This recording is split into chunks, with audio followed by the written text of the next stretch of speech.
Good morning, everyone, and welcome to the Victor Graded National Finals here for 2024, taking place in National Indoor Arena in Dublin.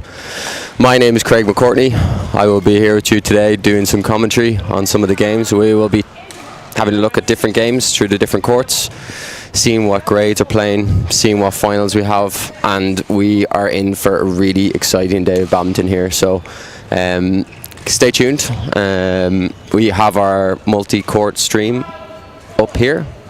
We have multiple singles matches and finals have gotten underway, both in the grade E and grade F.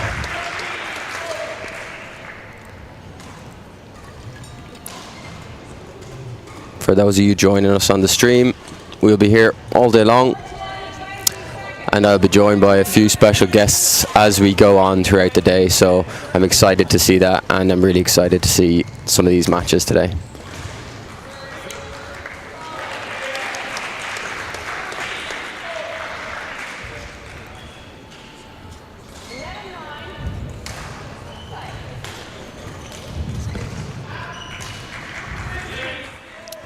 We are going to jump into this game here. We're just at 12-9 here in this match. This is the grade E women's singles final. Players on court: Anna Lucy O'Sullivan and Zoe Kieran. Close start to this one. 13-9.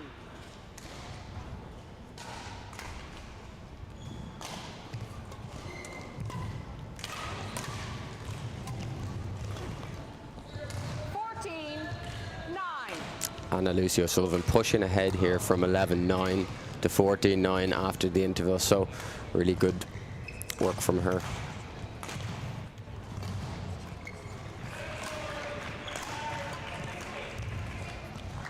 Service over. 10-14. Anna, of course, is also featuring later today in the grade D women's singles final, so she's featuring in 2 different graded finals today, which is very impressive.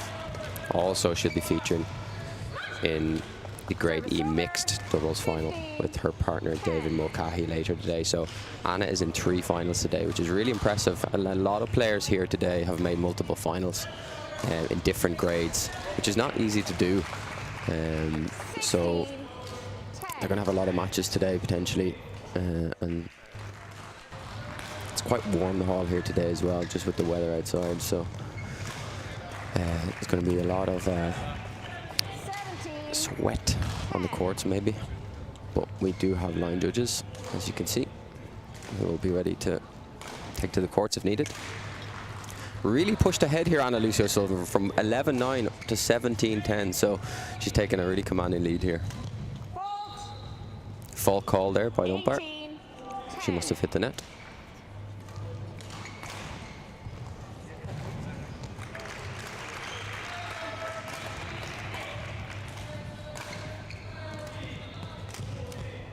That's good on the net there from Zoe Kieran. Coming in fast there on the net for the backhand kill.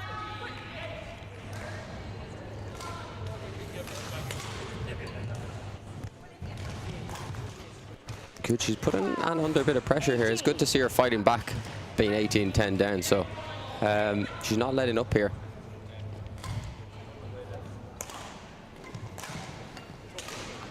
Another aggressive shot.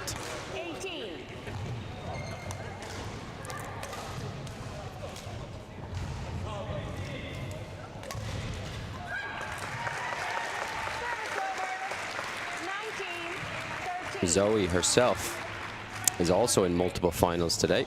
So at the moment, of course, she's playing in the grade E women's singles final, but Zoe is also featuring later today in a grade D women's doubles final. There was a walkover in the grade E women's doubles final. The grade E, apologies, women's doubles final, where Zoe was partnered with Amy Moore, so that's going to be a straight victory there for them. Zoe's also featuring in the grade E mixed doubles final, also going to be against Anna actually, so these two players are going to be playing each other again later today in mixed doubles also. but 4 finals Zoe Kiernan is in, which is really impressive, both in the grade E and the grade D. So both these players in multiple finals today, as we see Anna Lucy O'Sullivan taking the first game there, 21-13. Zoe had a little bit of fight there, try to come back in that one, but I think she just fell too far behind after 11-9. She had close up to 11-9 and then fell back to 18-10 down, so it's tricky to come back from that sort of deficit in singles. But she did put in a good fight there towards the end of that game, so let's see what she can do here now. I think if she keeps that style, that aggressive style, I think she can do a lot in this game. So let's see what Zoe can do now. We are going to stick on this game and see how this one plays out before we cross to one of the other courts. Lots of games on here today. All the way up until the last scheduled game today will be 3:30 p.m. So lots of badminton to look forward to, all the way up to the grade B level. So we've got grade B all the way to H today. So every grade, of course, we have our 5 discipline finals. And the hall here today is looking really great, set up by our volunteers and staff. Yesterday evening, they were setting up, and it looks really, really good. It's the same setup we actually have for our Irish Open, which takes place every November. So it's great to replicate that for the players here in the graded finals. This big hall atmosphere. Anna taking a 2-love lead here in this game. That's a nice smash by Zoe. Down into the line.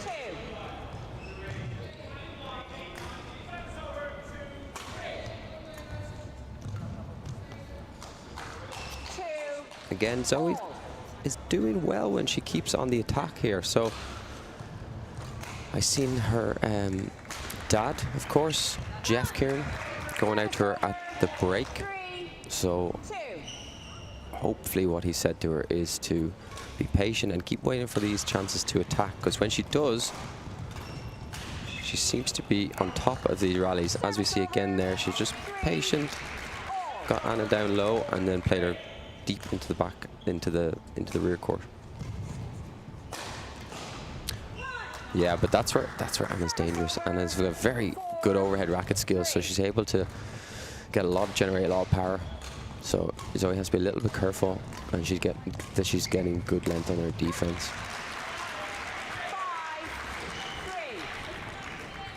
5-3 now.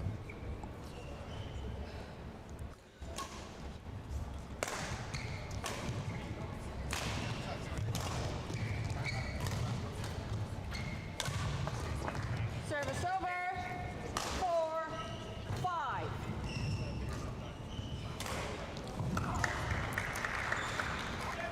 4-5 now.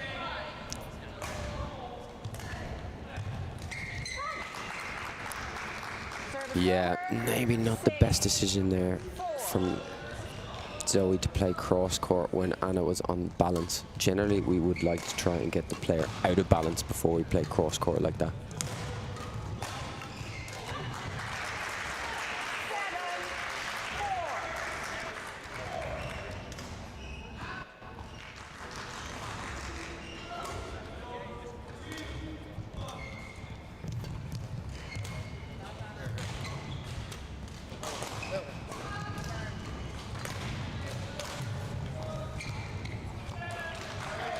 That's really good by Zoe to come back into that rally, because she was under pressure. Anna had her under pressure. She turned her to get her down low and then made space in the back of the court. So good to come back from that.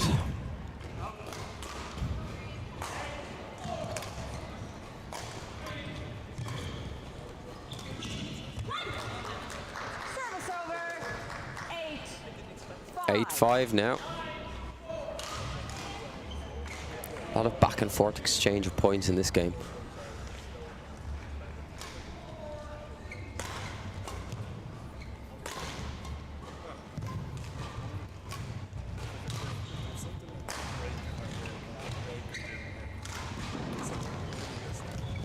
Ah, that's really good. That's really good by Anna there. Really good. She kept pushing Zoe into that back corner and then made the space for the cross net at the front of the court. Just very nice lady singles there.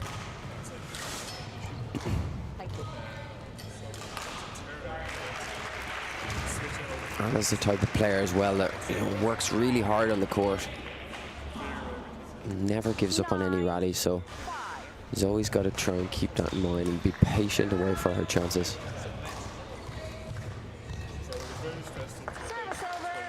As you see, just a mistake there and trying to play another cross net.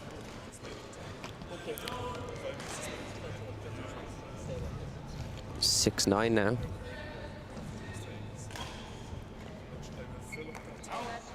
Service over. 10-6. Anna won 3 matches to get to this final. So she played multiple players to get to the final. Of course, the earlier stages of this competition were played back in the first quarter of the year, and only the finals are taking place today. So the rest of the competition for these events took place in January to April. Again, parents of both players going out to them to give them some support at the side of the court.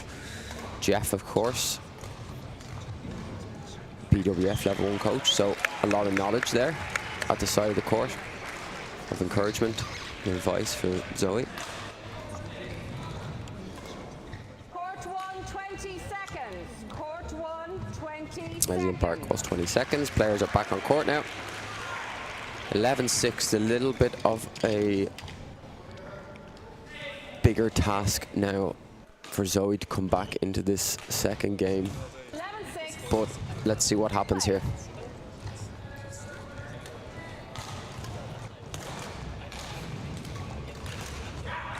Yeah, Anna early onto the net.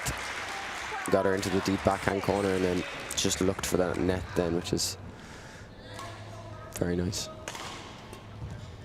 Service over. 7-12.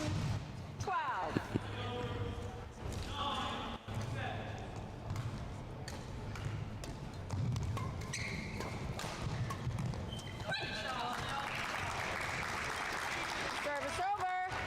13-7.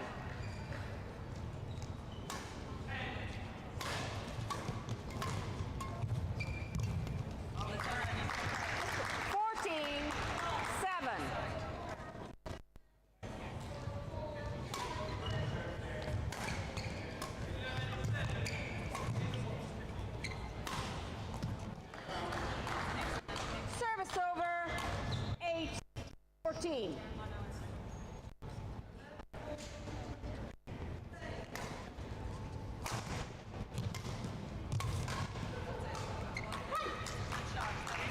Service over. 15-8.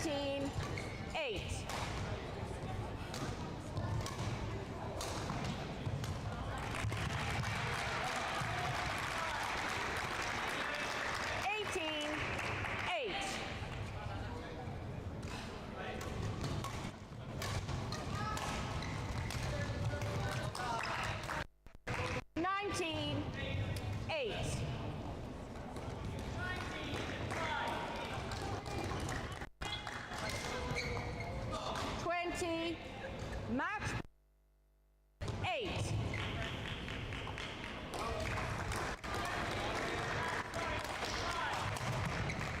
Service over. 9-20.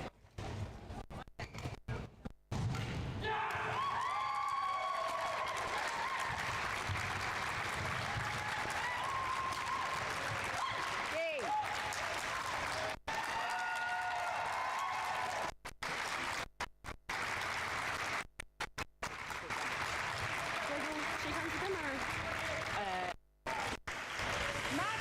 That match finishes up there, 21-9 of the second game.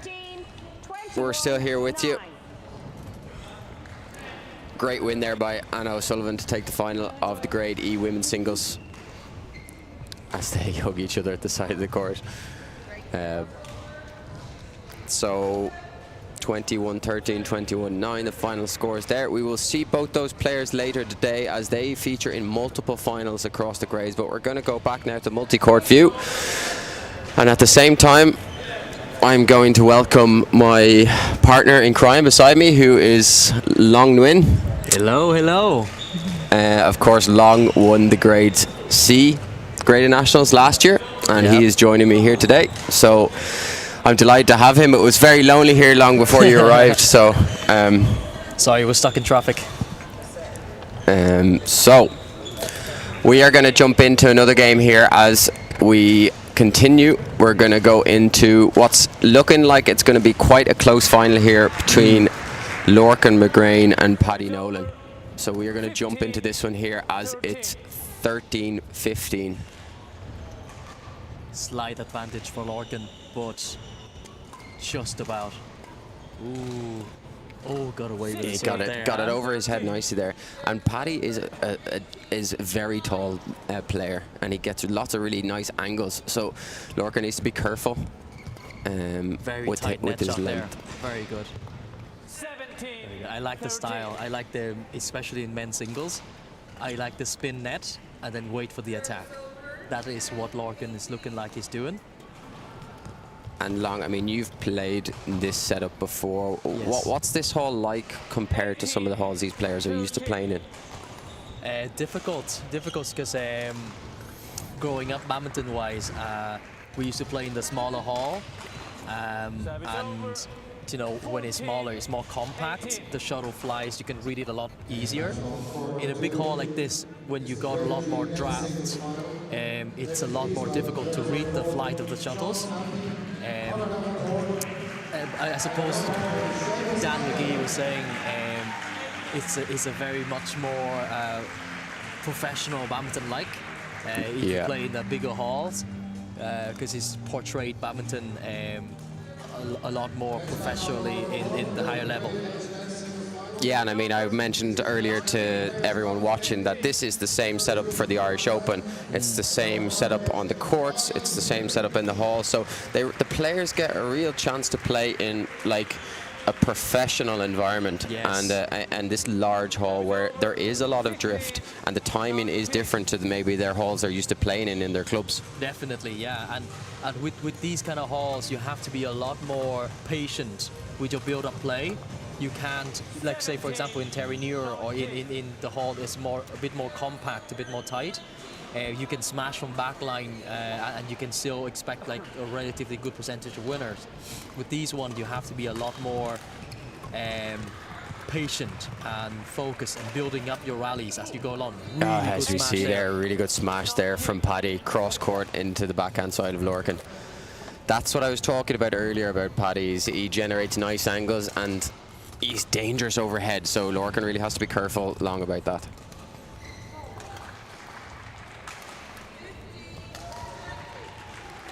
Very good tight net.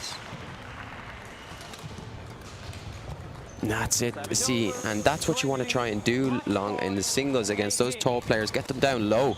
Get them down, turn them down low, because they have a lot more body to get down there. So that was a nice shot from Lorcan. Game point. Oh, unlucky. Just landed out that. Getting tight. One thing though I do want to say about Lorcan is like his game is really good and it's good to watch. However though, he may want to watch his serve a little bit. He's serving a little bit too casually. As we see, 2 game points saved there from Paddy. Yeah. 20 all now. A bit too casually and Lorcan and Paddy can just get onto them really quickly. That's a good attack there from Lorcan, very good. Aggressive attack. Another game point opportunity. Oh. That was a commentator's curse Long if I've ever seen one. A bit more care, huh? A bit more care to your serve. A bit more care. If you serve well, Oh, That's a brave shot from Paddy there, you would Yeah. have to say, to spin the net. pays off though. Yeah. Pays off. Yeah. Now he's got a game point opportunity. Oh, it's landed out. Oh. He swung at it. Well left. Well left, Paddy. Okay, we go to a third game. We're going to stick on this one. This is a close match here in the Grade E men's singles final between Paddy Nolan and Lorcan McGrain. I'm trying to figure out if I recognize their coaches. Of course, Lorcan's sister coaching her, Chloe McGrain, Oh, right. who herself is Is very playing later. talented player and playing She's later playing on today. Yeah, I think she's playing Grade B. He's got one court for the Grade G women's singles finals. That's here for Marie Boyle and Shauna Padley. As we hear the other games being called on court there, we've got a great atmosphere in the hall today, and a lot of spectators come out to see their friends, family playing, which is really nice to see, and lots of support from the stands today. We've got the stands open for anyone to come in and watch throughout the day, so if you are around Blanchardstown or Dublin 15 area, you can call in and see some of the matches today. It's free entry. As we kick Awesome off, atmosphere. about to kick off this third and final game here of the men's singles Grade E final. That was a fantastic comeback from Paddy. It was, wasn't it? And what can we expect in this third game long? Well, look at the score. I mean, the first set was 21-19, the second was 23-21. That is as close as they come, really, isn't it? So I suppose this match would probably be decided by who make the less mistake. Yeah, and I think, as we mentioned earlier, both players just take a bit more time with their serve. Yes. Hey. Fault call by Paddy. It was a good read of the net, you'd have to say, Long, but Yeah. just a bit too good a read. He Too would- aggressive, too eager. Yeah, but he Too read eager. that very well. Yes, absolutely. Unlucky there for Paddy, but there may be a slight weakness in his backhand. That was twice there that Lorcan put his backhand. The last one was the last shot of the second set where Paddy missed but just went out. Let's keep an eye on the game and see if that's something he focuses on. Yeah.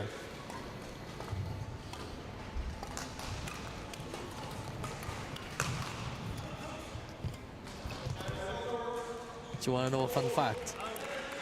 I always want to know a fun fact from you, Long. Maybe about 6 years ago, I think, I won the Grade E men's singles in this exact category. 6 years ago. I played Benjamin Dara, Rachel's sister. Very good. Sorry, Rachel's brother. In this exact setting as well. You have a good bit of experience in playing in this setup. Yeah. And generally, of course, in this hall, the courts play the other way. So what you'll see today is the drift, as you look at the screen, is very from left to right in this hall. That's due to a number of factors, the air conditioning, the heat, and just it's a big hall, so you'll have a lot of air, which can move the shuttle. So Paddy have a slight advantage at the moment. I think you were talking about the drift there. I think that just drifted just in as well. yeah, this hall you tend to notice the drift more on the higher strokes and shots that are going more upward direction.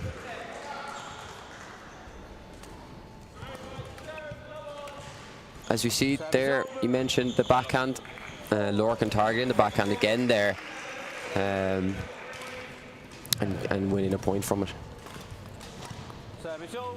Just need to take a lot more care in his serve. I think it's just so important. The first few shots, serve, receive, and third shot.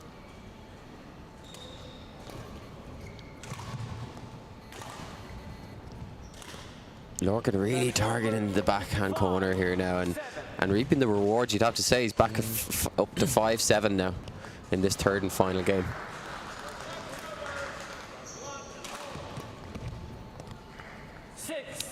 Nice block off the body there from Lorcan, down to the near tram line.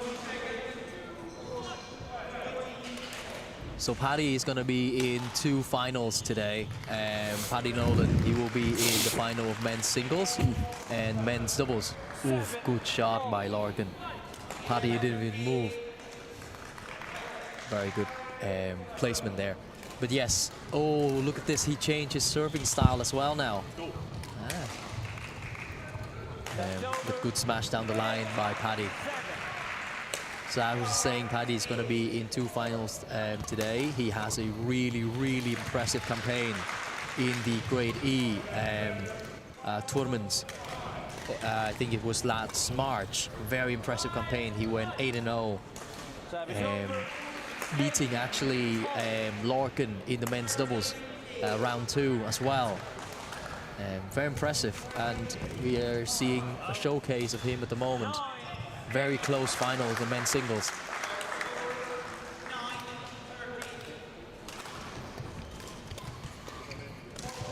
Lorcan similarly featuring in 2 finals today as well. A lot of players today along featuring in multiple finals, which is really impressive, but it sets up for a tiring day for them potentially. And some of the players we've seen are in 4 or even 5 finals, which is seriously impressive. So Lorcan himself is obviously, we're seeing here in the Grade E final, but he'll also be featured in the Grade F final later today as well. Good. So lots of opportunities to take home some silverware along. Absolutely, get your name engraved in the cups, engraved in the eternity. As we see the players switching sides at 11-8. Lorcan ahead here, 11-8. Anything can happen now, Long. I mean, it's who can keep their nerve and just... I've seen a lot of players already this morning before you arrived. They're just a little bit nervous. The first games that went on, and there's quite a few people here in the stands, so they're playing in front of their family and friends in a setting that they may never have played in before. So they just have to keep composed and do all the basic things right, and that's what we need to see here for whoever's going to take this final. No, absolutely, absolutely. It's coming very close now. Lorcan with a few tactical changes. I really like that for a young player as well. I like that he's changed his serve. Because as you said, I think he was struggling with the backhand serve. Making a few errors with it. So why not change it? I think that's a good tactic.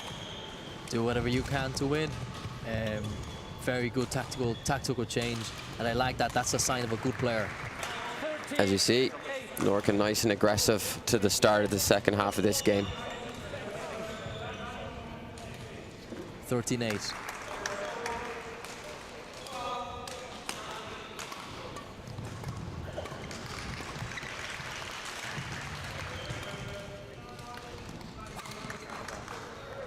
Service over.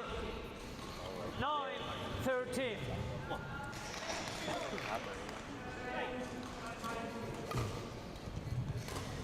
Sensors. I'll pull it up here. Service over. 14-9. Lorcan pulling ahead here, Long. 14-9 now. Paddy really needs to do something to keep himself in this here. Few errors from Paddy, and he has to, and then he has to pay. Few big errors. You see the backhand corner again. Yeah, but this time Paddy survived. Again, you can see that even though I presume Lorcan is still quite young, he is very tactically adept. He is actively chasing that backhand from Paddy. Yeah, I mean, Lorcan is first year under 17, can you believe? So very tactically adept. I think both him and his sister Chloe as well are very good tactically. Ooh, that's a bad shot there. Will it get away? No, he would not. That's a bad shot from Larkin, and he knows that as well. Little bit of a comeback brewing here from Paddy. 12-14 now. Very good shot there. Half court. Yes. Nice. Has to finish it. Yeah, we finish it. have to hit them. Okay, so 15. 3-point lead now. Oh, that was just out. Unlucky. That's a risky shot to play at this stage. Yeah. Paddy probably need to take a moment and Just break up the play a little bit here. Yeah, I would agree with you. Just breathe. Just take a moment and breathe. Oh, he's gonna Lorcan is steamrolling a bit.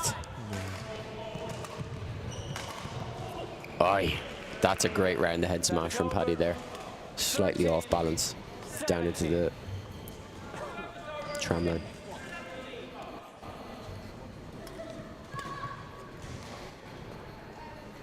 Couple of mistakes from Lorcan here. Paddy keeping himself in this final. 14-17 now.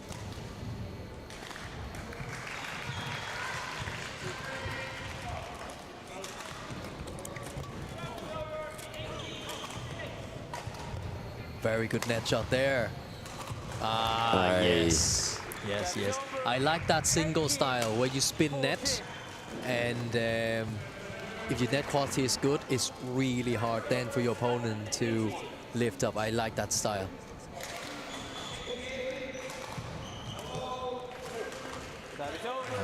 Misjudgment there by Paddy, by Lorcan. Still in this now, 15-18.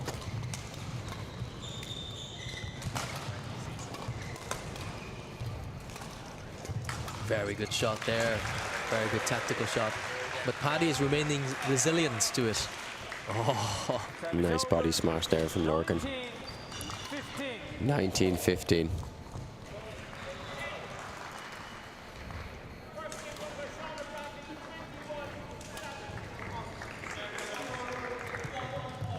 Good shot, Lorcan. Lorcan is really making Paddy's work here. A very loose shot at the end was punished straight away. Really good to see Paddy was really fast onto it. 16-19 now. Paddy has to believe. Oh. A little bit of nerves creeping in here, Long. Will he regret that? I wonder. 17-19. All still to play for. That's a nice short. Yes, punished. Yeah, that's a nice shot there, just to get him down low when he's tired. Both players looking quite tired here, I have to say. So, yeah, just about who can finish it out. This is title point for Lorcan. Yeah. Yeah, very good. Called in by the line judge. That's it. 21-17 in the third game, as Lorcan McGrain takes the Grade E men's singles final here. Congratulations. Great match there, Long, I have to say. Congratulations, much congrats. Fantastic game. Really exciting final there. Went all the way to the end. 21-19, 23-21, 21-17. So was that the closest final we have today? That would be the closest we have so far today, yes. And those players again will be featuring later on today. Yeah. So we are going to jump back onto the multi-court view now, where we have some other finals underway, and we're going to go across now to a different grade. As we were on the Grade E already this morning, we are going to go across to the Grade H men's singles final here. 8-7. So this is competed between Flynn and Guru. Guru is wearing representing the Leinster shirt, the infamous Leinster shirt, and he won the first set 21-10. Nice shot there. Nice shot. Yeah, very nice. Down into the, getting really good angle. He won the first set relatively comfortable, 21-10. The second is tied at 8-all. You see the the almost double shot there by some Guru. really nice shots here so far. Yeah. As we jump into this one at 9-all in the second game. This is the grade H men's singles final. Very entertaining. Very entertaining. Good smash there by Guru. 10-9. 10-9.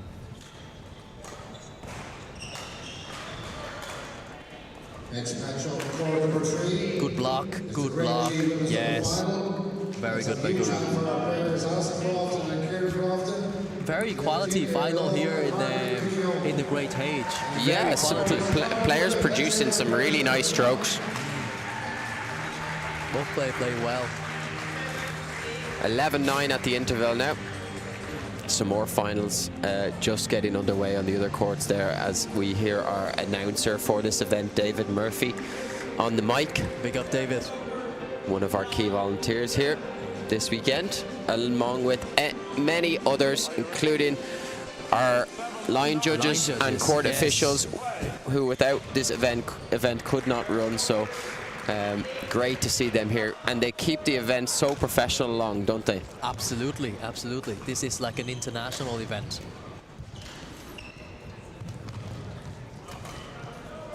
I quite like nice body Guru's smash style. there by Colm. I like that. Very good. Colm has really good defense. Guru tried to make him run like he's playing proper badminton, but Colm has really good defense too. And I think this is where players may get a bit more frustrated with this hall in particular, because it's quite hard to finish stuff in this hall, to finish your shots. Whereas, very good shot by Colm. Surprise Guru. 11-12.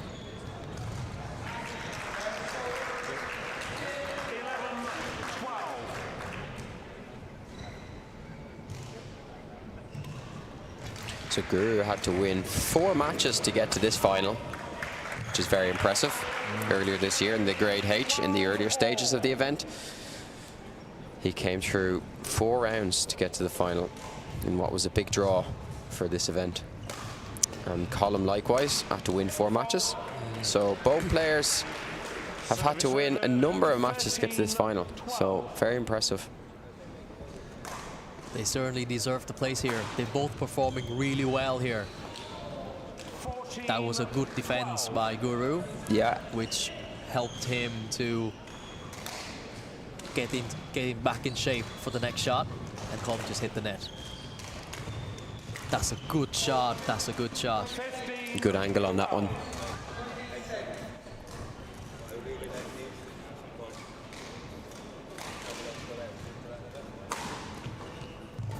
Yeah, it's a nice turn. Guru loves these double shots. Very nice hold, yeah. It's a nice hold. He has good wrist strength. Very nice deception on the backhand side there, where we try and hold the shuttle close to the strings and then flick it past over our opponent. Really nice skill to be able to do that. 13-16. Guru has had a lot of badminton this year, Craig. So this year alone he plays 59 matches. This is his 60th. That's a lot of badminton there on display. Very anyway. impressive. So he's well prepped for this final. Absolutely. That's a good cross court as well. Guru is playing very well at the moment. I'm impressed with this young man.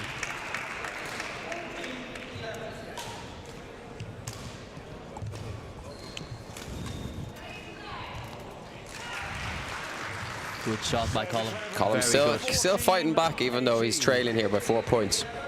With the way Colm defends today, I can tell he's a fighter. He's absolutely a fighter, and he will not give up. Look at Colm; he is up for it. Will he catch up to the young man?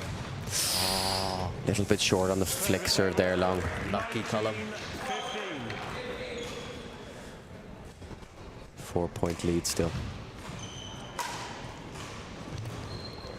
Lucky Colm. Okay, so we've got title point again here for Guru. 5 titles points.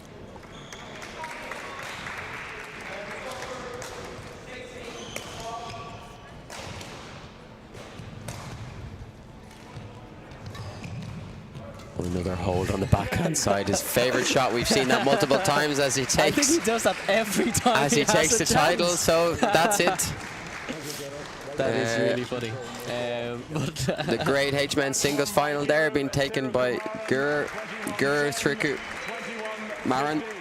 yeah, I didn't even try that quick. I went for it. I think I did it okay. Well done to him.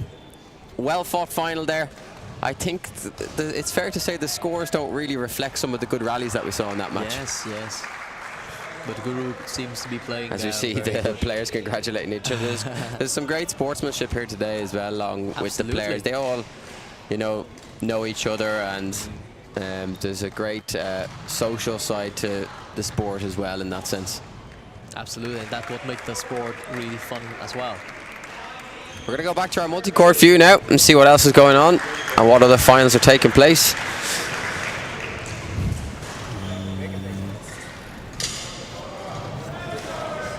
We are going to jump across to a different grade again. We're going to try and cover as many grades as we can here today, so we give you a little bit of samples of all the different grades we have here at the finals. We are going to go across the grade G women's singles final here, where we have Shauna Bradley leading against Marie Boyle.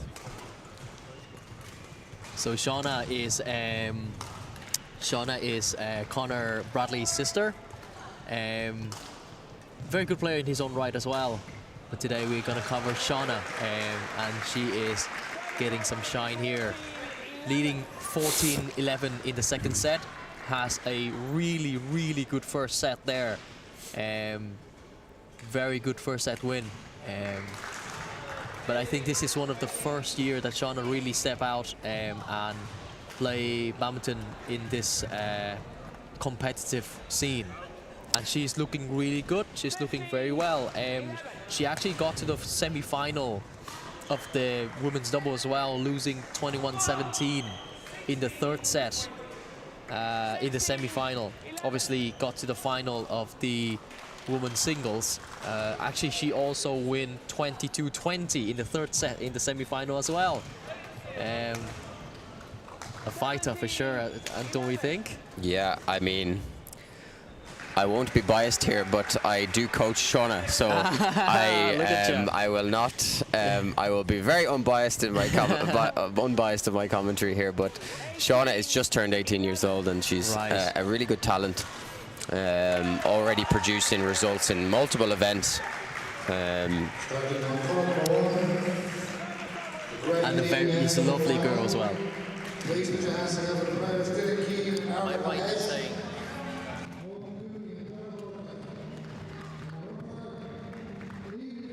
Time is over, 90-12.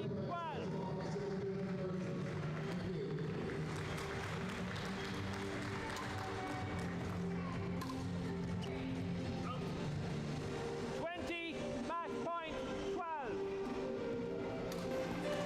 Okay, so Shauna's got a title point here title point. in the grade G.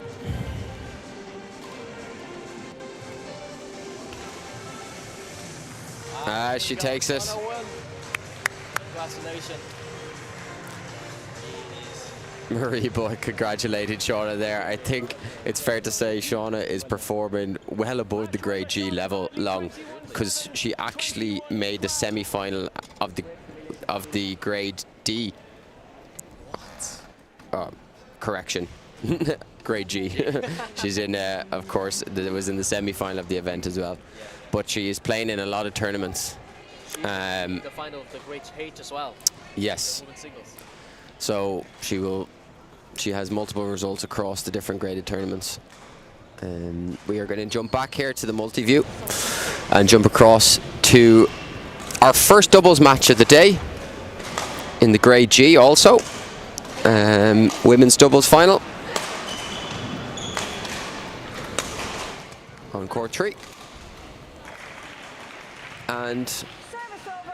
a lot of younger players on court here long, it looks like, which is great to see. Some of our younger players coming in and playing in the graded tournaments. Very aggressive there. Service over. By Low. Very, very aggressive. I like that style from the younger player. Very well coached, very aggressive on serve.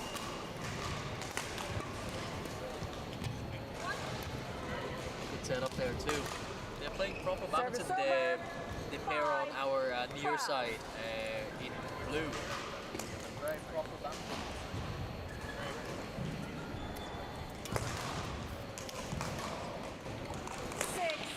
So of course we have Alison Crofton and Ciara Crofton, of course sisters, on our far side of the court, and then on the near side we have Margaret McKeown and Jing Erlo. They are our players. As we see, they are 13-6 up in this first game. That's going to be plumb on the line, that one. It was called in by the line judge.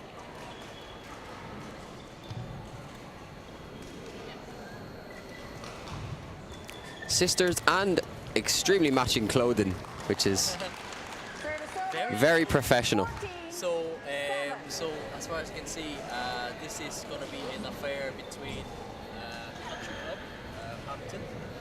That's where the Croftons are from. That's Of course, yep, that's a Tipperary club, yeah, indeed. Against a GLTC pair in Lowe and McKeown. Okay, so a Galway club there. Yeah, so against Tip. we've got good representation from the various counties across Ireland today, and players featuring from every province, which is great to see. So all the clubs across Ireland have players featuring in the finals today. Starting on court number 2, it's a great team in this doubles final. Please put your hands together for Amber Buchanan and Jennifer Murphy. Zoe Karen and Kieran Kennedy. And your umpire is Jerry Castillo. Court number 2, please. Let's hear it for you guys. Come on. As you see, more players being called on court there for another final that's starting, but we're still here with the Grade G women's doubles final, where Lowe McKeown have the lead 16-9. Very good shot there. Nice.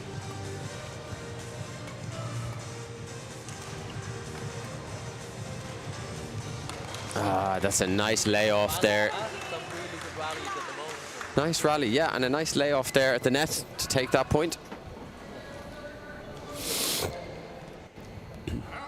Flick serve just landing out. 10-17.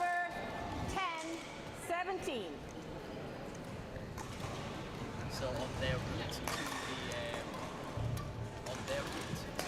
the final today, the Croftons won both of their 11-17. Oh I think you've been muted long that whole time. It's just been me on my own, but Oh no way!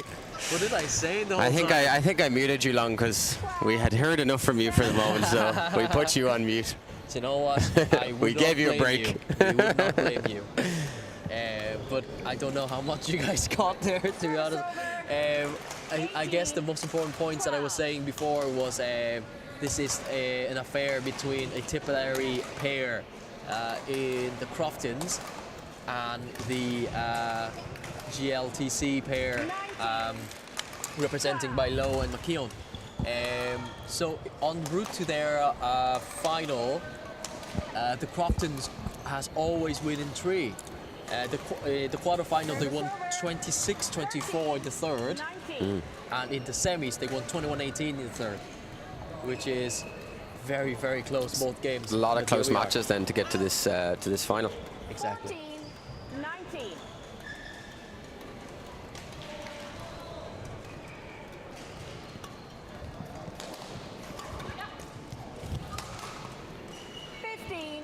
19.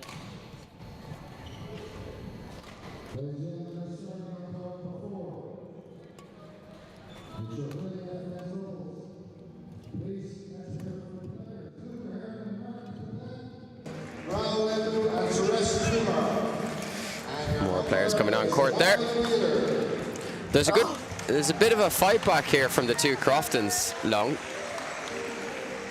We do see game point now though for Lowe and McKeown. Exciting ladies doubles final.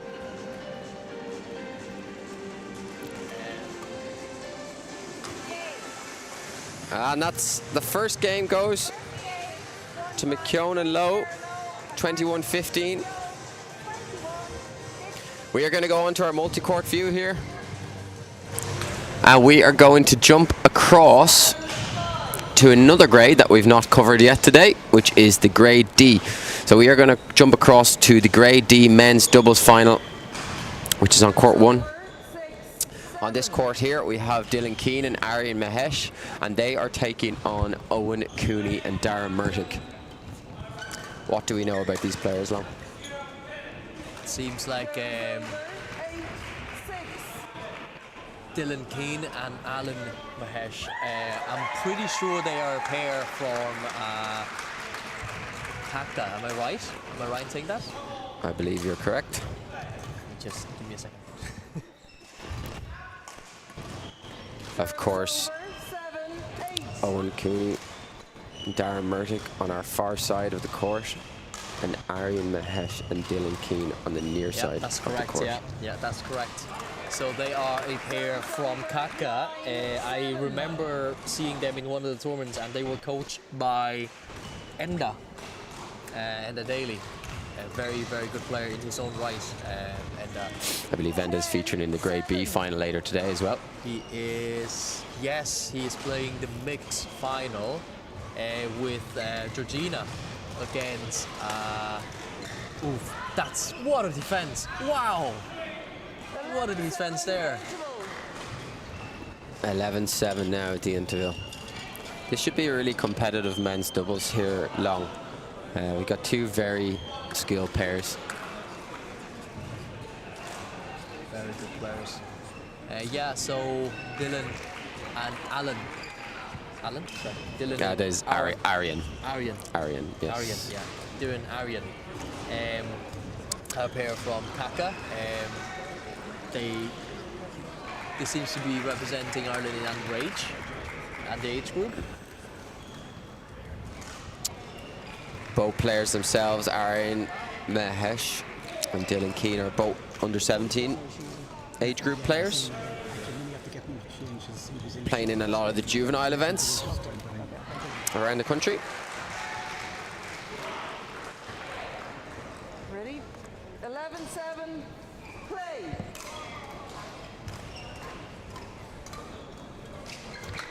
Dylan and Aryan, of course, had to win 4 matches to get to this final. And they had a really close semi-final, which went down to 3 games. Dylan and Aryan. They beat Shintoy Anthony and Darius Joseph 21-16, 21-4, 21-16 in the semi-final. So a tight semi-final to make it here today. They are also the current champion of Leinster Under-17 Open, which was last month. So they are a pair that has been playing together for a little while for sure. Yep, these are two players that are playing on the junior circuit regularly, playing a lot of tournaments. They're also part of Fingal Academy Cell, which is run by Dylan's father, Simon. So the two of them are doing a lot of training there in Baldoyle Badminton Centre together. So, and that's been reflected in some of their results.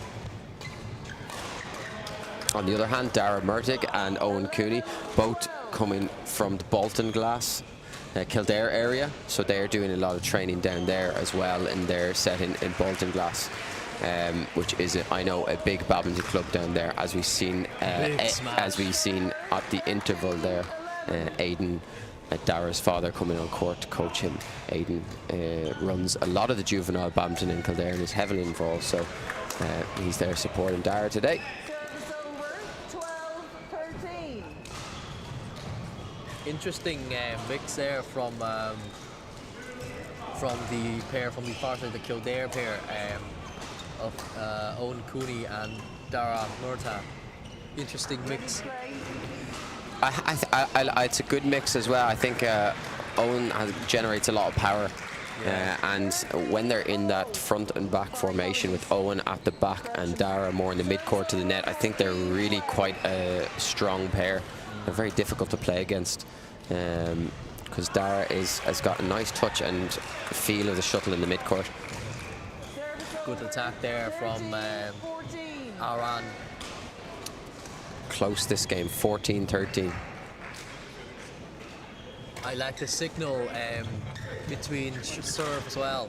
Oh, Yeah, that's what I'm talking about. Owen really generates nice power from the back of the court, and you see him body smash there down the tram.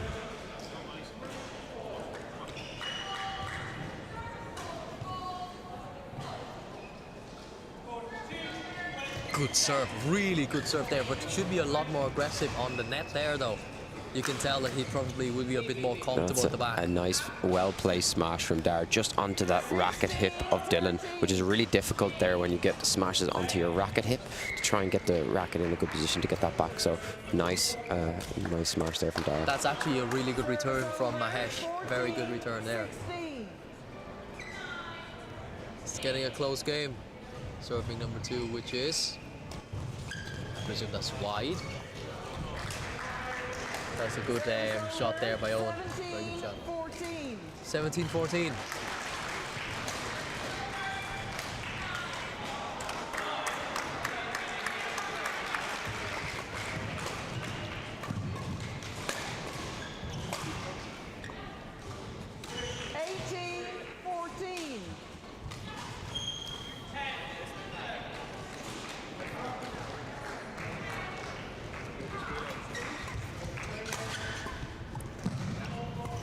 Dara, of course, from Kildare CMW Badminton Club, and Owen Cooney from Bolton Glass Badminton Club, who both do a lot of training together in the Bolton Glass Centre in County Wicklow.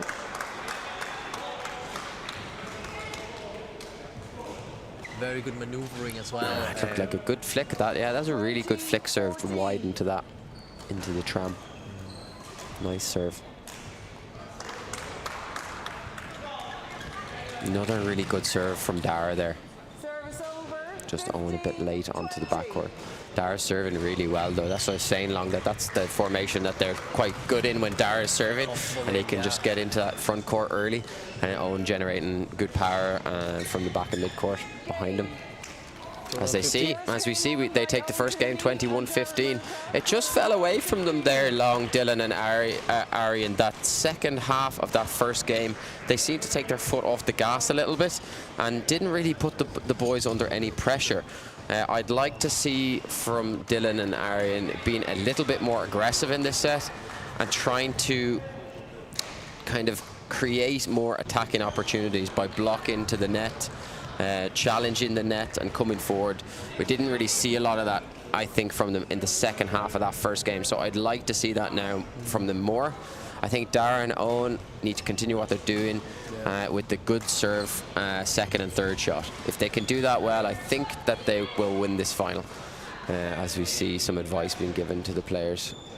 Dara is playing very well at the moment. It's MVP for me at the moment in this match. But yes, you're right. The CAC Cup here really do need to step it up, be more aggressive now.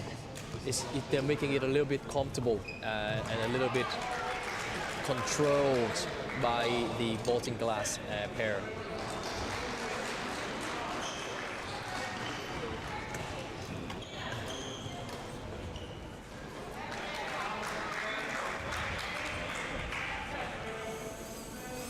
Okay, we're getting underway here in the second game. We are going to stick with this one. This is quite an exciting final. We're going to stick with it.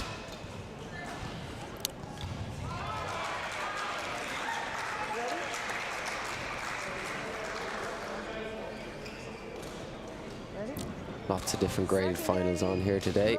We've already sampled a few from H, G, E, and we are looking at D, grade D men's doubles final now. We will see some of the grade C and B matches later today. They have a slightly later start time, so we'll get to tune in for some of those as well later today. So if you're with us, stick around. We will be jumping to some of the other courts after this game.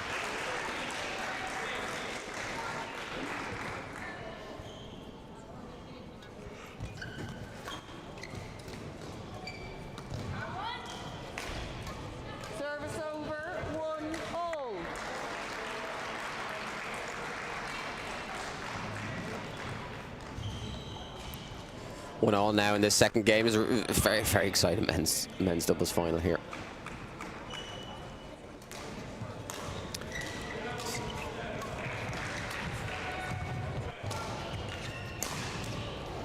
That's good by Dara there. See him just challenging that net. Slightly cutting down on the shuttle to force the lift. Really difficult to lift when the shuttle's cut a bit like that from the net, but nice from Dara again at the front. Really performing well in this final. Service over, 2-0.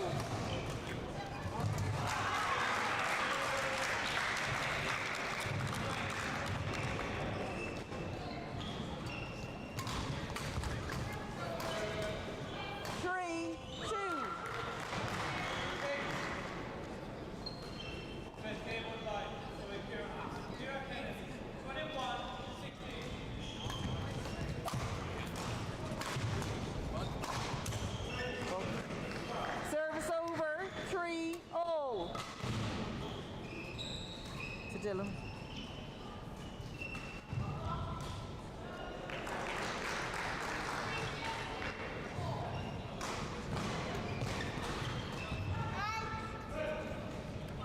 Service over, 4-3. 4-3 now. That's a nice return to serve from Dara again. Ah, that's unlucky. That's a nice return to serve there when you come in men's doubles and turn it out to the side, out to the tram line. It really is a nice return to serve to play just between the two pairs. Just between the two players.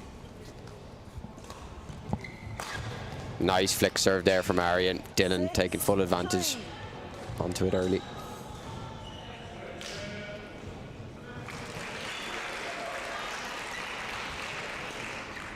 Nice return to serve from Dara.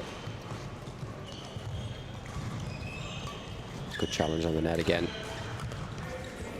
Yeah. Quick cut down there from Owen to create the unforced error. Boys are playing well. 4-6 now in the second game of this final. Yeah, it's a nice return to serve from Arian. Early onto it, turn it down just past service line.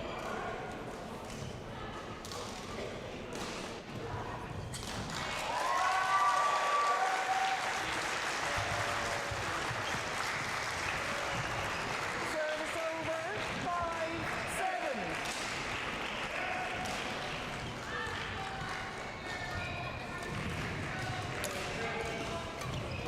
5-7. Quick Dylan was on that. Quick. A little bit of a loose serve there from Owens, coming too high above the tape.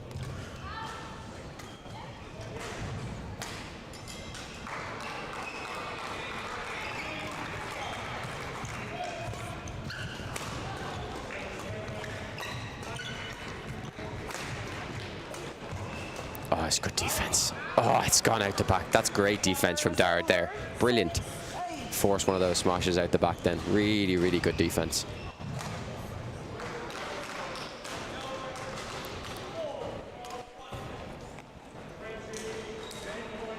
That flick has landed on the line. Dara's serving really well. He's really, really performing well at the mid-court to net here, especially on his first, second and third shots here. His serve and third shot, really good. Just forcing, again, we see they're forcing the mistake. That third shot from Dara. Solid on the serve, good on the third shot. That's really, really important for men's doubles.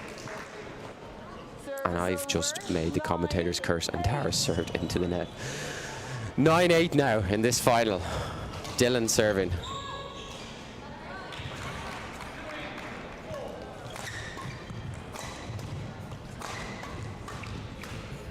Ari and Mahesh with really good pressure there. Pressure on the mid-court and all the way into the front of the court there. Really nice.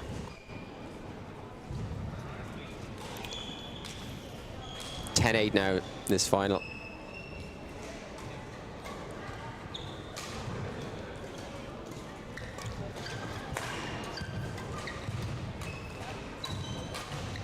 Nice again from Dara, just early onto the net and turn it down into the space across the court. Really, really good.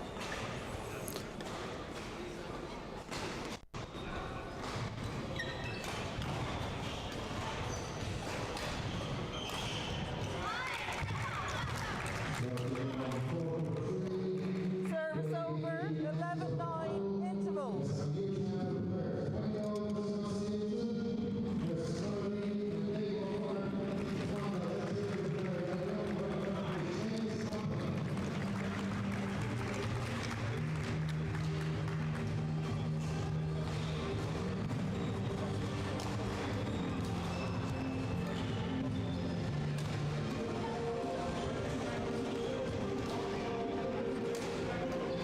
We see the players just taking an interval now. 11-9. This is a really tight men's doubles final.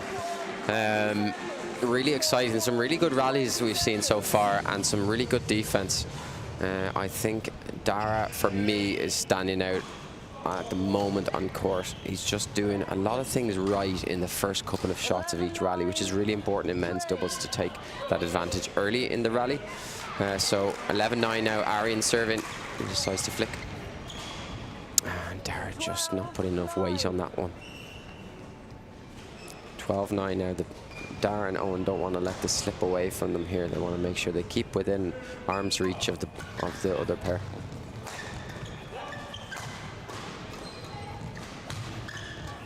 Nice block from Dara.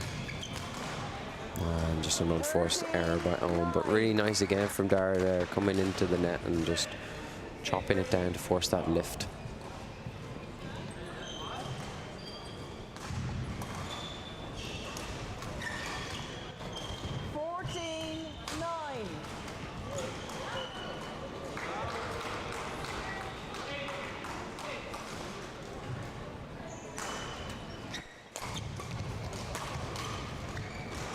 Service over. 14. 14-10.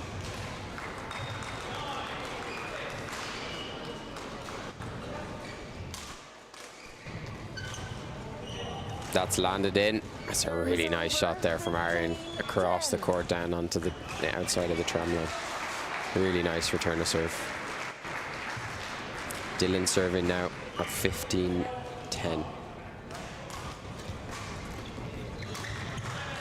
Oh, good move.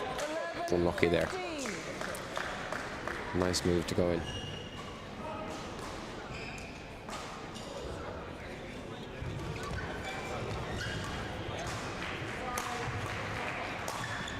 Ah, it's great from Dara. Great attack. Just keeping the pressure on that straight attack. Pressure on that straight attack makes it very difficult to do anything. Good return of serve by Arian. And Dylan just unforced error as he came across the court there. It's close again now. 2 points in it. 13-15. This grade D men's doubles final.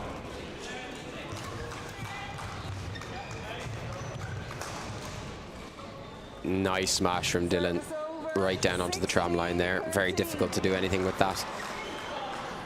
16-13 now. Dylan Keane and Arian Mahesh fighting back in this final.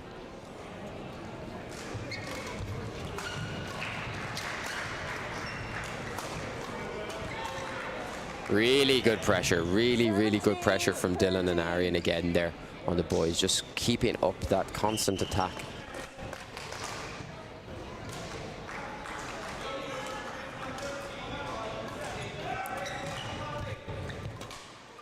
Nice layoff from Dara at the net.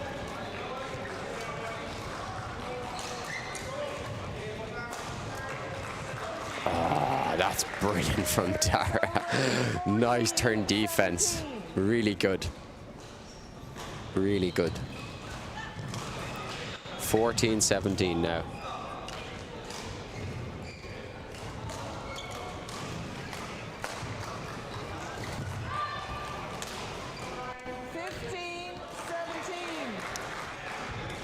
As we see, they push through 15-17 now. They're really fight. They want to take this final in this game.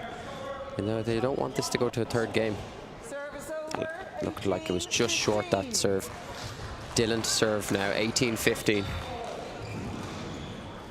Really exciting final here, really close. That's a good serve from Dylan.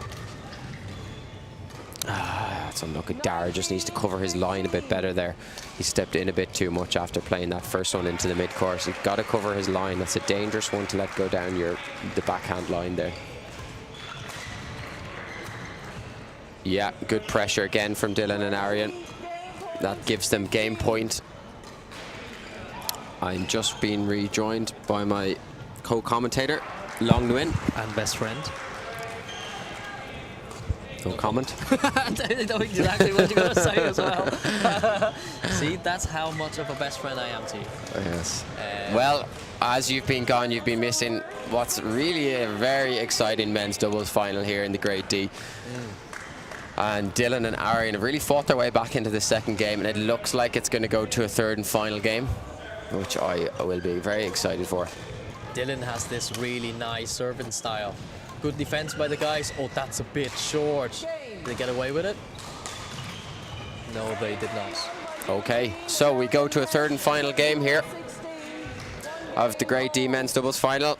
If you're joining us, we are in the National Indoor Arena in Blanchardstown for our Victor Irish Graded National Finals for 2024. These finals started back in 2019, was the first time the finals were run in this style, separate to the rest of the event. Was it 19 actually? Yes, 2019, and if you can believe or not, over all grades we've had 862 entrants, which is really massive numbers and really great to see. They've grown year on year, but to have over 800 entries across all grades in these events in the lead up to this day is really great to see. And there's clubs from all over Ireland participating in them, and a lot have turned up here in the finals to try and take home some silverware.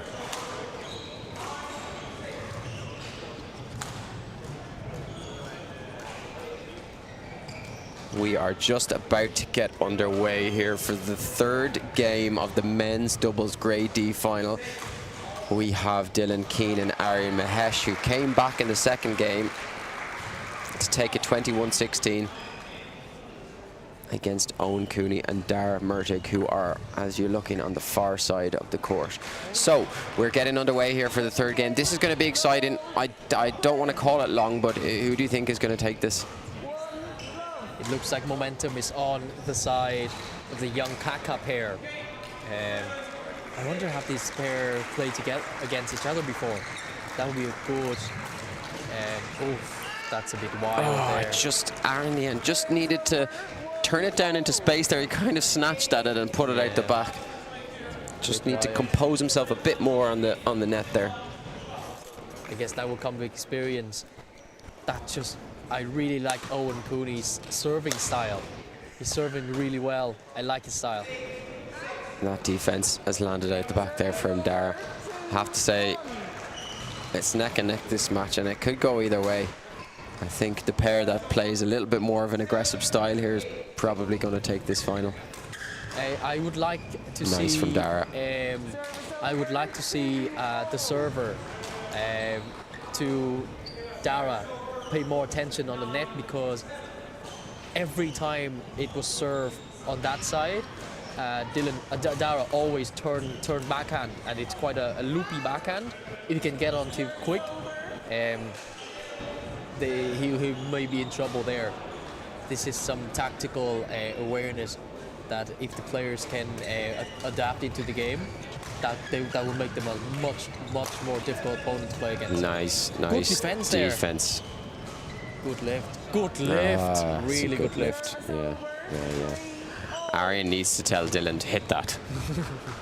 I mean, if you're getting up for the stroke and you're thinking about hitting it, your partner needs to call that for you, because you can't see it potentially. So, you know, simple yes, no, no. Go. And, yeah, that's it. Good power, Dylan. That's right. Owen. Nice attack from the boys. Now that was a bit unnecessary from Owen there to lift a shot where he could have just played down.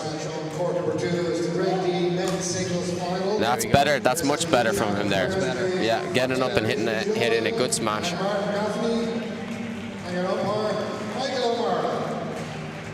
More finals being called onto court there.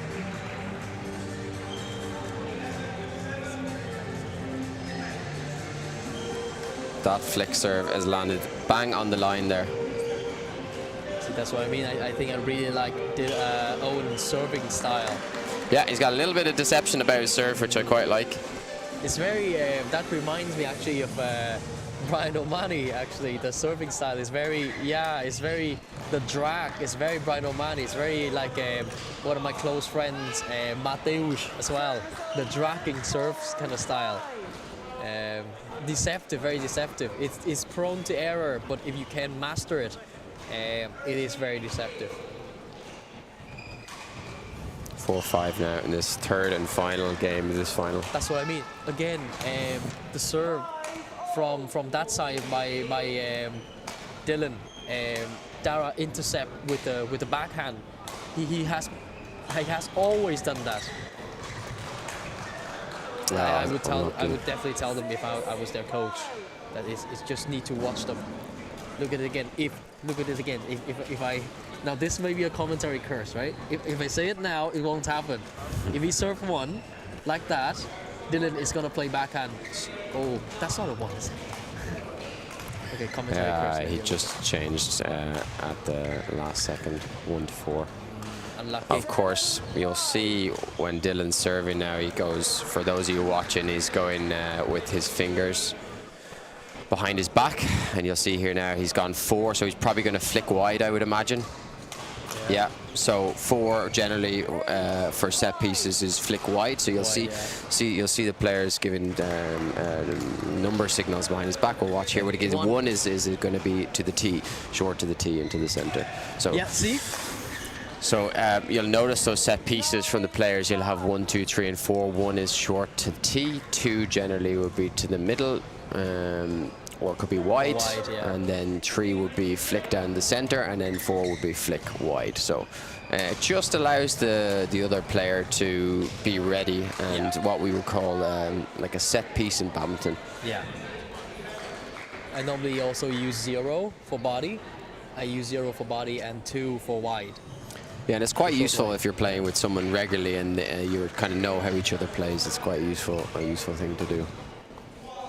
11-5 interval changes.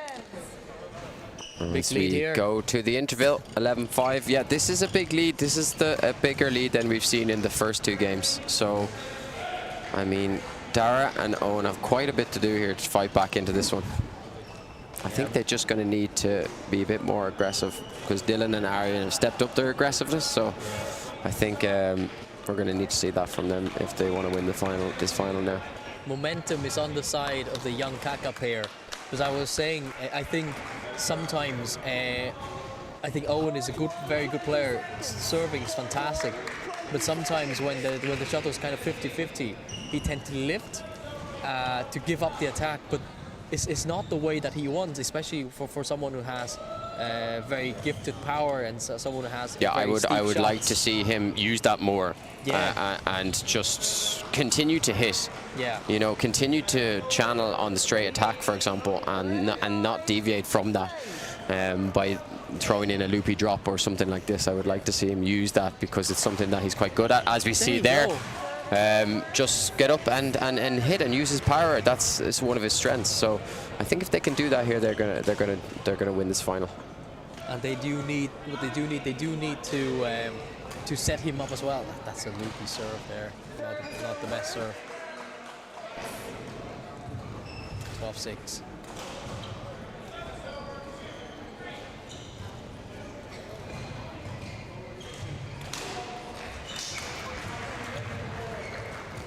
That's really good from Dara. We've seen that from him all final, just playing that second and third shot really, really well.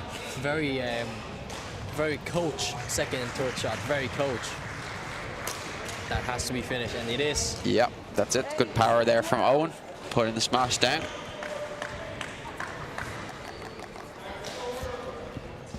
It's not over, you know. It's only 8-12. 8-12. Anything can happen.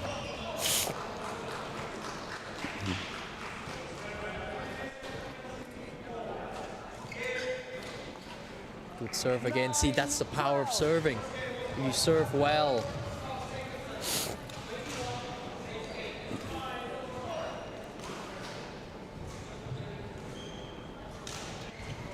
Oh, no. Yeah, it's a good return. Yeah, very good return. Very aggressive there by Dylan. Very aggressive.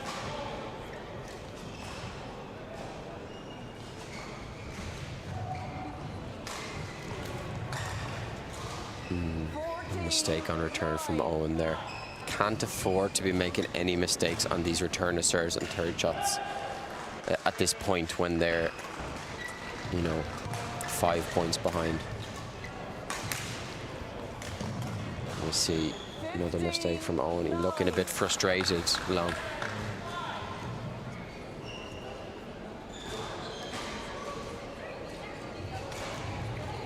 Still all to go for though. 15-9 is not easy, but It's too loose from Dara there, just popping it up too much. They've got a lot of work to do now if they want to get back into this. They need some points quickly. they need a run a point now. If they don't get a run a point now, there's no way they win this game.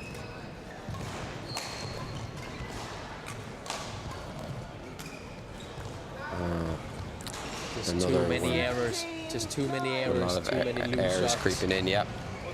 I was impressed with them in the first set, but from the second and third, they lost their momentum a bit. And Let's see if they can fight back a bit here as they get a point on the board to bring them back to 10-17.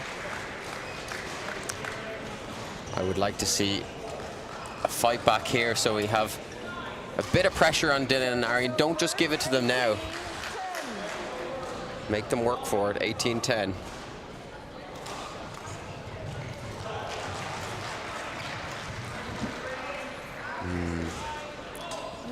Turn in that return out the side.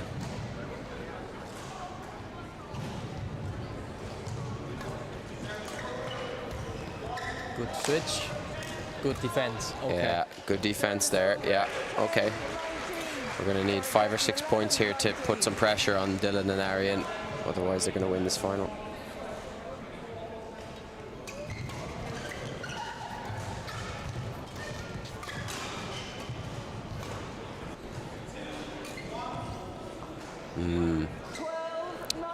One more back.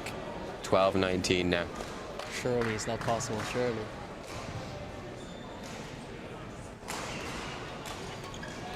Nice serve. Nice serve. Nice no, serve to you the never tee know. there to cut 13. to stop it getting out the angle. Like that.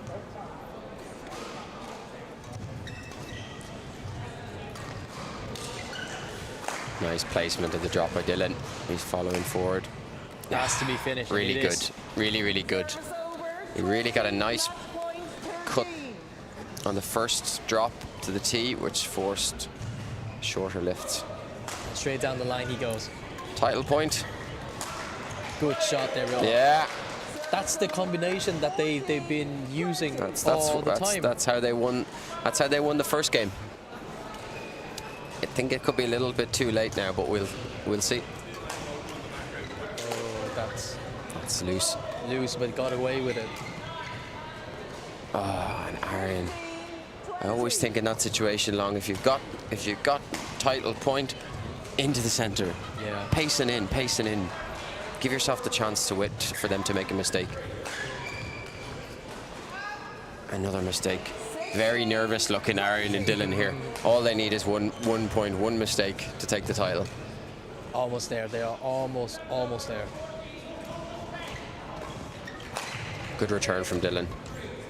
There you go. Done? Yes. Yeah, well done. Well done. Fantastic. Looked like they were slipping back there.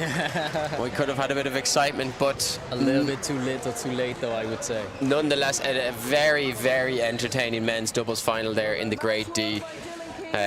Congratulations to Dylan Keane and Arian Mahesh, who have come out the winners of that. They lost the first set 21-15 and then won the next consecutive two games, 21-16 and 21-16. Well done to them. We are going to jump back now onto the multi-view so we can see what other games are going on here in our Victor Irish National Graded Finals. We are going to continue on and stick with the Grade D finals for the moment. We're going to go back to singles and we are going to jump on to Court 2 where we have Aidan Bijou-Joy and Martin Gaffney who are in the first game, and it's quite a close first game here, 14-15 now. Long, what do you think about this one? Aidan was actually playing in the final, in the first set of finals today in the Grade B final, which is a fantastic achievement in itself to get to the Grade B final when you're still in Grade D for Aiden. Now he did play against a very experienced, very good player, open player, open level player, in the shape of Ryan Fox, and of course in such a big game, Ryan dominated the game. Now we see Aiden here at the moment playing back down to his grade, which is Grade D, and he's having some success. He is leading 17-15 in the first set here, displaying some really good badminton. I am very impressed with his speed. In one of the shots, he was really quick to come to cover the net. Yeah, so he is, there you go, very quick to come cover the net, get the shot lift and finish. Very proper, very proper.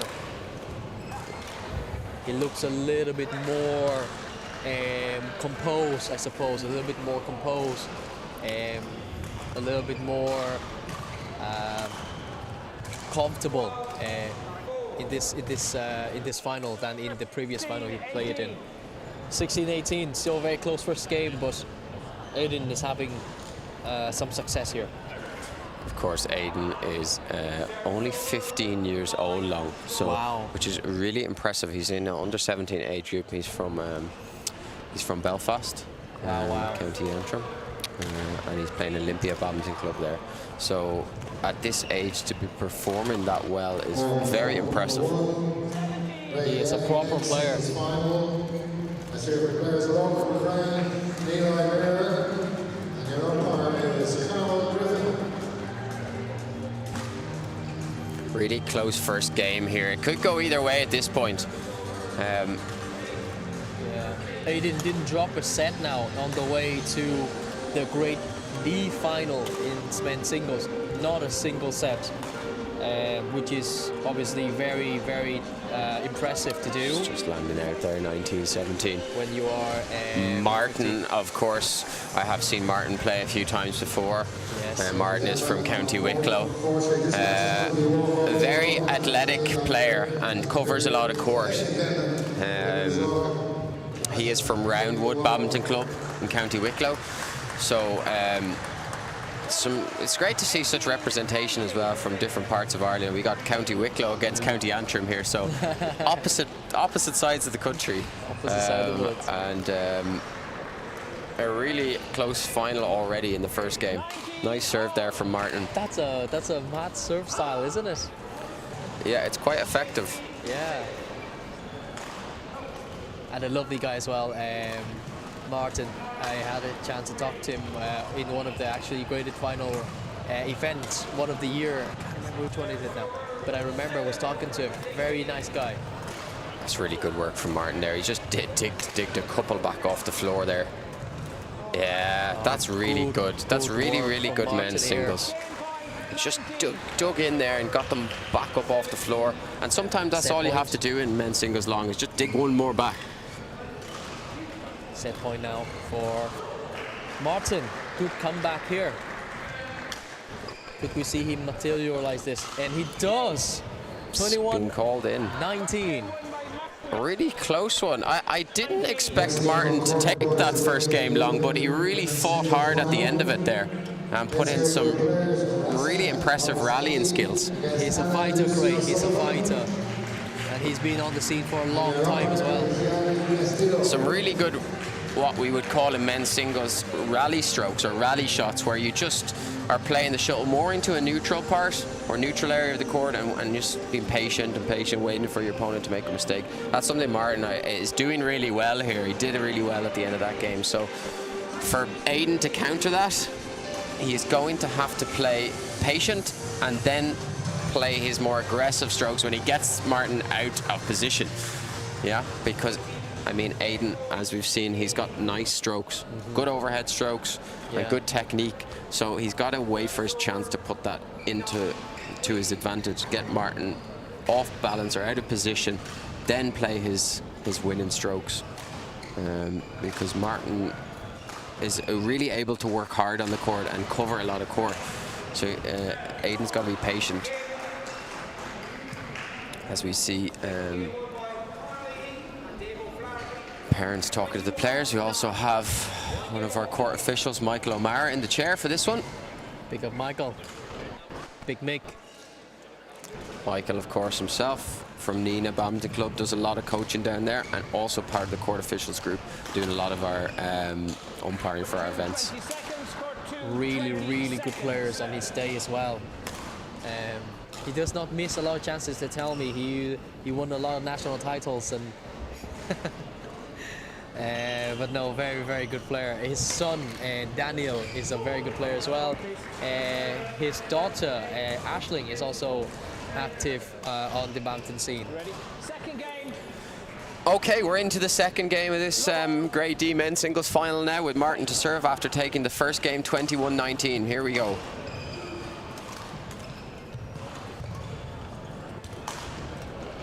Good smash. A fantastic defense Good. by Martin.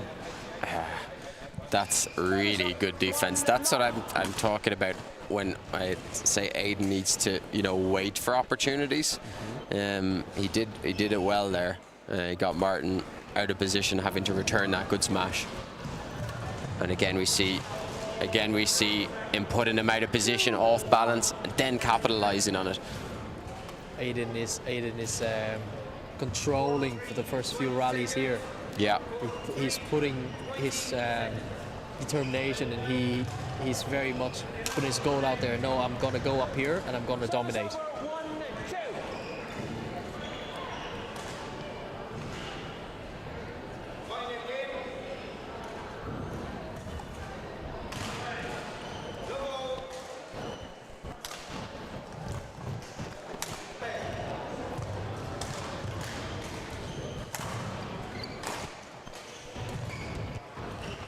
Very good block there by Martin. There you go. It forces a mistake out of Aiden. Aiden is showing a lot of really, really good, proper badminton technique, badminton skills. Very coach player. But I suppose with that comes with younger players. They'll be a bit more prone to errors. That's been called out. Close. Yep. It was close, but I guess if you can cut down on the errors, but I guess that will come with time as well, time and experience. Martin, of course, 26 years old, so 10 years older than Aiden in this final. So big difference in age here, but Martin really showing his experience, you would have to say, on the court, and experience of playing singles at a good level. It's the good clash in age.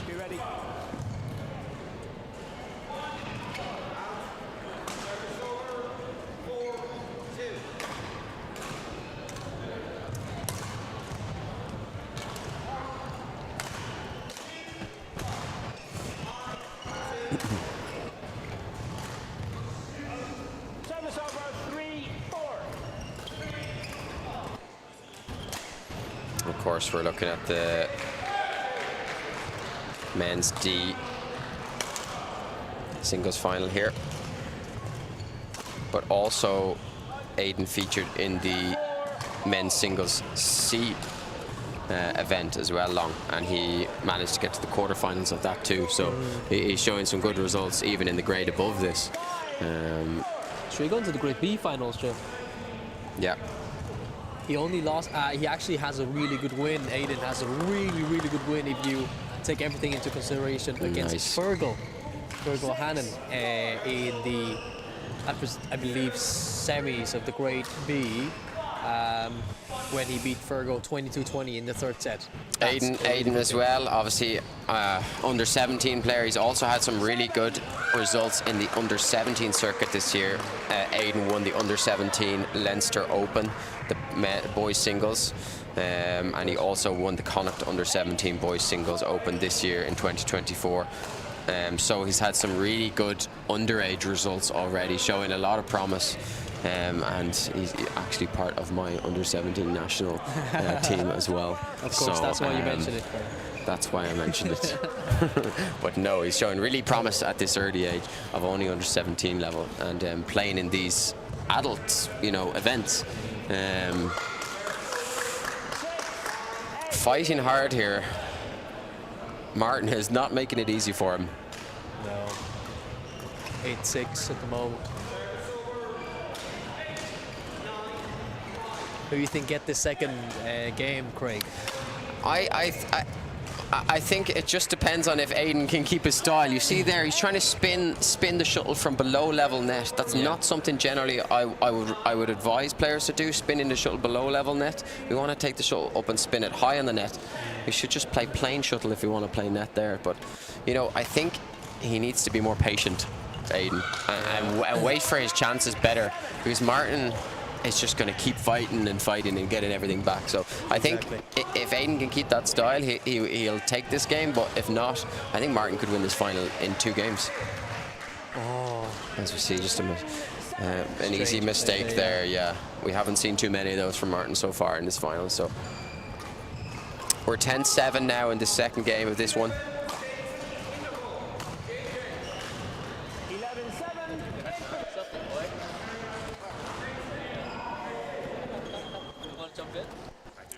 11-7 now. 11-7 interval.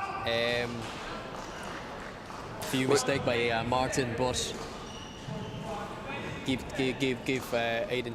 I feel like the key for Martin, Craig, is that he has to keep it consistent. He has to keep it so that Aiden has to keep working for those points. And I feel like if he does do that, if he is getting his shots consistently good, Aiden will eventually make mistake. And I think that's what happened in the first set.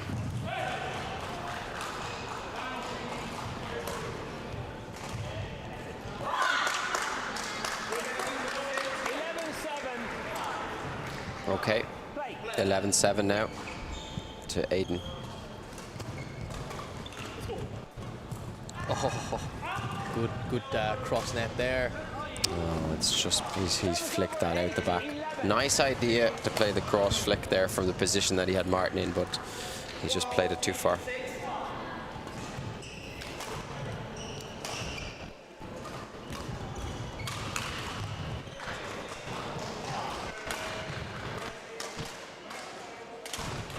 Good shot. Very good by Martin. Yeah. Very Nice. Tactically good in that rally there. 9-7 now to Martin. 2 points behind.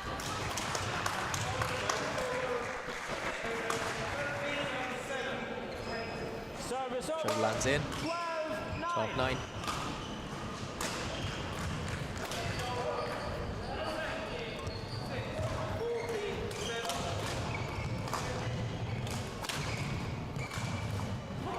Service over 10-12. 10-12 now, Martin with serve.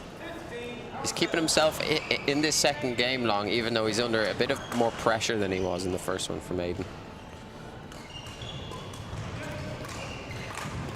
He's tried to flick a serve there and it's gone long. 13-10.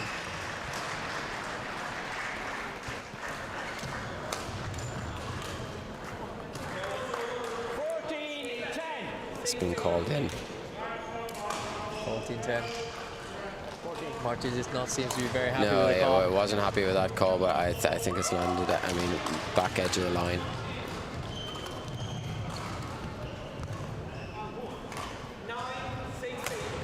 Good attacking clear there.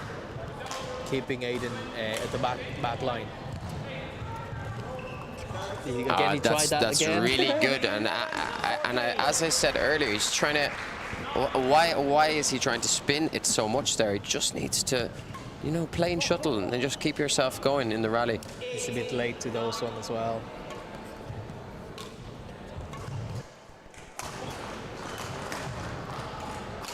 Martin's really keeping his energy up here as well. He's very. Oh, that's wild. That's wild by Martin. Yeah. He knows that himself as well. Yeah, he There's knows. a big opportunity there. He knows That was wild. it's like he had too many options there, Long. He was on Too it. much time. He did it well. He got on it early. He's had good energy in these last few rallies. So nice block there.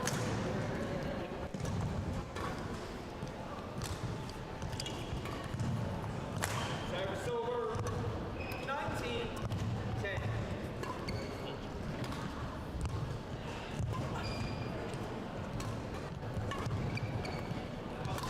Service over. 11-19.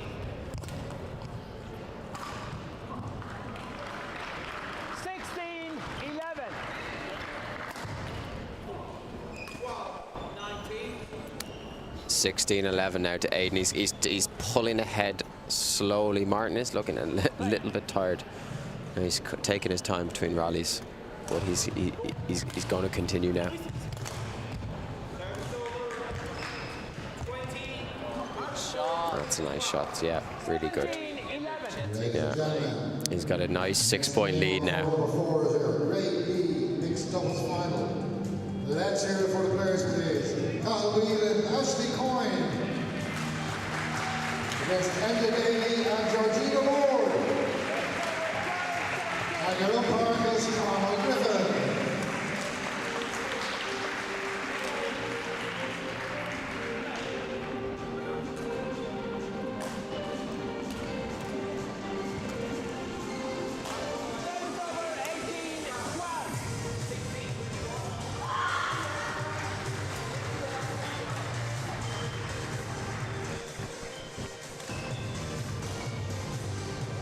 That's landed wide. 13-18. Martin's keeping himself in this final really well, or this game. Wide serve. It's landed out. Nice variation of serve down from Martin.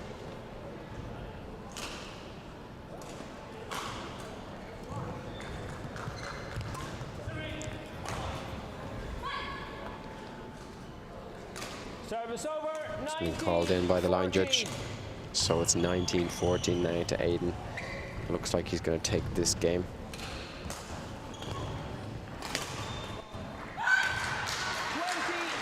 Game point now to Aiden here. Long. Yeah, it's not looking good for Martin. Aiden is proving to be very, very energetic and very fresh. I think Martin just gave him there the second set to focus more on the third then.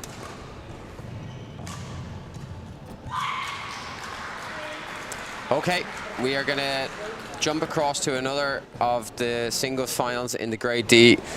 It's quite an exciting final. It's over here on court 1, where we have Anna Lucy O'Sullivan back in action against Raza Novosate. That was pretty good. I'm just gonna call Raza. I got it. I went for it. You went for it. Okay. Now, okay, I'm gonna go for it too. Raza Novosate. Yeah. I think that's Tell me how the a good effort there, Long. 4-all. First set was 21-9. Now this is the Grade D final, but Raza is graded F before the season. That just goes to show the level that she has come to. She is with Taka Jr. and at the moment she is coached behind here by a singles stonewall of Badminton Ireland, Mr. Nigel Boyne. She is playing some fantastic shot there, Raza. The angle that she got on her strokes is just beautiful to see. A very good woman singles player, and definitely deserved to be at least in the Grade D here final. And she is looking like she may even win this one. Anna really getting animated on court Very here. fiery. She really wants to perform in this final. I love it. I love the fighting spirit. Every point, that's it. Very Jenny King-like, very Jenny. I love that determination from the young girl. Of course, both these players under 17 as well, Long, so just kind of coming through their junior badminton at the moment, and doing well in some of those tournaments as well.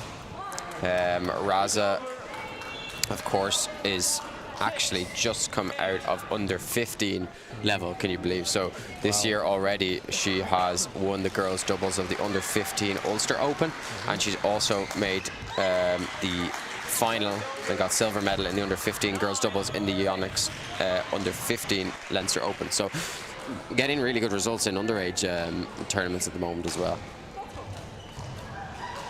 Yeah, but she is developing into a really good player.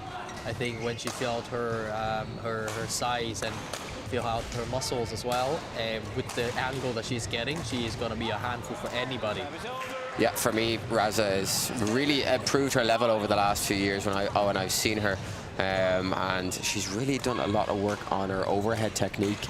Long, she's able to be really quite dangerous now overhead, generate angles, and has some nice slices now that she can use as part of her rallying and her weapons during matches. So I think that's going to stand to her here in this final, as we see she took the first set 21-9, but Anna is fighting really hard for this match. Raza is getting a little bit more, she needs to be a lot more focused on the shots. It's a bit too loose, it's a bit too loose from her, and she's giving Anna a lot to attack.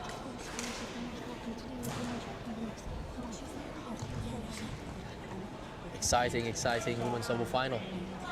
Both of these players has really high ceiling, Craig. Yeah, both of them. Yeah, both of them really want to win, and Yeah. I mean that makes for exciting finals today when you really have, you know, they really want to win in this setting. There's a lot of people now here spectating as well.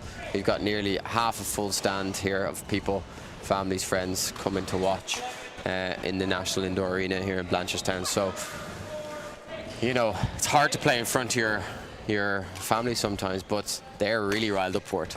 I love Anna's attitude. She came on court, she came ready, she came prepared, and you can see how determined and animated she is. She lost the first 21-9, but she's fighting really hard in the second here to stay in the game. She is a fighter, and I love to see that. Really good shot by Anna. She's bringing the heat up here. 12-8. Fantastic play by Anna.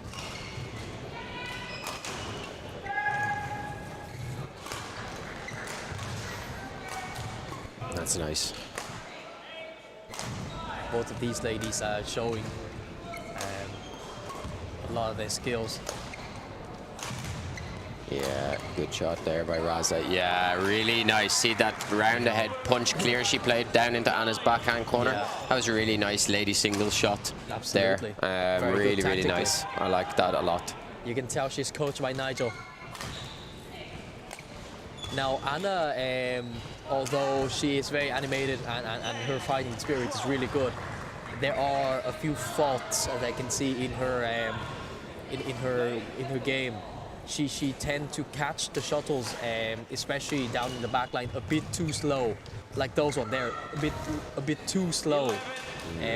She needs to adapt to them a lot quicker, because if you catch them that low, you are in big trouble.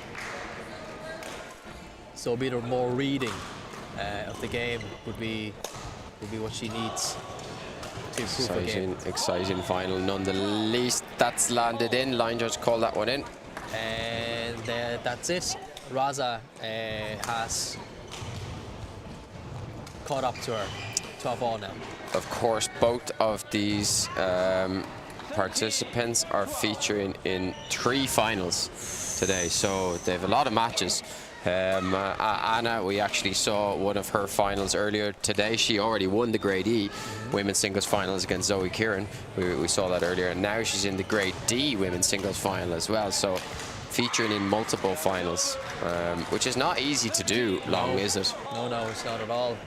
especially playing in a high-stake, high-pressure tournament. Because you have to understand, these girls work the whole season for this, and it could be quite pressured. Yeah, indeed. And Raza, of course, actually won the Grade F women's singles final earlier today as well, Yeah. 21-14, 21-15 against Fatima Sanchez. So we see Raza featuring in multiple grades as well. So, I mean, these girls are playing good badminton. Very good badminton. Anna, we saw earlier, Anna beats Zoe 13-9. Very impressive.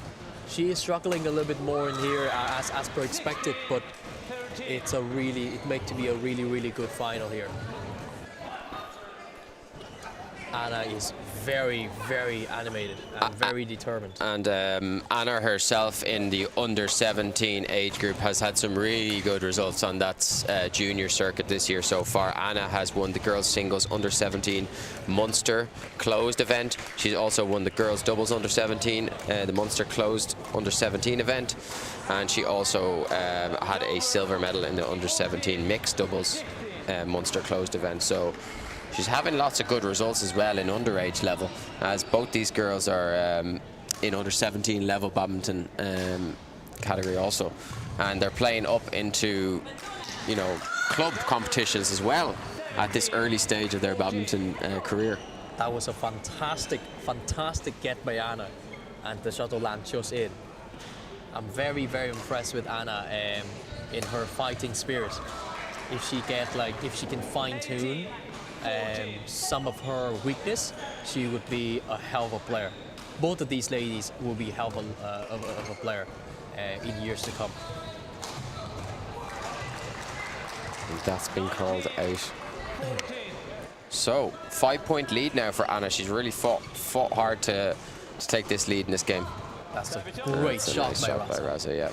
Very good. Straight down the line. Just good angle. Fantastic.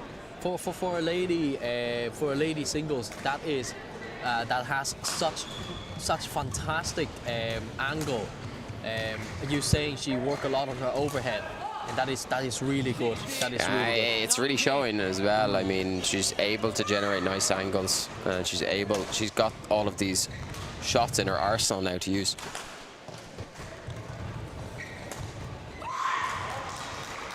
Massive cheer there for Anna as she sets herself up 4 game points here to take the second. That is about the 5th "let's go" that she has shouted this in this set alone, I would say. I love it. I love that style. It just makes badminton more fun, you know? It just makes badminton more fun and more animated, and more. As we go to the interval, we are going to stick on this game. It's very exciting Grade D women's singles final here at the Victor Graded National Finals, taking place in Blanchardstown in the National Indoor Arena.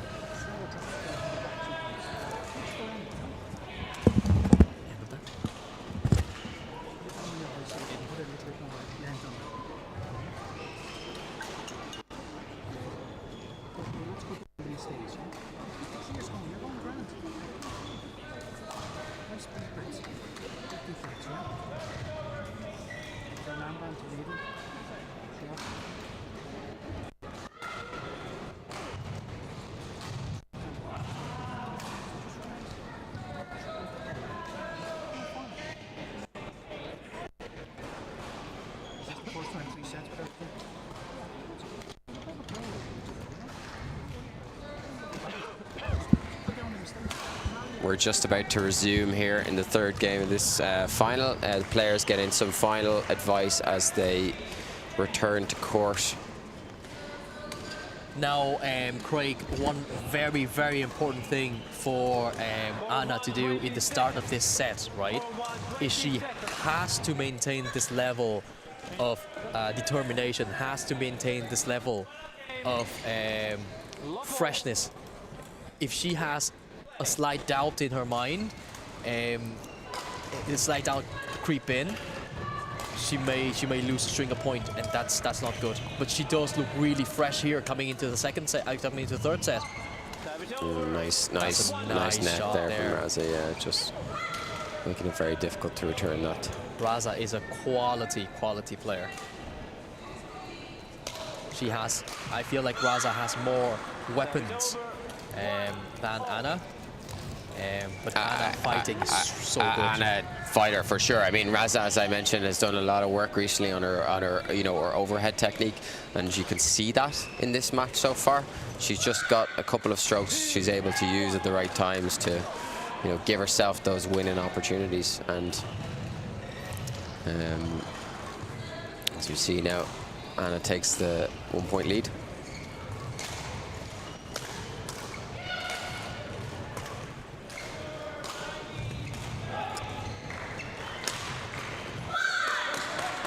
Good fight. Nice straight smash. I like to see that reaction from Raza. I like that. A bit of, Oish, that's caught the net.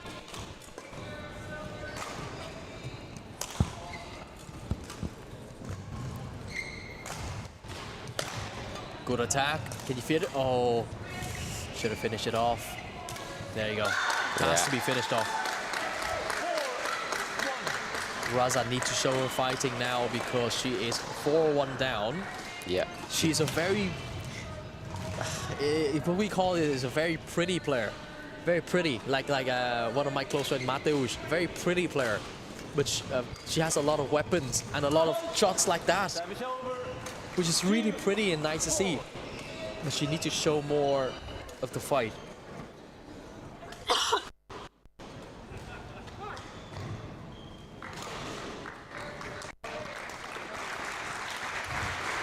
Especially when she's down, she has to show a lot more fight. It's been called out.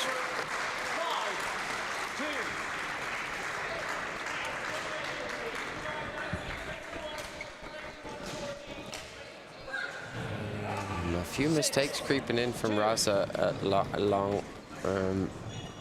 She needs to just come back to her game plan. Good shot there. Yeah. Very good job with both ladies. Good net contest there. Forcing the lift, but it's actually still a very good lift. High quality final, Craig. Yeah, very much so. As we see a nice rally here developing. Fantastic. Yeah, I mean, that was fantastic by both ladies. Yeah, real textbook lady singles there, like those long high clears to try and just put the opponent slightly out of balance and then pull them into the front or down to the side to get that winning point. That's really, really good lady singles rally in there.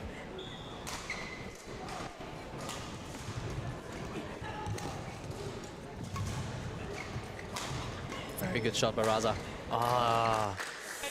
The attack by her was good. The angle was good, but Anna defensively is playing very well. Play.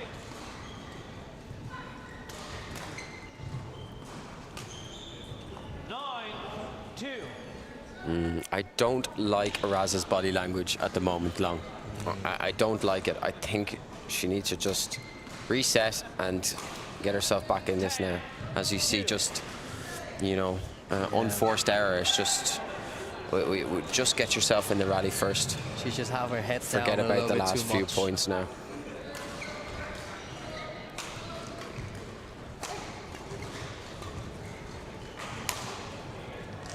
Next game on court number 2.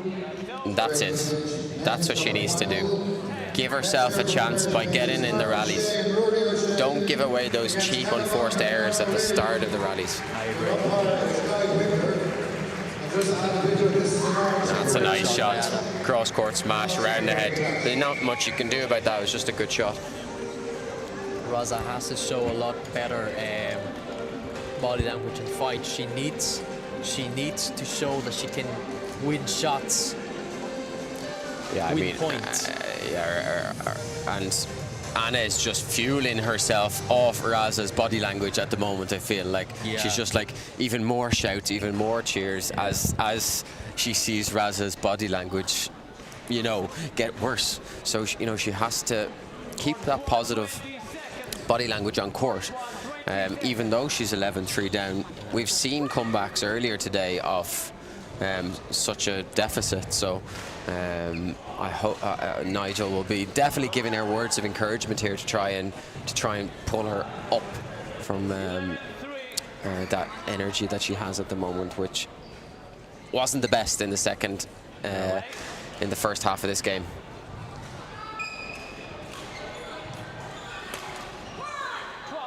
As we see there, just another one. I would like to see her just put in a clear there long. Yeah. You know, get herself into the rally. There you go. Oh, And it's just, I mean, she it's was met by such a good cross. and just a cross reverse slice there, which is just a really nice shot. Short. Yeah, she's just steamrolling at the moment long. I think Raza's a bit running out of ideas at the moment as well. He's running out of ideas, and she just met with someone who is unwilling to move out the way. Fantastic shot by Raza. Has to be finished. Yeah, well done. Well done. The shuttle has disintegrated in the air. I would imagine that would have changed. gone, yes. yeah.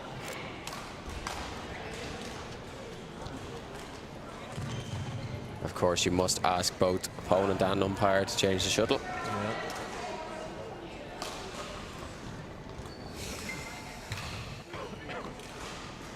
4-14. It would be nice to see a bit of a fight back from Raza here for some last-minute excitement in this final. As she's trailing by 9 points. Oh, another one cross. That's just it's caught the top of the net there as it went over, and then forced a shorter one again. So everything's going Anna's way. You would have to say. Going Anna's way, yes. But well, I can say for future experience, because to be honest with you, I don't see a way for Raza to be back in this game. The lead is too far. But for future experience for Raza, I think it would really benefit her. That she has to get on top of the second or third set straight away after winning such a big first set. I think some of it was a tiny bit of complacent, potentially get it creeping in, and at the moment it's such a massive uphill to climb back. Yep.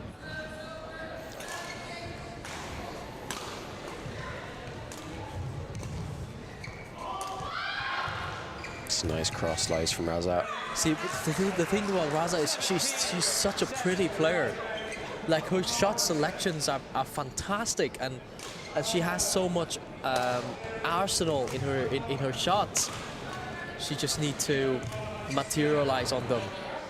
Oh, it's a nice hole flick there. Just unlucky, just landed out. She just needs to push to double digits now. That's a nice shot. Oh, that's a good shot. Good. That's what I wanted to see more of in the other game we watched, where Aiden Bijou earlier was spinning a lot, and Raza just played more like plain shuttle on the net there, which makes it safe, and you know, it won her the rally there. So I quite like that from her. Just nice, simple badminton. Yeah.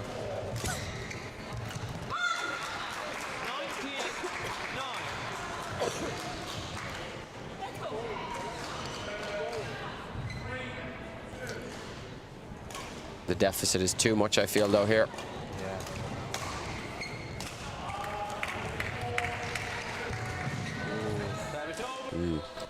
Trying to hold the net there. 10-19 now. She's made it to double digits, so let's see if she can. No, I can smell the title now. She has to be focused. She has to be focused. I know that it means a lot to her, but she has to be focused. Job is not done yet, as far as Anna is concerned.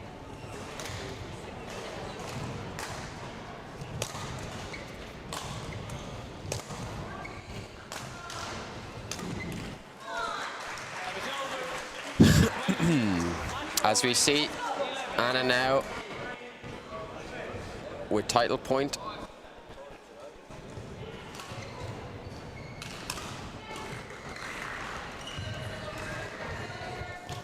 Yeah, I like it. I like it a lot. I like it a lot. Simple net there, just to force a mistake. Don't give it to her easy long. Don't give her the title easy. Make her fight for it in these last few points. Absolutely. See, the thing is, like, she's such a nice player. And we see smash out the side there. It kind of summed up that game, that smash, to be honest. There was a lot of errors. A lot of errors, a lot of, you know, being a little bit frustrated, impatient, trying to force stuff when we needed to get ourselves in the rally a little bit more there. I feel Raza needed to get herself in the rally and then, you know, use her weapons at the right time. And we saw her trying to do that off return serve a bit too often. But well done again. Anna taking the second final she's in today, so I wonder, can she go 3 for 3 later when she features in the mixed doubles final? That will be exciting to see, but well done to Anna. She's won 2 singles finals today, which, Long, that's really impressive. That is impressive, and that would take some toll on you as well. But look, she has done it. We are going to go on multi-view here, and we're going to go across for the first time today to the highest grade we have here at the finals, which is the grade B. And we are in a second game here on court 4. This game is being played between Cathal Whelan and Ashley Coyne against Enda Daly and Georgina Ward. Georgina and Enda obviously on the far side of the court, and Ashley and Cathal on our near side. So this is an exciting match, Long. This is a really interesting match between 4 really highly skilled individuals. Now, I would say Georgina and Enda are, to me, very much mixed specialists. They are fantastic. Now, of course, they both do well in doubles category as well, but I feel like they are very, very good mixed player. Whereas Cathal and Ashley Coyne, I would see them more traditionally as doubles player. So this is actually a very interesting matchup here. And it looks like it will go 3 sets. It's 21. It's 21-15. Yeah, as you mentioned that, we have our announcer David Murphy calling the next matches onto course. A little bit hard to speak over this, so we will be with you now in a second. Wow, look at the reception that the Galway pair got from the Galway supporters. That was huge reception there for them against, I think it's a Trinity. Oh, it used to be a Trinity pair, Connor and Chloe, but I think Chloe moves to RCSI this year, I would imagine. But she's still representing Trinity. Okay, as we see, Nech Sepla is coaching Ashley and Cathal on court there. He's recently come over here from Slovenia. A very good player as well, playing in Mount Pleasant Lawn Tennis Club, along with Ashley Coyne, who's also a Mount Pleasant Lawn Tennis Club member. Of course, Cathal Whelan coming from Port Arlington Badminton Club in County Laois. And then obviously on our near side here we have Enda Daly and Georgina Ward. Georgina actually recently won the women's doubles over 45 category at the Irish National Masters. So a lot of experience with Georgina. She's also playing a lot of the Masters events with Enda. They play in the mixed doubles category, and then Georgina recently was involved in winning the Ulster Masters Open as well. She won the women's doubles over 45s and the mixed doubles over 45s. So Georgina's having overall a really good season in the other events she's playing in. So let's see what they can do here in this third and final game. This is going to be quite exciting.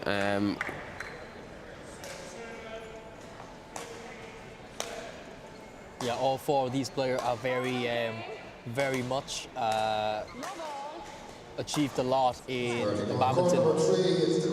Very highly competitive players. Let's give a very warm welcome to players coming out. Yeah, this is a very high level final as well. Conor Hayes and Owen Riven. And your umpire is Michael O'Mara. Enda Daly as well, of course, plays in a lot of the Masters events in the 35 category. So he recently was runner-up in the men's doubles in the National Masters, and he was also runner-up in the Grade A Nationals, actually. So that's the grade above this. Yeah. He was runner-up in the men's doubles, which is really quite impressive. Yeah. With Jerry. Yes, with his partner Jerry Noble. So I know that they play a lot of the Masters tournaments in the doubles together, and then various other events on the calendar.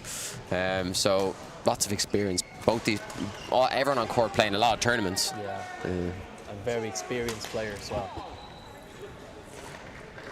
Enda is a hard player to play against in mixed, I can tell you that. He is very experienced. His touches, he knows where to find space. And Georgina just leaving that short there. Needed to push it into court a bit more. There was 2 mistakes in a row by Georgina. That was unlike her. Yeah, usually a very solid player at the net, Georgina, and knows how to play mixed very well. Very fast player as well. Very fast reaction, Georgina. That's nice by Fantastic. Enda. That's why Really Enda nice. is really hard to play against. His soft block are of very high quality. Yeah, that like probing shot down to the service line there is a really nice shot to be able to play mixed doubles, where you can control the shuttle. So once it goes over the net, it's going below level net quite quickly. Georgina is having a few errors here, and now it's also Enda. They need to stay focused and calm here, but I suppose their experience, they would know what to do.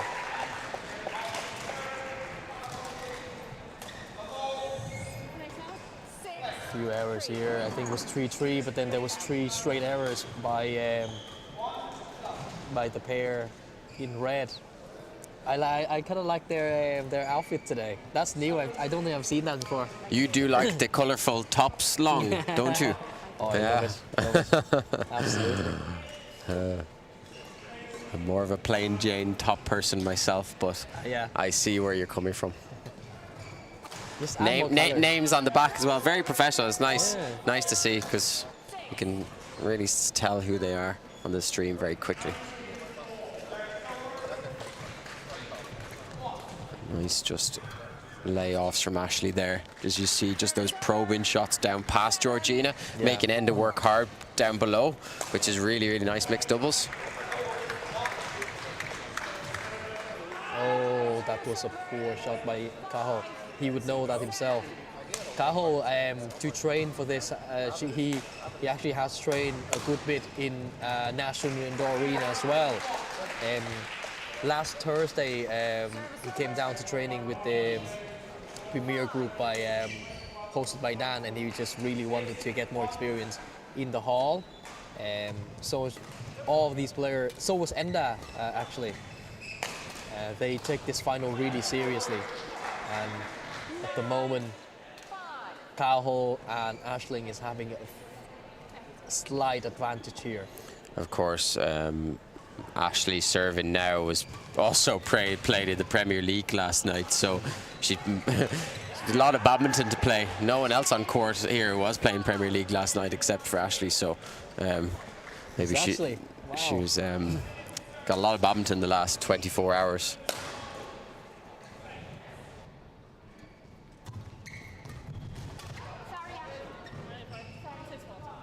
Service over. 6-10.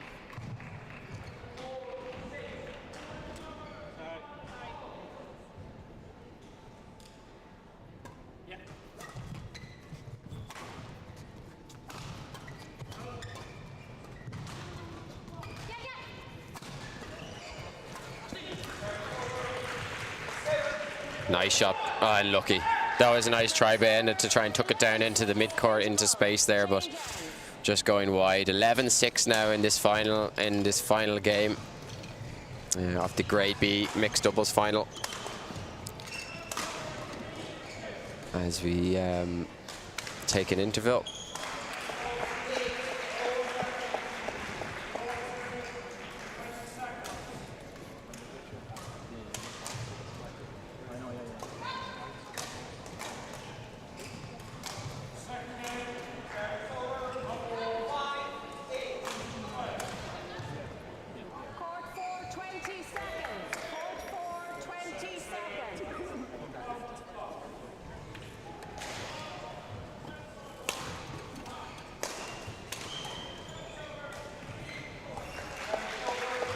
11-6 and Interval Ashley here. Coyne is also featuring today in the B women's doubles final with her partner Anastasia. So that'll be later today in that match. So a lot of badminton for Ashley, and to be in 2 finals of the Grade B is really quite impressive. Absolutely. If I'm not mistaken, I think Ashley actually won the Grade B last year in women's single as well, women's doubles as well. I think she... Yeah, you're right, Long, in that. I have it here. So in the 2023, she won the women's doubles Grade B final. And she was also runner-up in the mixed doubles Grade B final last year. So she's actually looking to retain her title in the women's doubles Grade B later today. So that will be exciting. I tell you what, let's test the memory, right? So I think she beat Squiva and Leone last year in the final of the Grade B in the women's doubles. I think she was playing with Nasty as well. Is that correct? You are correct. Yes! We're going to have a quiz here live on stream for everybody. And I think Aisling was playing with Kyle Graham in the Grade B mixed. I That's can't a remember who nice they lost to. return there, though, by Enda. Down onto the back line. Georgina, of course, opting for a forehand serve, which she does so well. Forehand serve, and it's a really difficult serve to use at this level. It needs to be going over the net at really, you know, low. But having, you know, seen Georgina play a lot, she is very effective with it, that forehand short serve. Not many players we see use that long. No. But she does it really well. That's a nice shot by Enda, cross smash back onto Ashley on the body. On the hip side as well. Yeah, really nice. Which is almost impossible Really nice. to defend.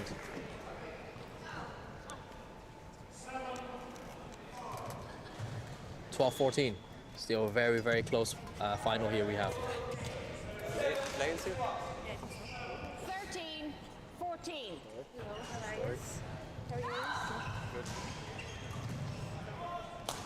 13-14. Will we see a comeback here? Really good flick there by Enda. Smart.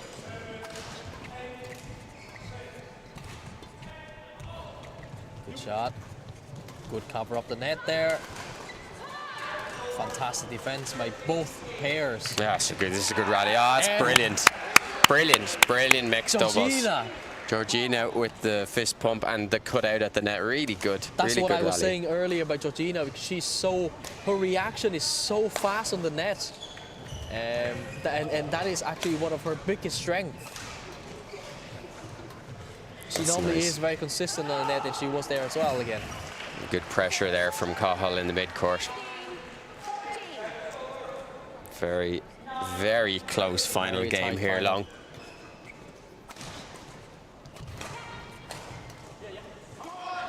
Oh, he's just left that short. 2-point advantage now to Cahill Whelan and Ashley Coyne. Oh, Couple of mistakes there That from is- Enda. that is poor from Enda, and he would know that himself as well. 3-point advantage. Will Aisling be able to... Yeah, that's that- good by oh. Georgina, just picking it Just onto the land back in, line. is it? Yeah. Yeah, that's where Georgina is so good, that mid-court to net. 17-15. Would Aisling be able to get herself a change of medal color this year from silver to gold? Nice. Fantastic net block there. And that was judged as 18-15. double racket? Double shot? Must have been a double hit, yeah. Nice return of serve by Enda. Fantastic Yeah, there. again, Georgina just finding those gaps as she comes into the mid-court and into the net. Something that she's been really good at so far in this final.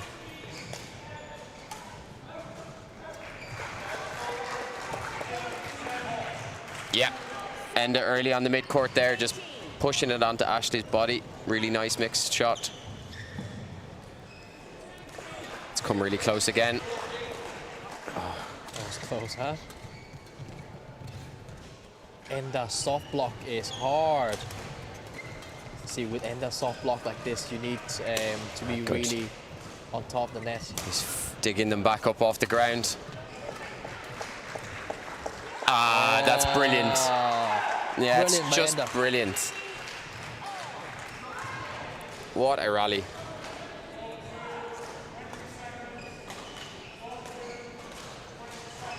We're having really tight games at the moment in all the courts.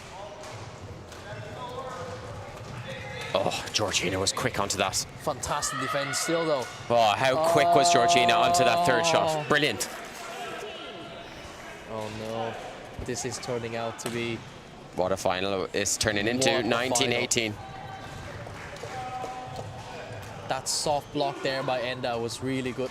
Yet again, you have to be quicker on the net there. Good defense. Nice. Very good play. Oh, Georgina's looked like she's done something to herself there. Oh no. She's just gone back awkwardly to try and get that. Oh no, 19 all. No, this Oh, can't no. be real. She just came back awkwardly there as Enda came across her. I don't know what happened.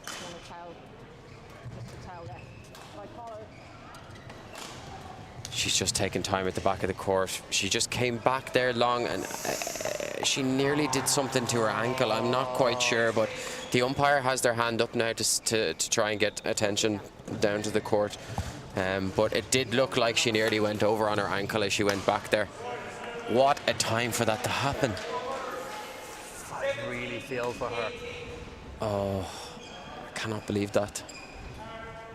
With the way it's looking, I do not think this game will be continued. Our tournament referee, Angus Sheeran, coming to see how serious that injury was, but it's not looking good. Long she's on a chair. It does not look good. Yeah, she just Damn it. came on it funny as she went back for that shot that came past her. And I know Georgina was only recovering from an injury, so it's really sad to see this. That is bonkers. That is really sad to see. What a time for that to happen, in 19 all in the third game of the final. She's getting attention there from one of the events manager, Connor, and tournament referee Angus Sheeran over court side. So if you're just tuning in, what's happened is we're 19 all in the third game here, the Grade B mixed doubles final, and we've had an injury. It looks like Georgina has gone back on her ankle, unfortunately, and she's receiving medical attention at the back of the court, and it's just sad to see. We had such a good final on our hands there, Long. It was really quite the game of badminton. It's just sad to see it end You hate to see something like that happen. in that way. Yeah. We are over in the commentary area here, but play has stopped as Georgina receives some attention for her injury. That's a sad way to end. Maybe I don't think the game. It doesn't look like she's going to be continuing with the match. It looks like we could finish up at 19 all. The tournament referee is over with Georgina, and she is receiving medical attention on her ankle. It looked like she went back awkwardly on her ankle and did something to it. Just to keep you updated. That is such a shame. It was a really exciting final though there, and I mean, it's one that was about to go either way really long until we had the injury. You know, it was close all the way up to 19 all. We had it 2 points gap between players up all the way up until 19 all, and we had a fantastic few rallies there. The players are hugging each other on court, so it looks like the final is going to be awarded to Cathal Whelan and Ashley Coyne. But I'm sure this is not the way they want to win either. No, and Absolutely not. the sportsmanship is nice to see. The guys have been over to check on how Georgina is, and we're wishing her a speedy recovery here from the commentary booth. And we will keep you updated on that match as it progresses, and we'll keep you updated on Georgina and advise how she is. But it looks like that final is going to be a withdrawal from Georgina Ward and Enda Daly due to injury from Georgina Ward. So Cathal Whelan and Aisling Coyne taking the Grade B mixed doubles final there. Sad way for that game to end, but we're wishing Georgina a very speedy recovery, and hopefully it's nothing too serious. We will keep you updated on that. But we are going to go now onto multi-court view and switch over to another final. So as we pull up our multi-court view here, we see there's a couple of matches underway, couple of matches in progress. We are going to jump across to the Grade C. We haven't seen any Grade C matches today so far, so we're going to make sure we cover all the grades for you today watching on the stream. And thanks for joining us. I'm Craig McCordy. You're here with Long Nguyen, and we are covering the Victor Irish Graded National Finals for you today in Blanchardstown in the National Indoor Arena. We are going to jump onto Court 3, where we have the Grade C final taking place. We have Fergal Hannon and Lawrence Playa against Connor Hayes and Orla Craven. Yes. So exciting one here, Long. 100%. Orla and Connor got to the Grade C final last year as well, and they came up short against a Carrigaline pair of Ali Zain and I would like to say Michelle Hayes. No, sorry, Caroline Hayes. That was after one. They would hate me for that. But yes, Fergal and Larry is a new pair formed this year, and they actually has a lot of really good relationship on court. They beat a lot of really good pair this year to get to the final of the Grade C, but in general as well. One of the biggest win coming this year was against Danny O'Mara. Nessa Flynn, which is a fantastic win for anybody to have in the Mountain Ireland calendar anyway. But for a new pairing of Fergal and Larry, that is a very, very good win. At the moment, though, they are trailing in the first set to the 118. Second set, they're trailing 5-4, so still all to play for. But that is a fantastic shot there by Connor Hayes. Craig, anything to add? So yeah, I mean, Connor Hayes, I'm familiar with these players. I mean, Connor had a runner-up in the mixed doubles Grade C last season, and also has been playing in some of the Masters events over 35. He won the Connacht Masters Open in 2023, men's singles, and men's doubles over 35 in the Connacht Masters Opens last year. So he's playing a lot of the tournaments and having some good results there. Of course, featuring now in the mixed doubles Grade C final. They had some good wins as well, Connor and Orla, to get to this final. In the semi-final, they beat Jerry Noble and Michelle Hayes 21-14, 21-10 to get to this final. So they beat a good pair there to get to the final.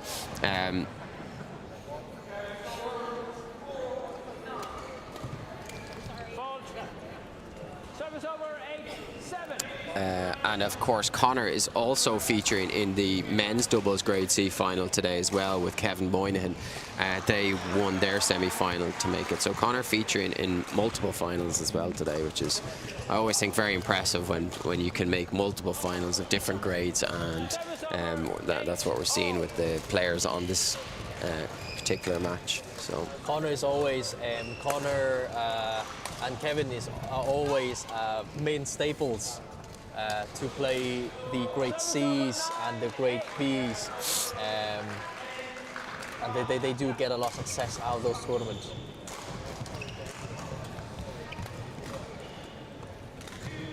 At the moment they are 9-all in the second set. Some high quality badminton is being displayed here by both of these pairs. Good smash there by Fergal. Very persistent with his smashes here.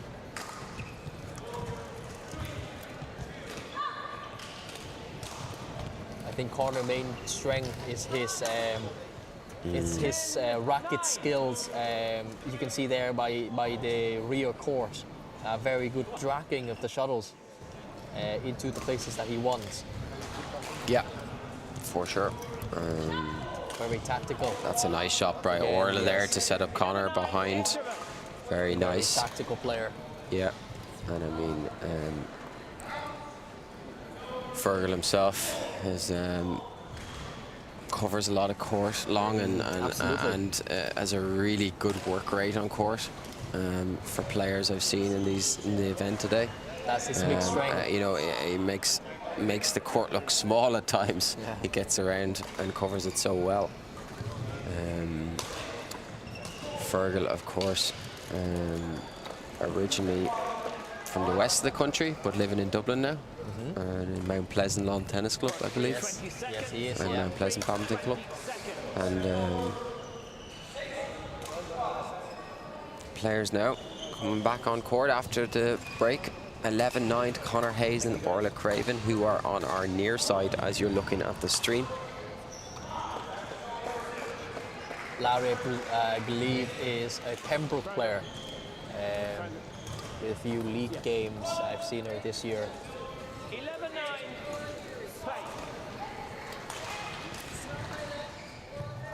Good defense there by Conor yet again. Oh, that's wild by Conor.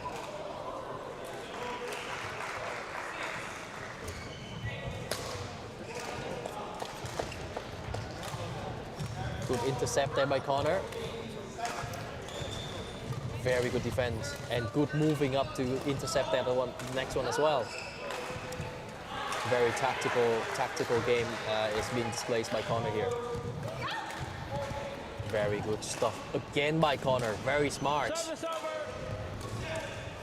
Of course, both of the players on our near side, Orla and Conor, are from Galway Lawn Tennis Club. So one of the big clubs in Ireland. Absolutely. In the west of the country. They have a lot of support today as well. The representation of this particular club. Yeah, big crowd up from Galway today. I know a lot of them were playing in the Premier League last night for possibly the Western Warriors team. So I think a lot of them stayed up then for the graded finals today, and a lot of them participating in the graded finals today, which is great to see. So, right, we're back in action. 12-13.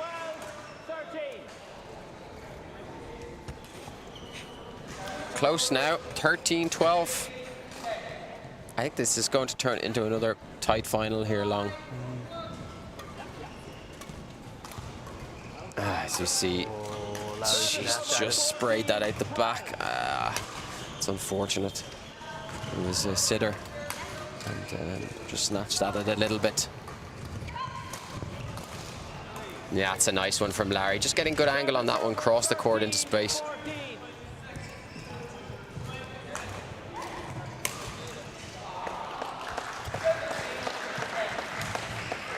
Good shot from Fergal. That was really good shot there by Conor. Just confused the two of them. That's nice by Larry. Oh, so unlucky. Did everything right up to that point, laid off, forced the lift.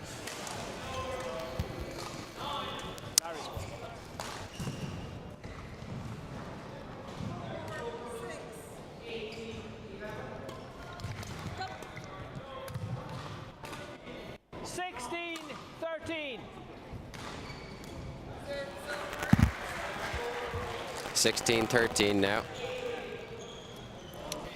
Conor and Orla are looking to take this final in 2 games if possible.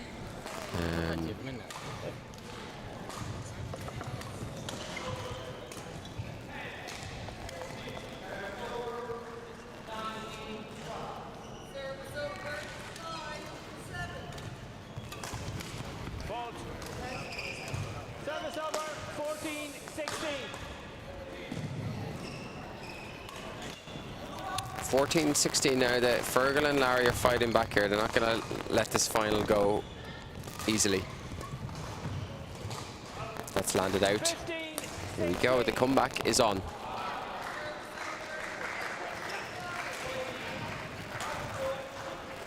Just a little mix up there between them. Larry's coming back for that, but I think Fergal had it covered.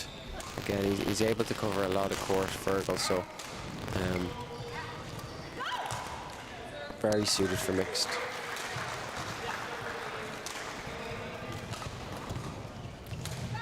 Nice shot from Larry there. I've noticed Fergal and Larry are playing a little bit more level doubles at times, which is, you know, is something common that you would see in mixed, depending on who you're playing with. Sometimes it's tricky to play against pairs like that are playing more level doubles style than a clear classic mixed style, where you've got, you know, the lady pushing more forward, looking for chances to take the mid-court net, but you know, it can be effective to play a bit more level double style and mixed, and you'll see a lot of that on the circuit from the professional players as well these days.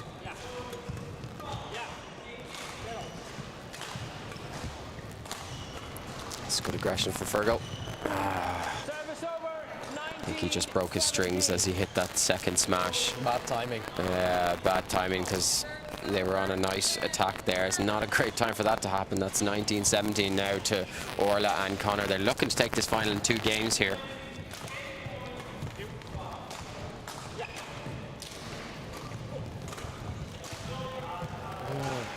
That's landed in. That's a nice shot there to keep them in it. What a big point this is. 18-19 now. It's to go match point down or to take it to 19 all. Nice by Larry, really good early on the net, and just poke it down across into the backhand side of Connor.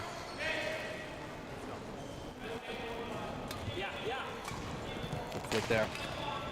Oh, look at this. Good. What a comeback this is.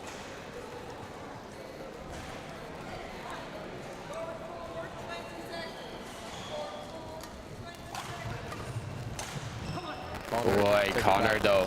Service over 20 all. Very brave. 20 all now in the second game of this final. Good shot. Yep, that's landing in. Both of them. Yep. Oh, unbelievable from Fergal. How has he managed to come out of that one on top? I don't know. Unbelievable. He dug it out from the outside of his body.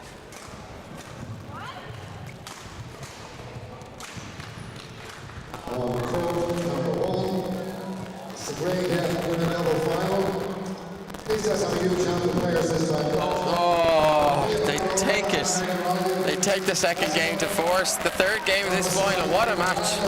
Fergal and Larry taking that game 22-20 to force a decider in the Grade C mixed doubles final here. This is another exciting match long, I have to say. We're in a third game and have another close mixed doubles final.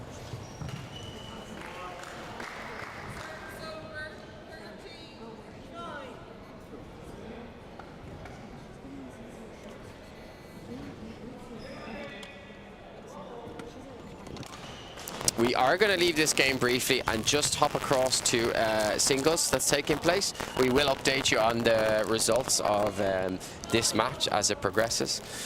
We are going to jump to Court 4, where we have the Grade C women's singles final. That is taking place between Laura Heary and Orla Evans, 2 of our upcoming junior players who are getting a lot of great results in some of the juvenile events at the moment and moving on to play in these graded tournaments now. I think Laura Heary is probably one of the most improved player I've seen from last year. Her level has improved tremendously, and she's a very great shot there. category player. She played well in all the categories she plays in. Laura Heary actually got a call up to Leinster's senior team this year as well to play.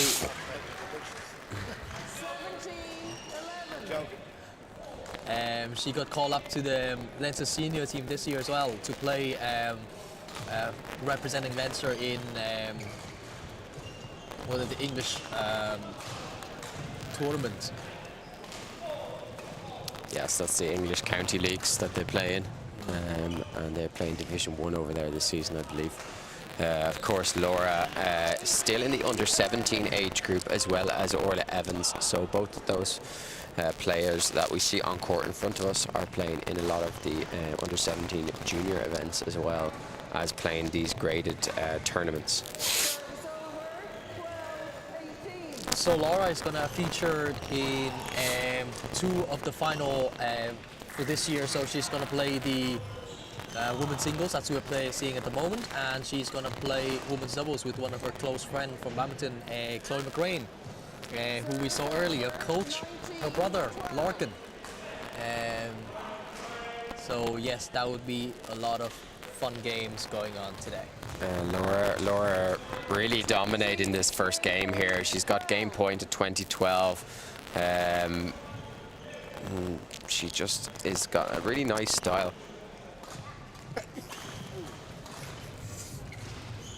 Very solid player. Laura Heary, very, very solid. What a shot there by Laura. Fantastic shot. Smash there, just landing plumb on the line to take the first game 21-12. As we see Enda Daly coming on court to coach Laura, and unfortunately lost out just recently before we moved. He lost out in the Grade B mixed doubles final. As you'll see off the screen at the back of the court there, Georgina Ward still sitting with that injury that she picked up. We're hoping that she makes a good recovery there, but end on court coaching Laura for this Grade C women's singles final. And young Owen Evans coming out to give some support to his sister, which is great to see. Owen, of course, under 15 player and doing well in all of his under 15 events. So nice to see her little brother coming out to give some support.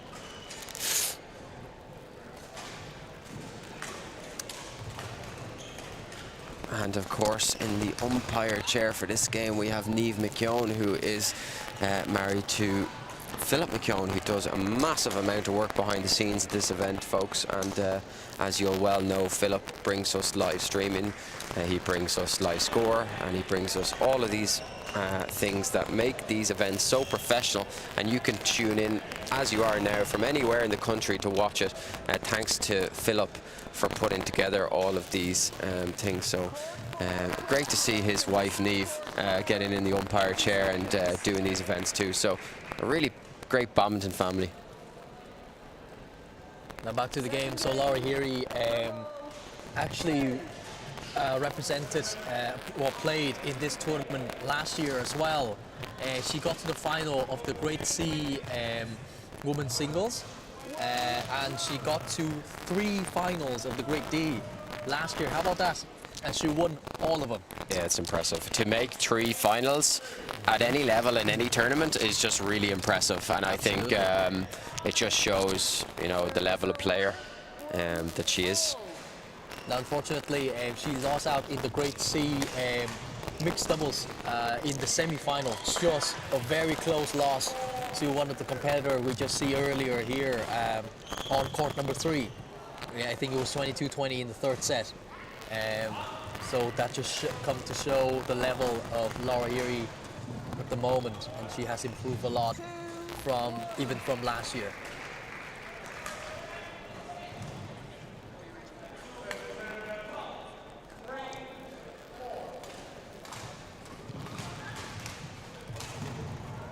Service over. 2-all.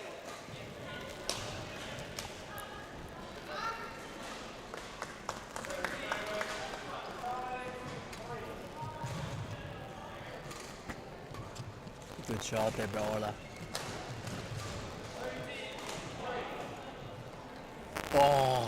What a clear. Yeah, Punishing clear just by Laura. lands plumb on the back line, that one. Laura, when she got called up to the Leinster senior team to play the English County tournament, she was actually quite surprised that she plays a lot of women's singles in the team. And she actually did very well for herself as well. Again, a very multi-category sort of player, and she's very well-rounded. Service over. 3-4. Still quite even in this early stage here. We have Orla Evans serving a 3-4 in the second set. Orla is leaving a lot of the shuttles in. She just needs to take a bit more chances with these ones, because these are landed just in, but it's very close. She has to play them. Good shot by Orla, very good shot.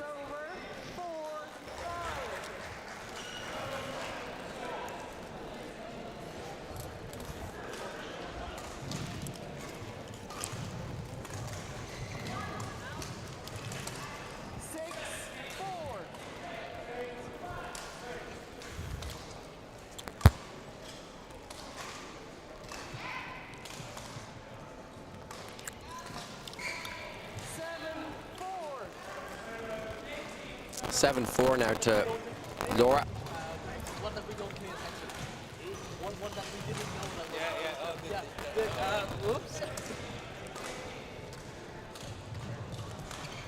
Nice shot. Ah, it's good power. Brilliant.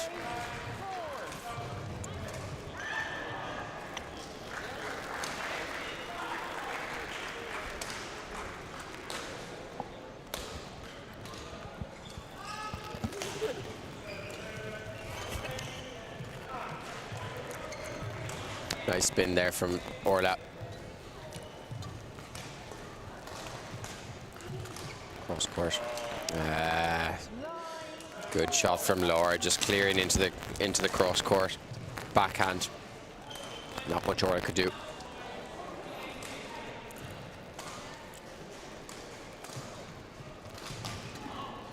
Nice smash again. Just really gets nice smashes Laura, so she does straight. Good angle, good power.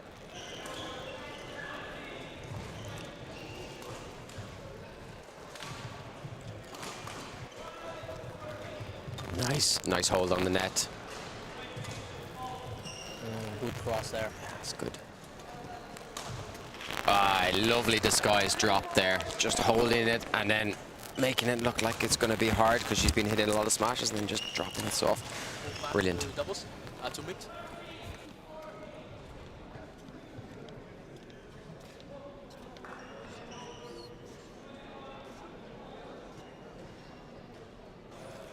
We are going to jump back across now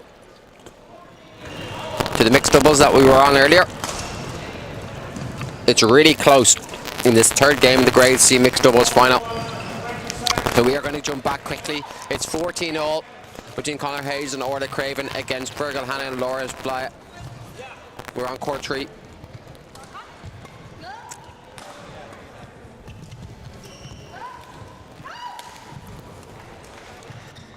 Service over, 15-14.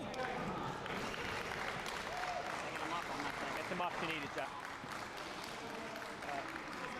Line judge. Sorry. They're just getting the court mop there at 15-14. Another really tight final. Is that okay, Conor? Okay. A lot of them. Thank you, line judge. To Orla. We have a lot of them today. A lot of very close final. Yeah. 15-14 to Fergal and Larry. Good power. Service over. See, Conor. Nice turn though, just to put her out of position there to make her make the error. A very mixed shot.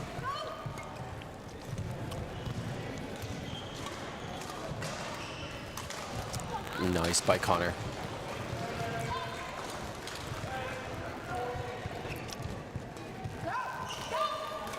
It's landing out. Oh, it's been called out. I think that one was landing out as well, long on the far side of the court, but they hit it.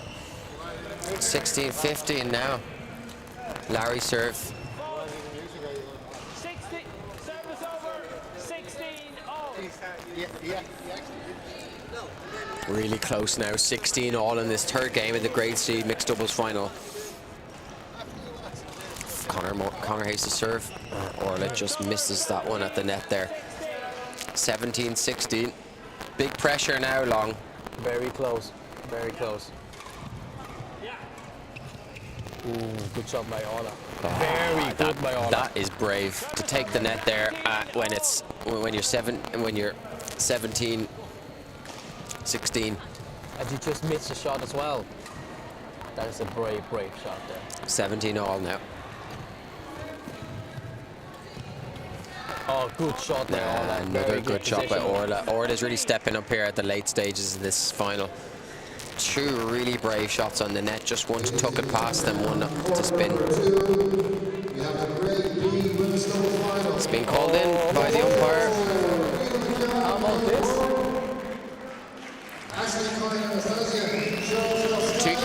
2-point lead now in this last stage of this final, and you'd have to say that Orla's really stepping up at the end of this final and taking it by the scruff of the neck. Absolutely. She's just put them under pressure on the net after every serve and return.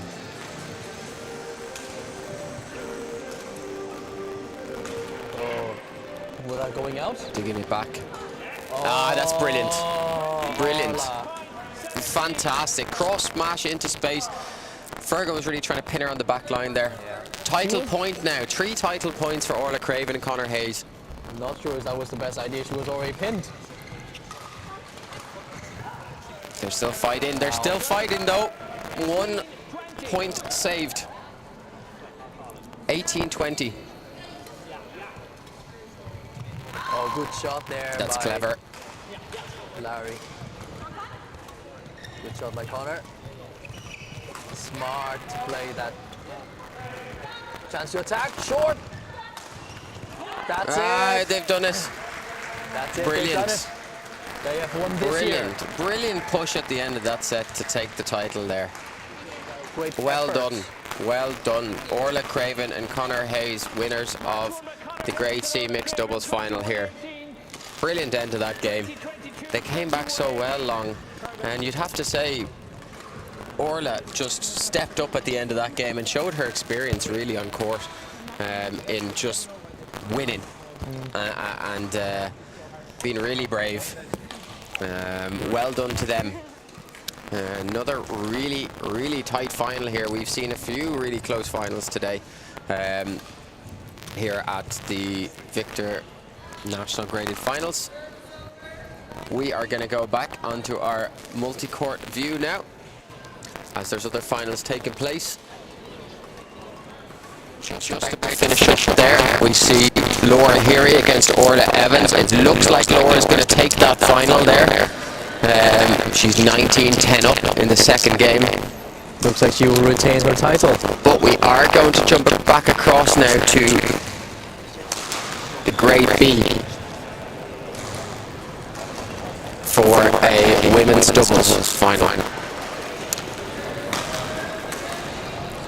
On court 2. Knocking up. As you're looking on the right side of the court, we have Leonie Ward and Cuiva McKeown. They will be taking on, in the blue t-shirts, Ashley Coyne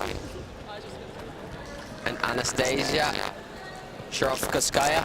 Ooh, that was really good there. That was fantastic there by Craig.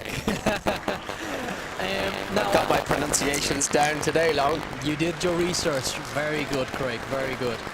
Now, am I wrong in thinking is this the repeat of the final last year of the Grade B? I do believe you're correct, and I do believe that Ashley Coyne and Nastia won this final last year. Probably right. Yes. So we have a repeat of last year's 2023 women's doubles final.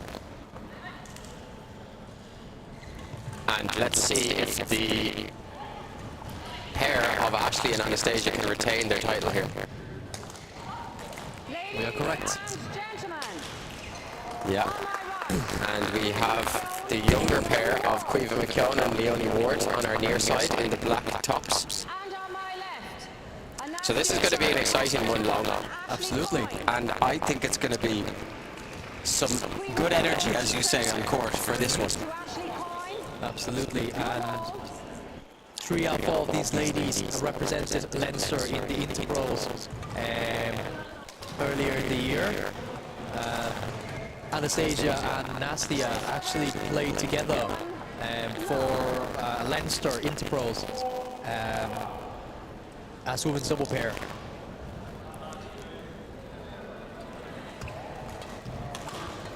Good power by Caoimhe. Very good soft there by Leonie, but she couldn't get it the second time.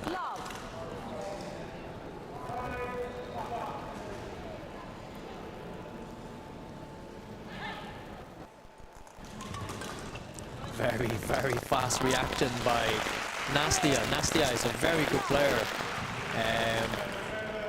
from Mount Pleasant Lawn Tennis Club as well. Very good in both doubles and mixed. 1, 3.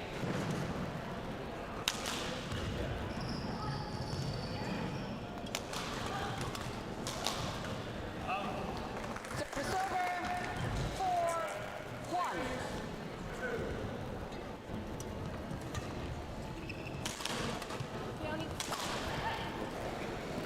Service over. 2. Nice to see one of our fellow commentators in the comment section on YouTube. Brian Henderson, how are you? Good to see you. We see you, we hear you. How is Japan? I hope it's well. Yes, 9 points in a row for the first game last year. Let's see what happens now. I'm excited. This is another match I've been looking forward to see today. There's been a lot of great matches. This is another one that's exciting to see. Being a repeat of last year's final as well. It's quite exciting. So nice to have you here. Thanks for watching. 4, all.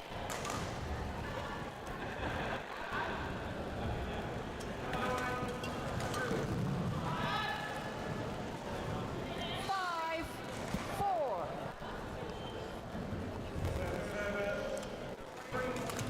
So, as we did say, this is a repeat of last year's final. The scores of this game last year were 22-20, 21-13. So, that was won by Ashley and Anastasia last year. So, let's see how similar, or if it's going to be a double win for the ladies. Now the younger pair has improved a lot this year. And as you would expect, but would that be enough to take on, to change their medals color this year? Of course, yeah. Leonie and Caoimhe were runners-up in the women's doubles grade C last year. As well, yeah, I think they were leading by a long shot as well before they lost. Oh, that was against Leah Auld and Anastasia. And they also were, of course, runners-up of this event in this repeat of this final last year. So the pair have made quite a few finals together over the last couple of years. Oh, what a dig out there by Leonie. Nice layoff by Ashley. Very good. Fantastic shots there by all 4 ladies. Oh! Just snatched at it at the last second. Good move by Caoimhe. She just snatched at it at the end. Good move though. Good reading of the shuttle.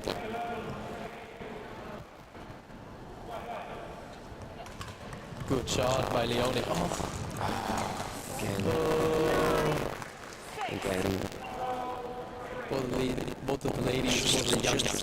Just overswinging a bit on those on the net long. We just want to probe those down to the service line, even if we don't think we can kill them, just to set ourselves up again. But that's really good by Ashley at the net there. Very proactive at the front of the court so far in this match. They are creating chances, they just need to finish them.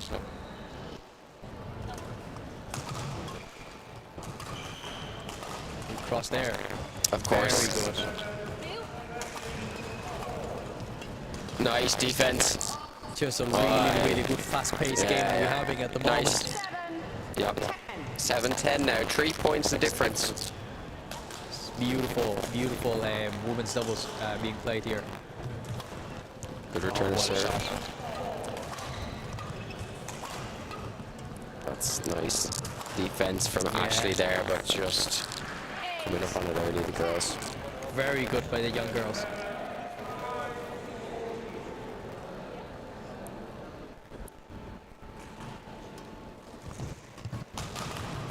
Good power. A lot of flat, fast shots are being played here by all 4 women, and it just made a very nice and 11-8 now at the interval. Yeah, we've a lot of fast-paced exchanges on the flat. I would like to see these pairs try and challenge net a little bit more. I would like to see them block net and challenge net a bit more. And I think that's going to make a difference in these flat exchanges. Who can change the speed of the shuttle down into spaces on the court? Because we have seen a lot of flat exchanges, but not too much block and challenge net, which I would like to see more of. I agree. And you can't be in shorts. Sorry. Okay, that's court 2, 20 seconds. Net out coaching from Mount Pleasant Badminton Club. That's where the 2 ladies are from, Ashley and Anastasia. They are from Mount Pleasant Badminton Club. And of course, Quiva Keon, Aylesbury Badminton Club, Leonie Ward, Pembroke Badminton Club. So mixture of clubs on court, all Dublin clubs. It's an all Dublin affair, long. Yes, absolutely. And all these ladies, I used to train a lot with all these ladies as well. Maybe not much with Nastia. Nice. That's what I mean there. That block from Ashley is really nice. Oh, it's good again. Good turn. Just put it on the back as well. They just laughing a lot as well. You like to see it. Very giddy, very nice. Need to keep their focus as well if they want to Yeah. take this final. You would like to see them enjoying their badminton as well. But yes, you're right. They need to be focusing on winning the game as well. They need to be more like Anna Lucy O'Sullivan. Bit of oomph. Come on, let's go. Good lead now for them. 13-9. 4-point lead. Next match on court 3 is the men's double final. That's on picking for the players Shane Guevara, Sean As our announcer David Murphy is calling the next game on court. Just off screen. It's been called in.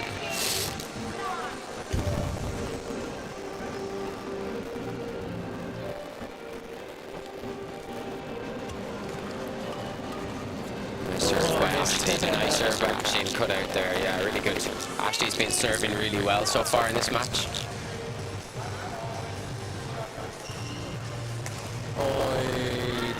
That's landed out. That's the ones I mean. I would like to see them try and block those soft out to the sides or look for a space instead of driving hard all the time. I've seen a bit too much of that from Leonie and Quiva so far. A lot of driving. Fast strokes, not looking to tuck it into space or change pace of the shuttle.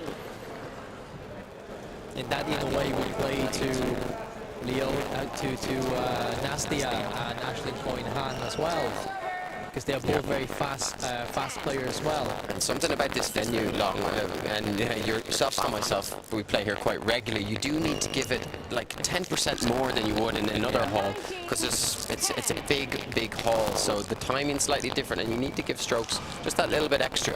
Yeah. I feel.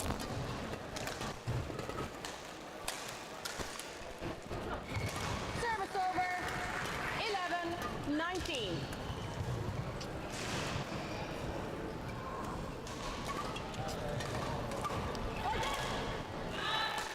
Service over. 20. Game point. 11. It's drifting away from the younger pair now. Game. Game 21-11. First game won by Ashley Coyne and Yeah, so I mean 21-11. I mean, I think it was 11-8 if I'm not mistaken at the interval. So they lost quite a few points on the trot there. And they can't afford to do that against Nastia and Ashley Coyne because they're both very experienced players. They're not going to give you anything. No, true. And quite powerful players as well. So that's why I would, again, I think Quiva and Leone need to try and take the pace out of the shuttle more and look for spaces out to the side of the court a bit more, or tuck it back into the centre with pace out of the shuttle. Try and force Nastia and Ashley to do something instead of driving it at them hard, which they've done a little bit too much of, I think, so far in this game. Starting on court number 1, it's a great doubles final. There's a huge hand for Kiri Foley, Antonia America, Shintoy Anthony, and Rizali Inas. And your umpire is Yanni Castillo.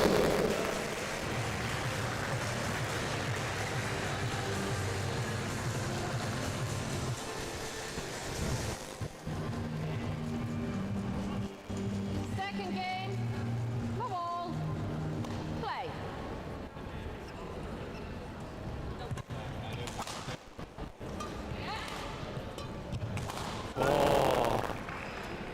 Come on, very powerful. 1. That is a statement of intent by Leone.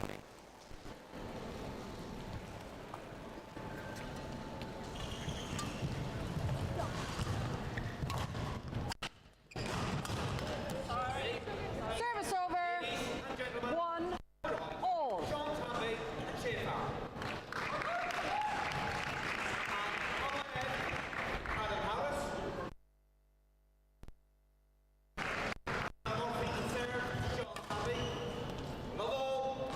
Service over. 2 1.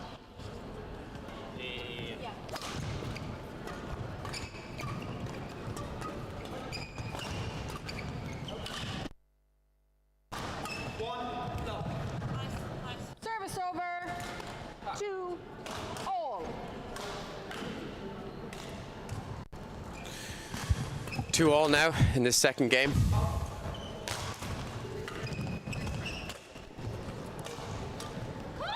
Nice shot from Anastasia there. Just the stop, drop, change the pace of the shuttle. Very nice. That's something that I think Quiva and Leone need to do more of. Nice layoff there from Quiva, just to force that one out, force the girls to lift out the back. Very nice.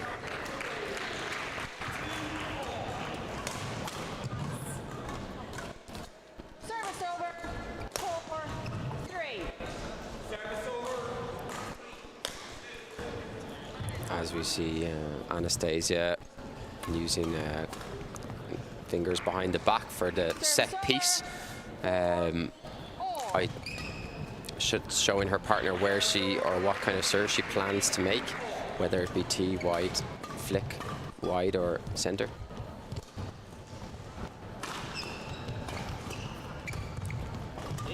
Nice by Leone, following that one up. Really good. That's much better from Leone there, following up that attack and just simple layoff into the middle of the court to force the lift out the back. Much better.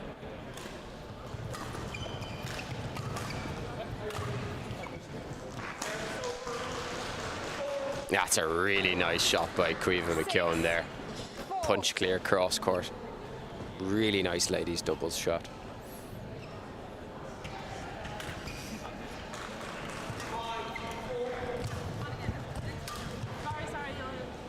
Service over. 5 6.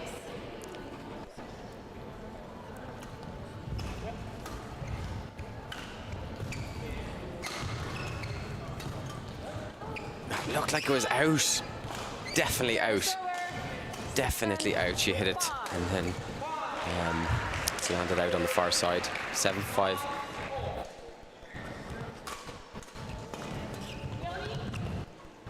Oh, nice shot by Nastia there, just to turn it again. Just turning the shuttle soft down into space. Some really nice ladies doubles shots being played. Serve to the tee here.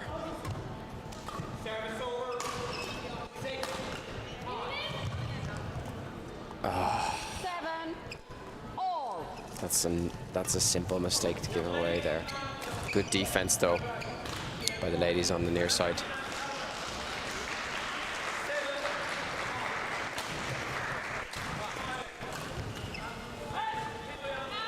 And that's landed out. Good attack, good offense from Nastia at the front of the court there.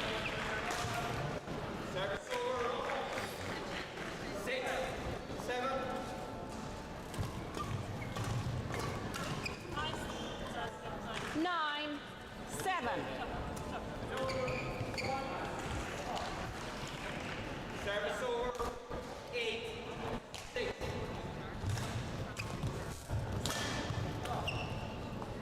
Seven. Mistakes creeping in there from Cueva and Leone. They look like they're going to be trailing here going to the interval at 11. 11. No, 7. no, too many mistakes in the early stages of the rally. They're going to have to do something here if they want to turn around this match. I see Netch coming back out to coach Nasi and Ashley. Player recently in Mount Pleasant Lawn Tennis Club, come from Slovenia. Good experience playing club and national level there. And Enda Daly, of course, was featuring in one of our other finals earlier in the Grade B, coming out to coach Leone and Cueva. Seconds. Court 2. 20 seconds.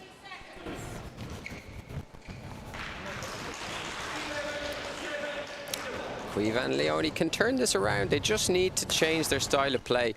Playing a little bit too passive. Need to try and find the gaps on court more. 7. Turn it into space. Keep on the attack a little bit more and they could get back into this.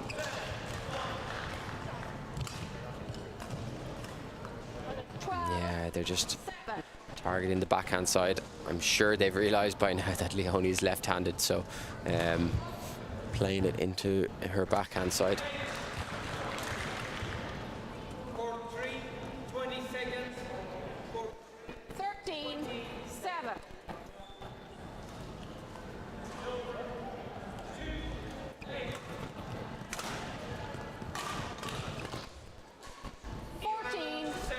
They don't want to let this get too far away from them. They're 7 points behind now.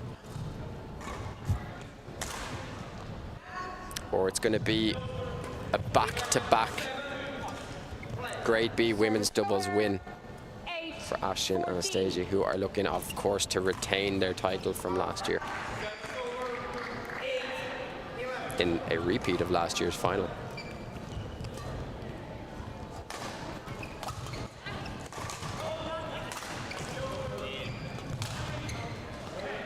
Better rally, but again, just the error creeping in from Cueva as she comes into the net. Anastasia and Ashley in control of this match at the moment. There we get a mistake now. Let's see what they can do. 15. 13. 8.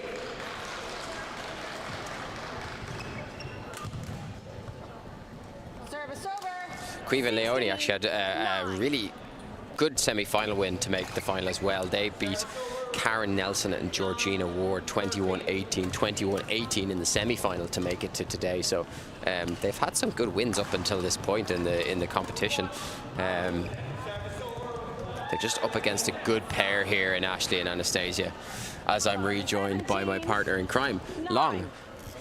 He needed a break. He's getting old. I'm getting old, boys. I'm getting old. So Long. What you've missed is the game being dominated really by Anastasia and Nastia in this second game. I can't see a way for Leone and Cueva to come back, No, to be honest with you. Neither can I. It does look quite difficult now. As I say that, 6 points? yeah, What do They you get think? one. They get one. 6 behind. Let's see what they can do. Don't give it to them for free. Exactly. That's what we've been saying the whole day. You can't give anything away. Nah, that's good.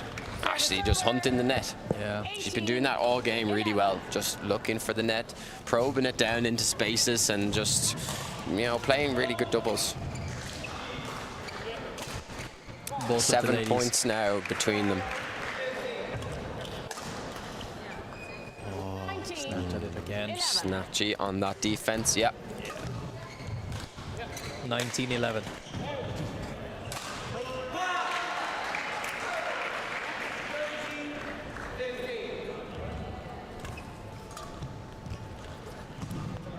Oh, good shot. Just come past her.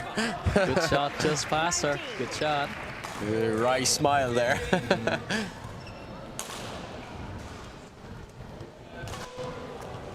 Yeah.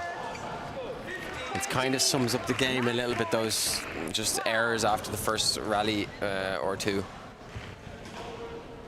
Just too many unforced errors.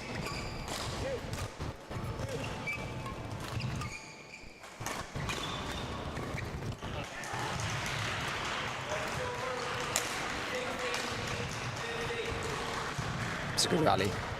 Yeah. Very good hunting of the net. Yeah, I mean, it's what They we've seen from her are all game. Ash. delighted. They're very happy with that win to retain the Grade B women's doubles final. Yeah, I'd have to say Ashley was my top player on court there long. She set up everything so well from the mid-court to net. She laid off well, she blocked and moved forward well, and she just kind of controlled the whole match really. And it's reflected by the scores: 21-11, 21-12. That final finished. Well done to them. That's back-to-back wins in the women's doubles Grade B final, which is a tricky thing to do, long, to get to retain your title, to not just win it but then retain it the next year. It's not an easy thing to do, so well done to them. She's on top of her game, Aisling. Very on top of her game. Yeah, for sure. And of course, she already won the mixed doubles B as well, so that's her second title of the day. She won the mixed doubles Grade B earlier with Cathal Whelan because of a withdrawal from Georgina Ward's. She injured herself earlier today, and hopefully she's okay. I can see she's still actually receiving some attention there, but we will keep you updated on how she is, and we wish her a speedy recovery. We are going to jump back onto the multi-court view now, and we're going to jump across to quite a close game in the Grade G. Yes. We have a men's doubles match on here, so we're going to jump to that. That's on court 3. If you're still with us, you're very welcome, and we're delighted to be bringing you some commentary for all of the graded finals today in the National Indoor Arena in Dublin. It's a fantastic setup, and we've got lots of spectators here today. We nearly have a full stand of family and friends come to watch. From all parts of Ireland, every province being represented today, and clubs from every province, which is just really great to see. The different clubs from all around the country. Yeah. You see that roar and cheer from the supporters of Farrell and Camby there. That was really bone-chilling. Yeah, so this looks like a really close match here. We're just tuning into this one. This is the Grade G men's doubles final, where we have just finished the first game. As our announcer Dave Murphy is calling some more finals on court in the background. It's great here. We have a little bit of music for the players coming on and everything. It's a very professional event. It's a walkout. And to have them playing in the same setup that the Irish Open is played in, which is an international challenge level event on the circuit. So for the club players to be able to come and play in this environment, it's just great. And I mean, it's been such a popular event since it came in 2019. Was the first year that the final was ran separately from the rest of the tournament. And across all the graded events, up until these finals, we've had 862 entrants, which is incredible. 862 entrants across all grades in the lead up to this final, which is staggering to see. And then the best players from those grades are featuring here in the finals today. So we're at an interval here. We're about to kick off the second game of this match. Ready? Second game. Level. Play. Good serve there. Good defense. And good turn there by the pair on the near side.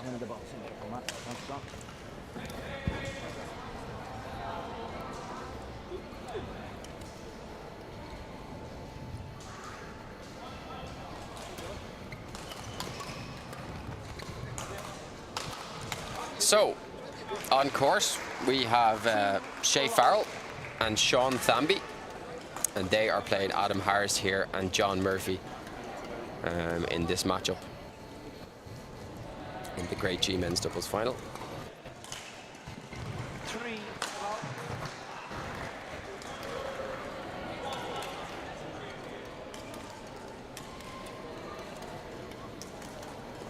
So again, John Murphy and Adam Harris had some really close matches long to get to this final.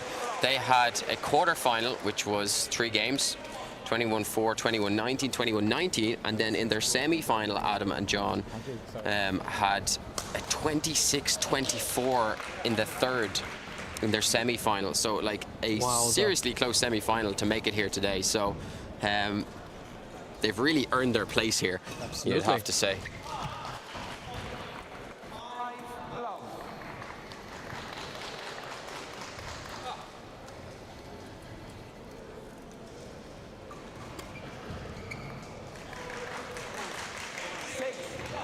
Six love, huge lead.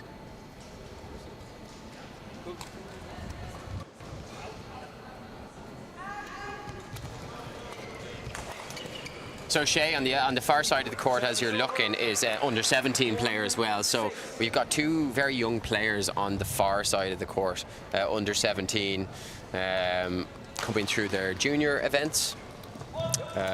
Great to see some of our younger players from around the country playing in our graded events also.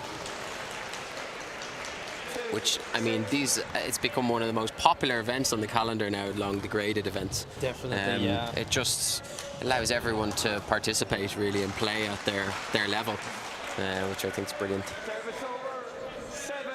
7-2. Adam Harris and John Murphy are both players from the Munster region, from Cork. They have really good record this year, both of them. Very winning record in the league as well as the tournaments like this.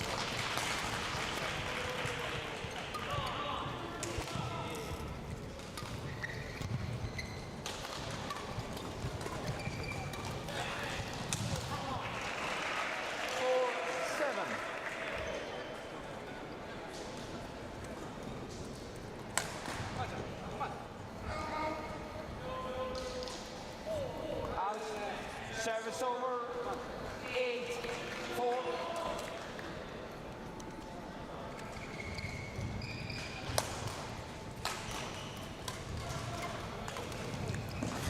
Of course, Shay Farrell and Sean Thamby are from Waterford, so also Munster. They're from Waterford Badminton Club. A Munster affair. So, Munster affair, yeah. We just have a Dublin affair, now we have a Waterford, yeah. We're travelling around the country as we change matches and seeing lots of different players from lots of different clubs in every part of Ireland today.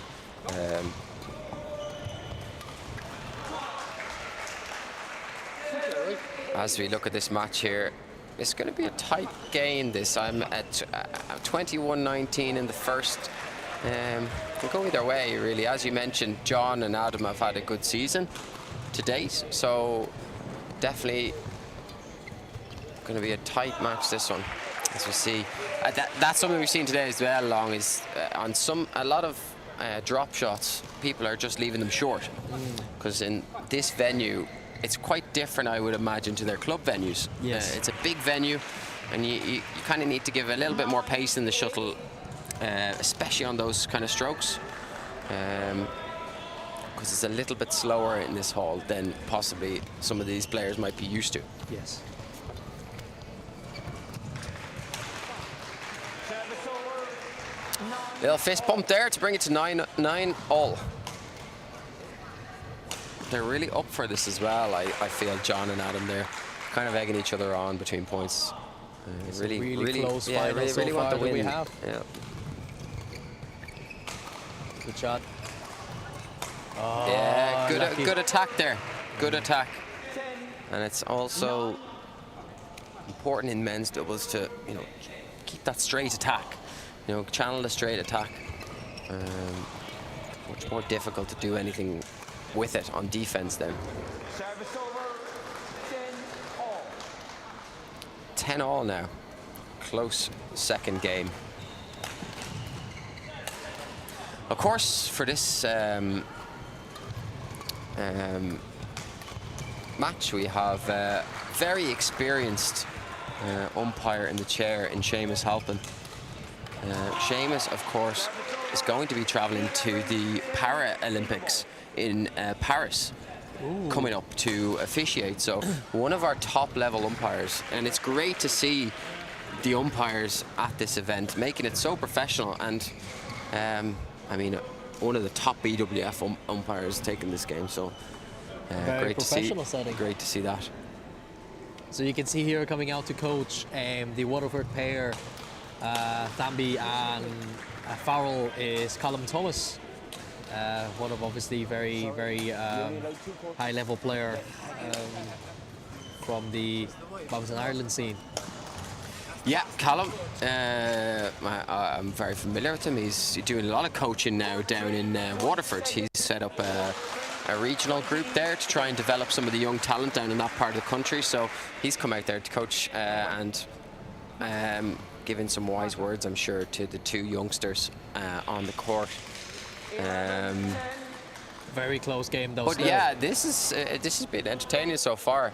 I'm interested to see if they can take it in 2 games, or is it going to go to a third game? Let's see. 11 all now.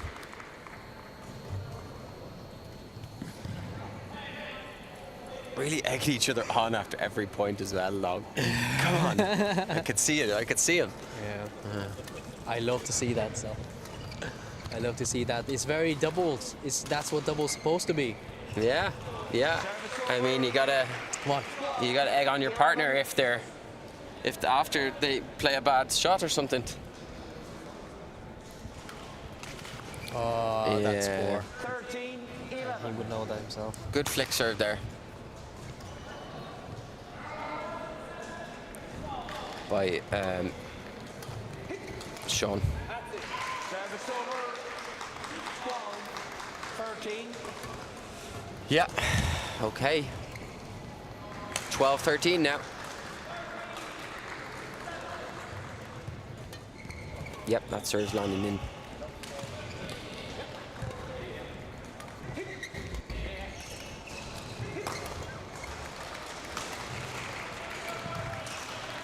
Good defense by John and Adam. Oh, what a shot! You can see the support. You can see you can hear the roar coming out of the Nice shot. stand That for them. was a nice cross reverse. Yeah, nice one again there. Again, that's really nice doubles there. Just kind of guiding the shuttle down into space like that. Really nice.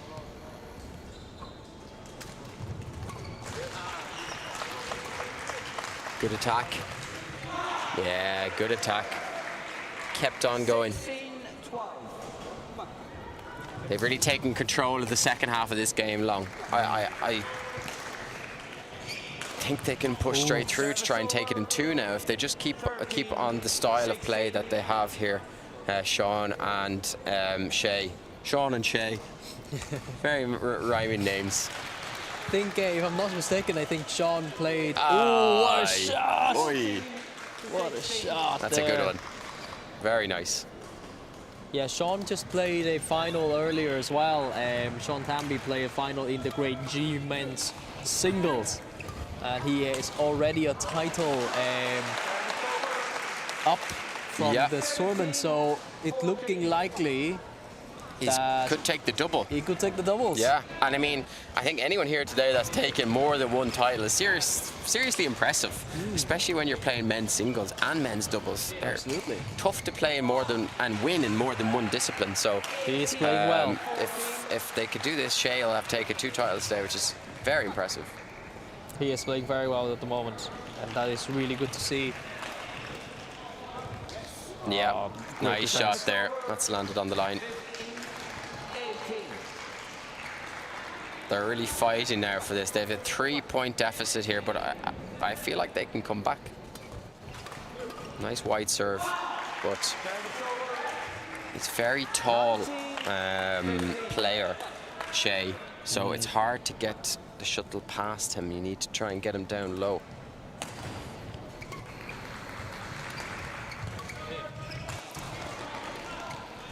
Yeah, I like that there. I like the cross lift to try and move the player at the back of the court on the next shot, not lifting it back up to where they've just attacked from.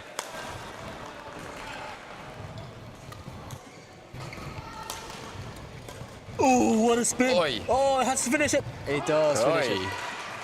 Brilliant on the net there. Brilliant. Brilliant by John. Yes. John just came in, chopped it onto the net. Really nice. It's getting a nice reception from the crowd. Oh, that's gonna be hard. Oh, what a backhand there. Very well done. good. Good drop. Well done. Oh, well done. See the way he moved him there to get him to move for the next one at the back. Good setup. Good men's doubles. Yeah, nice. I like it a lot. Tied now, 18-19. Oh no. Not a time for that mistake. Oh, what an error. Match point 18. They have to An save error by 2 John. match points now. Title opportunity though.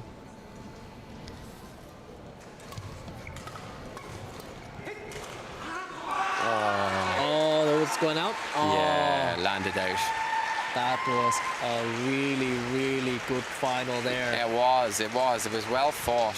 I thought they might have come back there, but not to be for Adam Harris and John Murphy there. They lost out to Shea Farrell or Sean Farrell. No, Shea Farrell, excuse me. I'm mixing up the names now. And Need some coffee, Sean Craig. Tamby taking the Grade G men's doubles finals 21-18, 21-19. The other way around. Yeah, I need a break, long. Okay, so we're going to go on to the multi-court view. We've got a few more finals that are still underway here at the Victor Irish National Graded Finals today. We are still here with you if you're on the stream. Thanks for tuning in.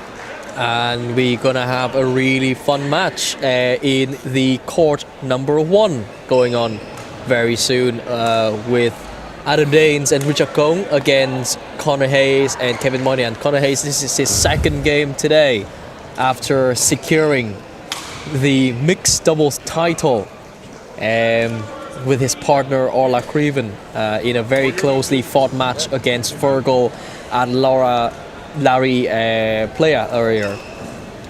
Yeah. Okay, we are going to jump into that one. Starting on court number 1. We are just getting that called onto court now, so we're going to go across to court 1 for the Grade B men's doubles final. They're getting a great reception by the Galway crowd. Absolutely, you would expect no difference. As the 2 Galway Lawn Tennis Club players come on court, being Adam Danes and Richard Kong. Adam and Richard has been a very highly developed pair in this year in particular. They have played a lot of fantastic games and they have won a lot of fantastic games. They got to their first Open Premier final this year in the Ulster Open early in the year. They have won the Grade A, which is a grade higher than this. They won the Grade A this year. Now they win every game by 3, which is still means there's still not a lot of distance between them and the other pairs, but they have improved a lot, and they are a pair to watch. As we see Conor Hayes and Kevin Moynihan. Conor Hayes on court again for the second final he's in today. Of 3 finals he's in long. Conor Hayes is in the Grade C, also men's doubles final later today. And Grade B men's doubles final, and already won the Grade C mixed doubles final. So Conor is playing some good badminton. Absolutely. And I mean, to make 3 finals, man, impressive. I know. Earlier in the year, though, Adam and Richard has also got to the semi-final of the senior national as well, playing against Ireland #1 Josh McGee and Paul Reynolds. And now they are playing in this Grade B final, representing Galway Lawn Tennis Club.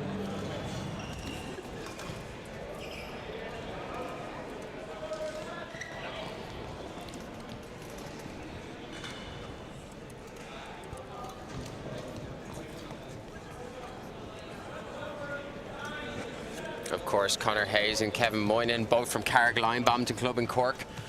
They play a lot of the Munster events, I know. I know that they play in the over 35 category in the Masters as well, but they also play in all of the graded tournaments every year. Yes. Last year in 2023, I know that they Conor was runner-up in the Grade C mixed doubles.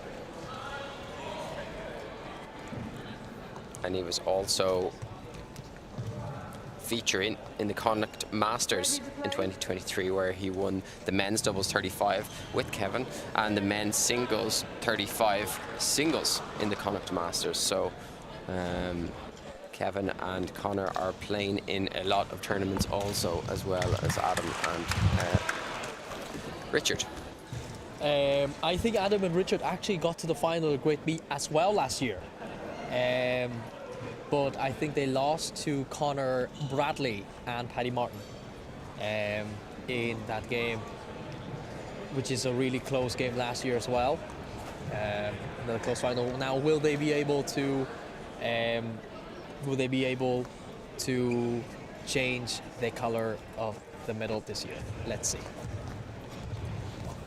Yeah, and to get to this final, Adam and Richard had very nice win over Enda Daly and Jerry Noble in the semi-final. 21-17, 21-17. So good semi-final win to get to this stage from Adam and Richard. And on my left, Adam Danes and Richard Kong. Conor Hayes preferred to Richard Kong. Lobo, play.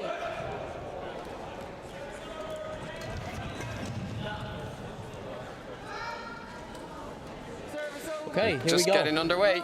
Yep. Predictions for this one, Long. What do you think? Now, with a young pair, you would not be 100% sure all the time. But if they play to their strength and if they play well, I think Adam and Richard should win this in 2. Now, that is not to say that the Cork pair couldn't win, but it's going to be hard for them since the Galway pair are on fire. Yeah. Adam and Richard did play recently against, I think, was Kevin Moynihan and a staples in men's doubles of Cork, Tom Ahern, in one of the clubs. Oh, brilliant shot there by Adam. Yeah, nice. Needed it early on the net, just turning it down into space. Yeah. Really, really good.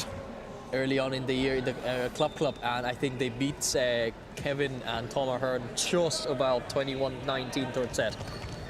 But this is a stage that they are very familiar with, Adam and Richard. And if they can get their game going, they should be strong favorite for this one. Good shot there by Richard. Yeah, really good. Very fast. Connor did well there, though. We came quickly onto it when it was turned out to the side into the midcourt, but Richard was ready Flick there by behind Adam. him. That's called out. And a lot of shuttles today landed out on our near side long. Could be a little bit of drift in the hole today. We know that there is in this venue.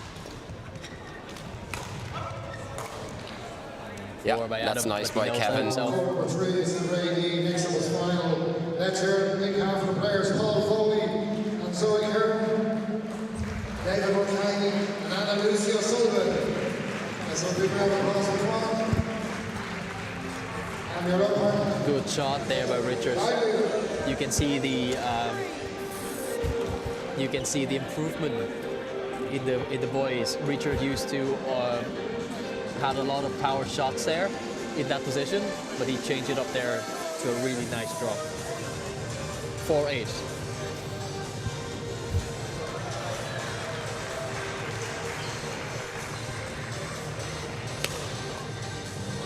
Nice. Defense. Just landed out No there. angle. You Just would a have to flat say. smash. No angle. Just a But flat nice smash idea. by Richard. Yeah, good follow-up by Connor after a nice serve. Good timing. Very by Connor as proactive well. there. 6-8.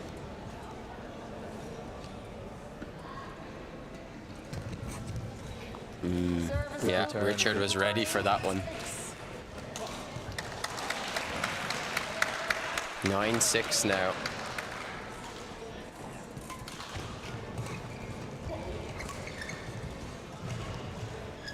That's been called in. That's a really good switch lift Yeah. from the court pair. Making It's it a very interesting serving style Kevin Yeah. Moynihan has, isn't it? Isn't But he? it's very effective.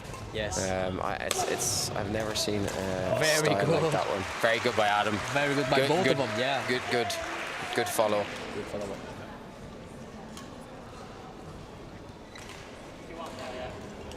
Now the court pair are quite tricky. They have their own style and they're very successful with it.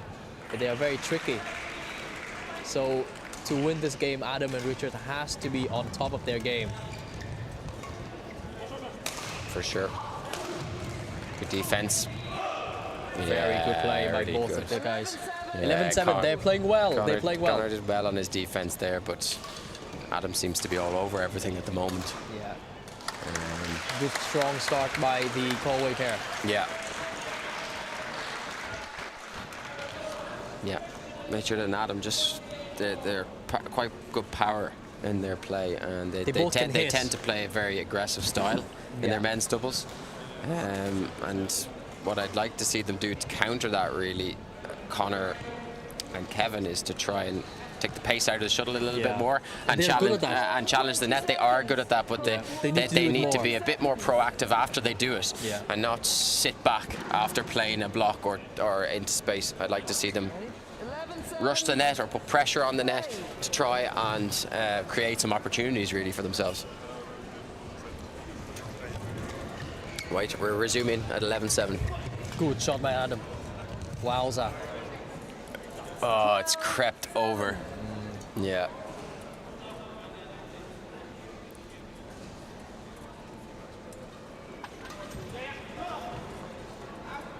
Service over. 8-12. I think Not much in this. I mean, they can still come back here. It's only 8-12. a lot of flick by both sides. Yeah, a lot of flicks. Yeah, for sure. 9-12.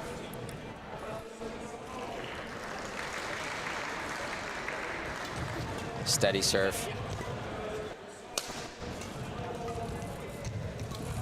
Yeah, good. That's what I'm talking about. That's it. Kevin coming on and challenging the net there, putting them under pressure. That was really nice. Really nice.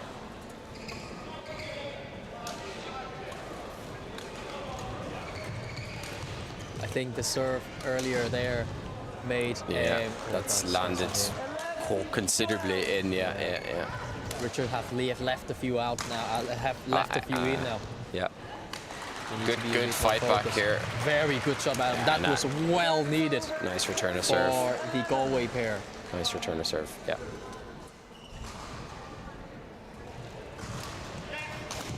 Let's see. We see another flick. That was brilliant. Yeah. Brilliant by Adam. Quick onto the net like lightning.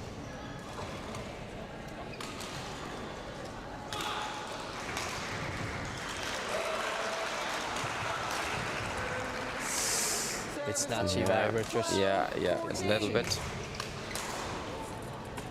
12-14, 2 points the difference. So we see that serve. We see that serve. It's just Yeah, the very serving style. awkward. It's quite deceptive. Just serving wide there. Nice wide serve.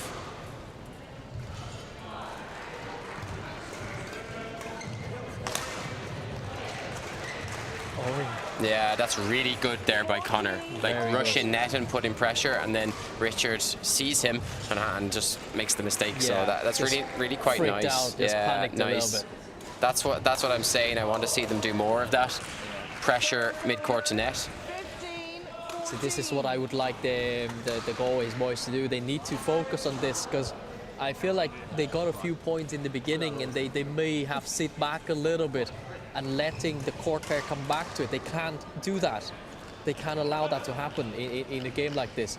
They have to focus on every point. Nice return. Oh, that's poor. Yeah, I like that return from Connor. Like just chop it down onto the tee like that. Nice return to serve.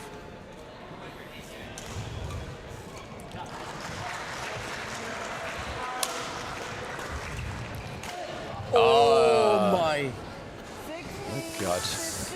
Again, though, they're being proactive. Connor and Yeah. Kevin are being more proactive now. They're looking After the to interval, block yes. and go forward. They're looking for spaces. That's what they need to do. Frame there by Adam, got away with it. That's Nice. for the winner. Yeah, that's where Adam's dangerous. Getting when you have that short lift, he's dangerous. Gets good angles, power. Very quick. 16 all. You have to give credits to the Cork boys as well. They are hanging in there, and they are competing aggressively as well at the moment. Great shot by Connor.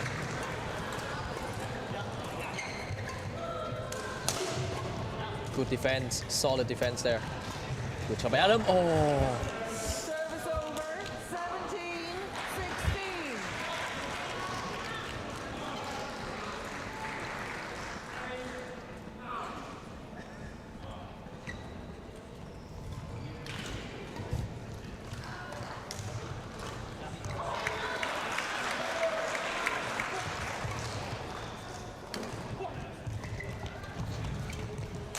good shot, Yeah, good shot. Well read by Adam there. Good shot by Very Adam. nice. That was a good idea by Connor to stop the lifting, but Adam read it very well. Very tight here. 17 all. Nice return by Kevin. Right, that's going out maybe. I'm not sure. I would have thought I would have landed in, It's close anyway. I mean, but if it's close, you have to play it. it's too close to leave at this stage when it's 18-17. Exactly. 17 all.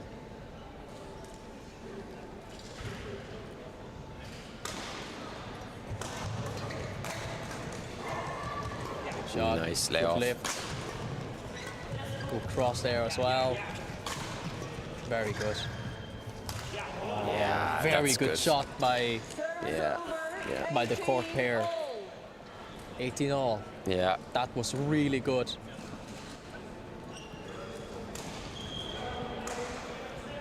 It's anybody's first game here.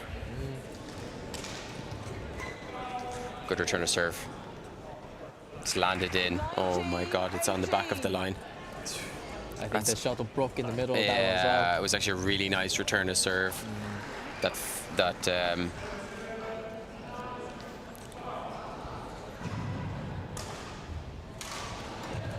Good serve.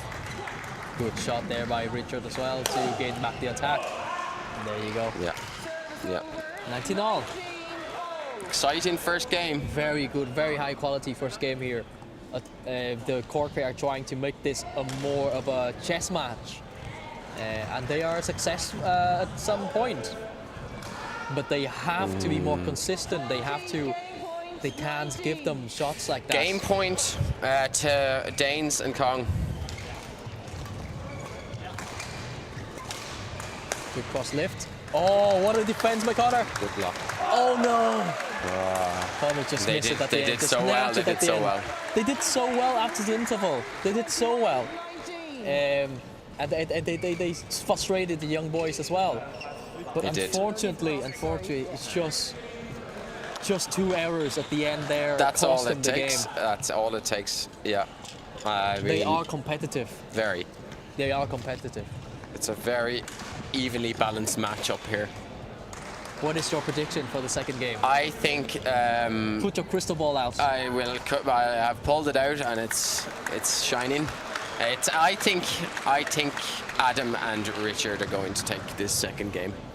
I think they have a bit more momentum at the moment than Connor and Kevin. It just, yeah. I mean, I think Connor and Kevin need to go and play that style that they played after the first half of the first game, where they tried to rush the net a bit more. They tried to block and go forward.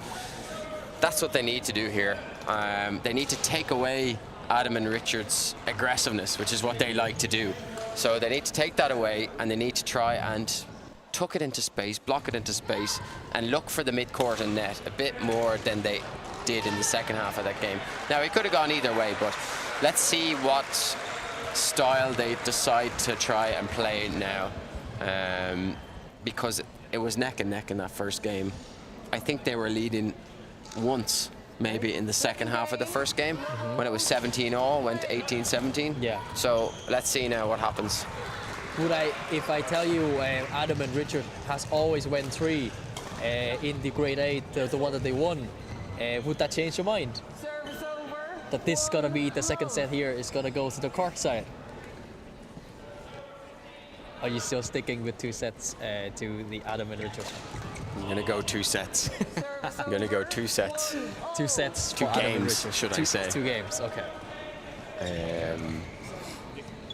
I will stand corrected, though. Okay, 1-all. 1-all. The young guys has to remain very vigilant here. Yeah, I mean, that's where Adam's dangerous again. Those lifts that are a little bit short, he's going to get up and hit them hard. So the boys, the court boys, have to be careful. Oh, it's caught the top of the net. Yeah, yeah, caught the top of the net coming over there. Just made it very difficult to do anything with it.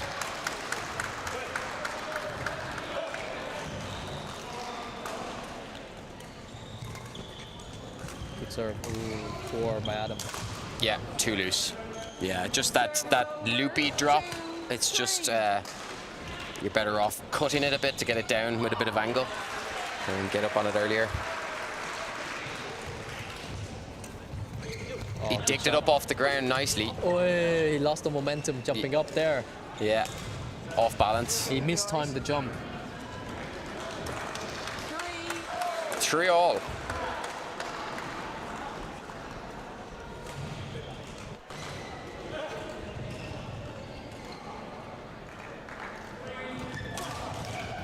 Nice return to serve by Richard there, just tucking it out to the tram line.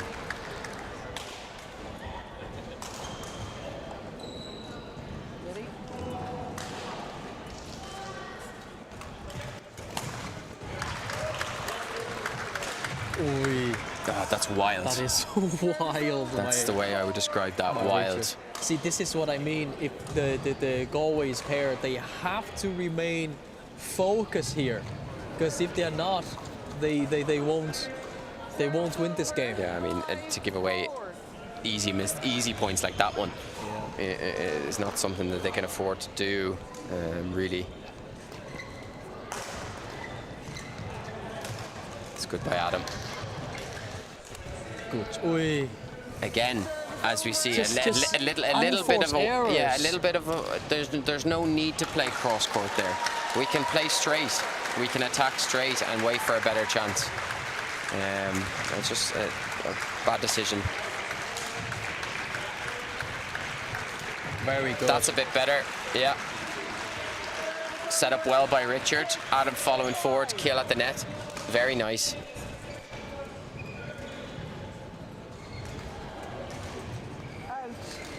That's landed short. 6-all now. Everything to play for here. That's out, is it? Yeah. Yeah, we've seen a lot of flick serves in this match as well. I find this hall is quite tricky to judge your flick serve because the speed varies on various directions and sides in here. Oh, Richard with the power. Nice defense. Yeah, Adam good. is so good at those, though. Yeah, Adam he's is very good quick. interception. Yeah. That's much better, though. See, they're just playing more straight attack and looking for the cutout in the midcourt. Nice by Richard.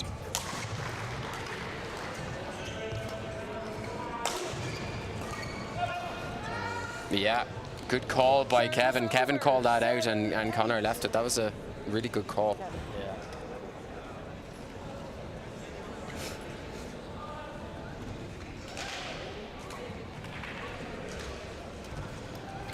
Oh, Oof, just snatched at it, but he was on it. he's on it. Yeah, yeah. It all.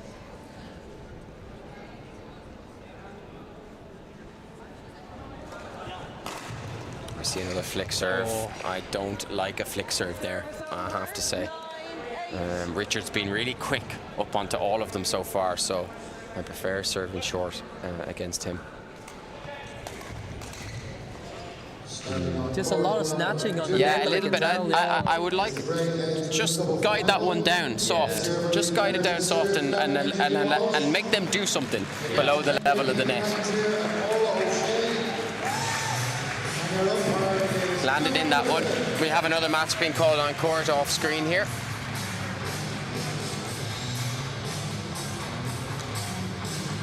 By our announcer, David Murphy, who of course is also president of Leinster Badminton. That was poor by Kevin. He knew it himself as well. He should have got that point there to bring it all down to 10-all. So 11-9 at the interval. I'm going to stick with my prediction long on this one, but It's still all to play for. yeah, it is. It is. I mean, it's just, again, they're allowing Richard and Adam to play to their strengths a bit too much, you know, which is kind of a power aggressive type of style. So I would like to see Conor Hayes and Kevin Moynihan take that away from them a bit, you know. I would agree with that. And 11-9. Play. they did it well in the second half of the first game where they blocked, charged net, block. There we go. That's better. That's what I'm talking about That's there. much better. Connor just, again, forward and push it down into the space. That's good men's doubles.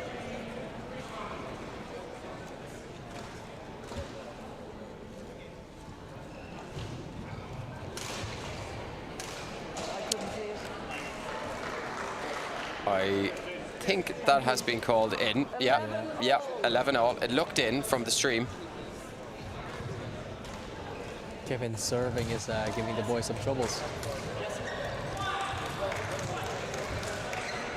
Net exchange. It's miles in. Yeah.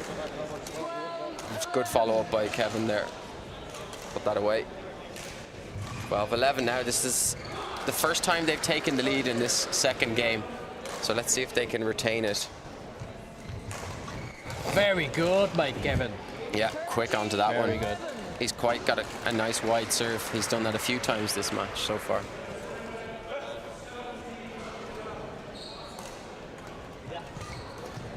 Good return of serve by Richard. Goodness. Ah, it's landed out. 14-11. The It was boys a are nice return. making Push, a lot pushed. of error here. 5 straight points for the court pair. Yeah, really good.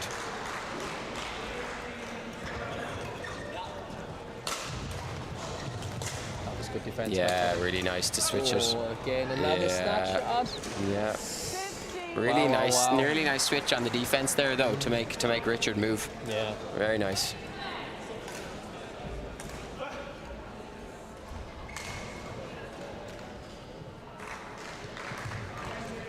Good return. Oh. 16, 11. So that is Oh. the 7th straight point for the court pair. After the interval here, you could see maybe a slight, A change in momentum, you'd have to say, Long. yeah, slight I mean, loss of focus.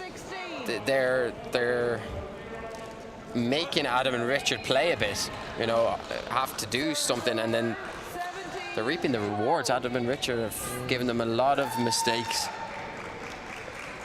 Some complacency, maybe? Yeah, One set up, 11-9 on the interval. I don't know. Yeah, it's just slipped away from them in the second half of this. Let's see what happens. Oh, God. It's both of the shots from Adam and Richard was of abnormally low quality from what I can see of them, even throughout this match. They are having a bit of... It's landed out. Yeah. 19, 13. Okay, so they may have to throw this set away to get them to focus. It's on the looking next like a third game. one. Very good by Connor. 20, game point, 13.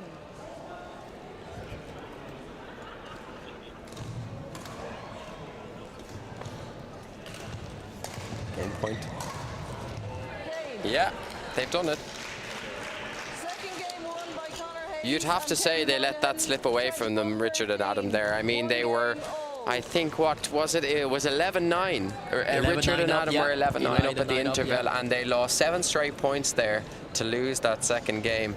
Just a bit of complacency, a little bit loss of their momentum, and you'd have to say Connor and Kevin played really well in the second half of that. They have. Of the match Yeah. so far. They've kind of got a bit more, looks like, of a game plan now on how to play against them. Women's double final. It'll be really interesting to see what happens now. And I'm sure that Adam and Richard would agree with me in saying that that was a very, very below par performance in the second half of the second game there. Very below par. Yeah, it feels like they just were trying very hard and took their foot off the gas. They need to get. I feel like they need to get in like straight from the get-go here in this game. They need to get on it like they were in the first game if they have any chance of winning this final. I feel like in a way that I suppose maybe in the young athlete's mind here, that they were thinking they were gonna steamroll through this game, and once they've realized they couldn't, and they are receiving a lot of resilience from the court pair. Yeah, they are a little bit of inexperience. I mean, Yeah. the court pair of Connor and Kevin have a bit more experience, I think, in playing tournaments. They've been playing them longer than Adam and Richard, so they know how to win. You know. I like that now. I like that from Richard and Adam. They have to start shouting. They're very good at they're very active in a bit of a vocal game, but they have to start doing that. They can't take this for granted. There you go. There you go. Because the court pair is good too. Of course. Adam and Richard only 19 and 20 respectively, so Yeah. you know they're just fresh out of junior badminton and playing in these more senior events. Yeah. So maybe not as much experience playing these types of pairs and players. Yes. Who very are awkward pair. awkward and smart. They're a smart doubles pair, Connor and Kevin, and they know how to play doubles well. They've been playing together for a long time.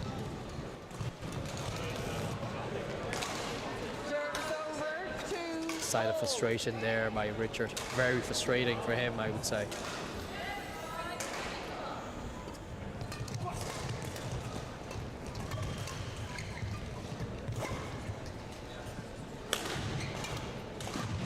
Nice by Connor.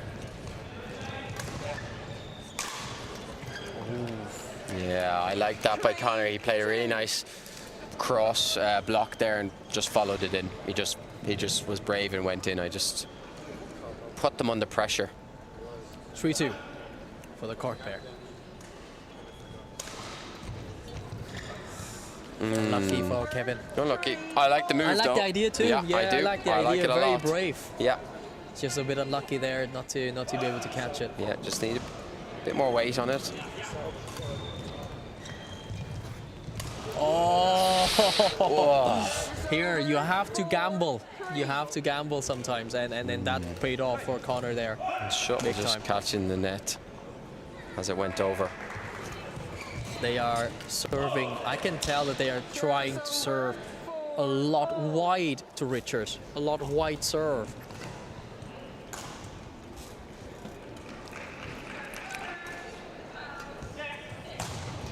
Good block there.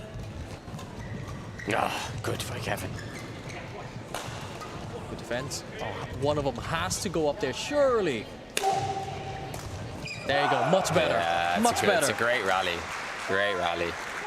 Richard and Adam turned defense into attack very well. That's good it. example Good of it. transition play.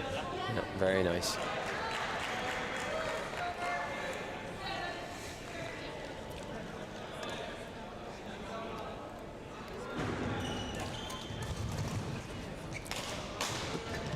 Good block. Good smash in the middle. Yeah, Connor rushing into the net. Very good by Adam. Yeah. Just push it to the side. Yeah. That's it. That's what he needs. Yeah, really nice. Just take the pace off and turn it away. I really He's doing like the it. right thing. Doing the right things, yeah. Good aggressive attack there from Connor. I would love to see Richard rush some of these ones that he has really good defense, but he just stands still.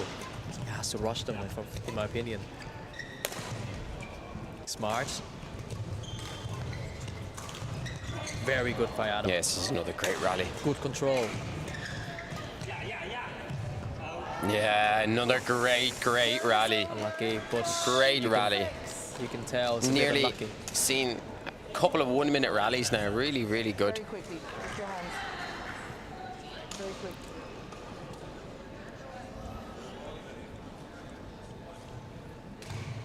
It's hard to see who the momentum is with at the moment. It seems to be shifting back and forth, but another really tight final here. We've seen many today so far. 3-game finals. Out by the line judge was called. 6-all now. There we see that wide serve again from Kevin. He loves that serve, and he's good at it. But it's a dangerous serve to play, and he's played it many times in this final so far. I would like to see Richard anticipate them a lot more, though.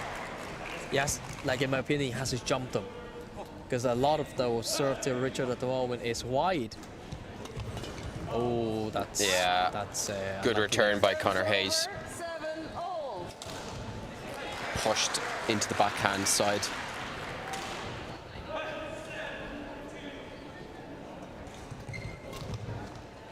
Yeah, it's Connor brave serve by Adam. looks short. It's brave by Adam. It did look short, but he took it well.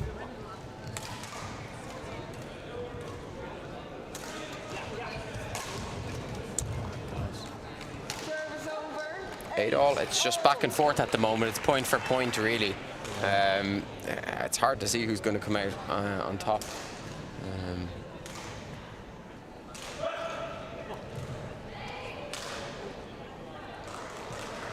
Yeah, I think he probably thought about serving wide again there. It's always from right to left as well. Good shot by drop. by Connor. Yeah. very Anybody's nice. game. Yeah, it really is. 9-all now.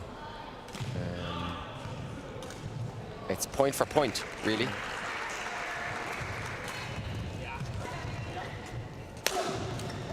Good Very power. good. Very Good power. Smash into the middle between the pair.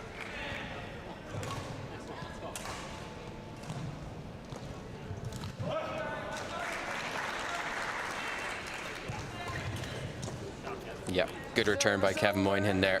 10-all. Tight game. Yeah, they've just exchanged point for point at the moment, all the way up to 10-all White now. serve. No, it's a flick. Oh, good change. Yeah, but, yeah. I think they've. I like it. Yeah, it's I like it. It is, but Richard's very quick up on those flicks. Yeah, he yeah. is. He's quick. I think he framed that as well, though. Yeah, yeah. Okay, 11-10 as the players change sides. Anyone's game really now long in this final stage of this third game. 11-10 to Adam Danes and Richard Kong. If you're joining us in the Grade B men's doubles final, a really close match here.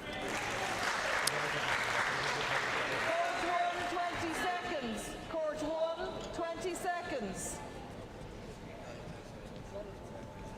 We are about to kick off. Players coming back on court, directed on by our umpire, Niamh McKeown. We're about to get going again here now. The last section of this third game. It's anybody's final here in the Grade B men's doubles final. As we see a nice return from Conor Hayes. There's a shuttle very close to the court. I think they're going to continue. Good shot. Very close to Adam, the Oh, shuttle. what a defense. Oh. I don't mind the idea. I like the idea of changing the pace there. It's just the execution just didn't match what he expected, but 11-all.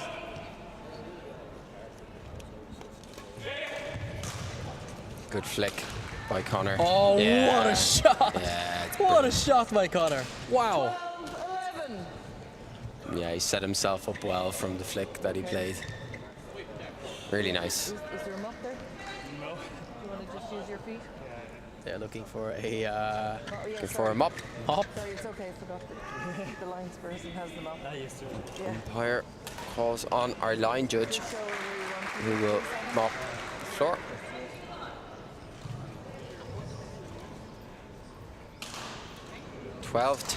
$12-11 to Conor Hayes and Kevin Moynihan. Thank you. I think whoever can take a couple of points lead here long is gonna win this. Yeah. Because a small run of points. A small run of points, 3-4 points difference, and I think this final is going to be over. So let's see who can do it.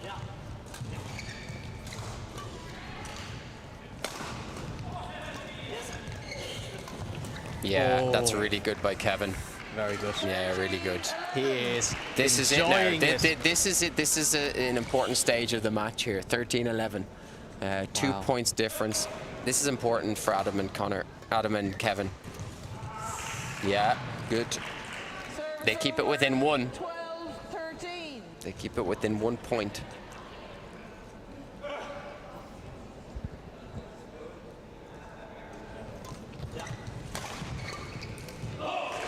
Yeah, good stuff by 13-all. by the Galway boys.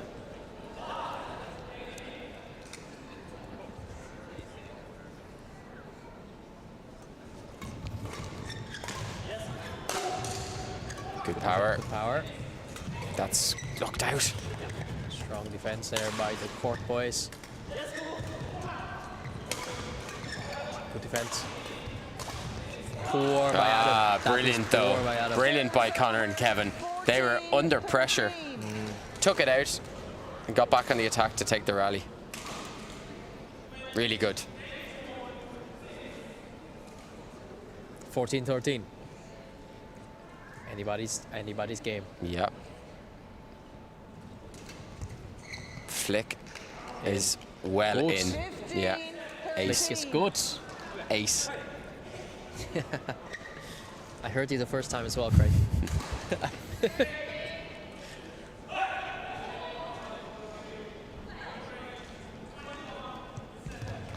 Good serve again. They're showing their experience at the Yeah, moment. but that's where Adam's really dangerous. Power, good angle. Keeps it within 1 point.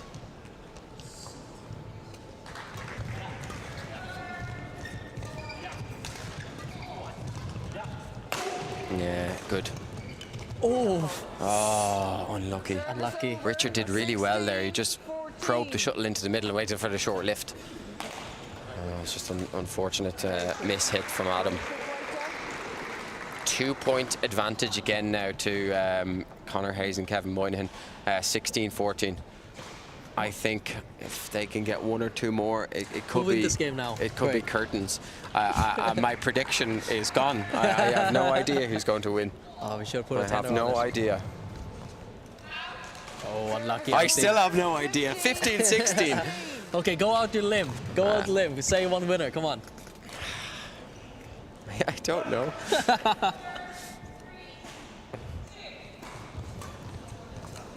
Service over. Does that change your mind? It's 2 points. 2 points. 17-15. Anybody's game still. In another important passage of the match here, though. Yeah. Again, every time Richard has been flicked, he's been all over it. I wouldn't be flicking him.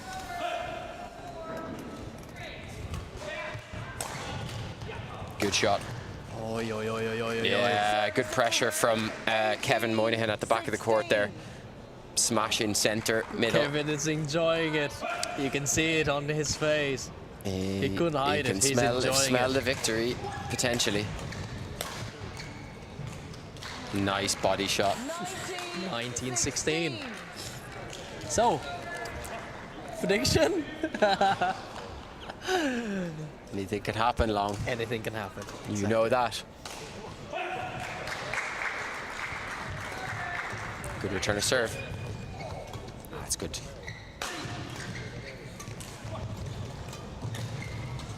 Very good. Great defense by the court pair, but a smash that's landed plumb on the line from Adam Danes from the round ahead corner. Unbelievable.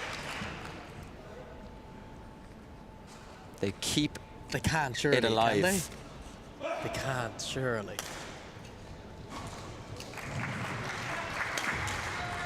Oh, it's such a risky flick. Now they have to save 3 match points.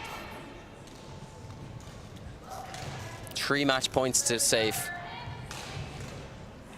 Title opportunity for Conor Hayes and Kevin Moynihan.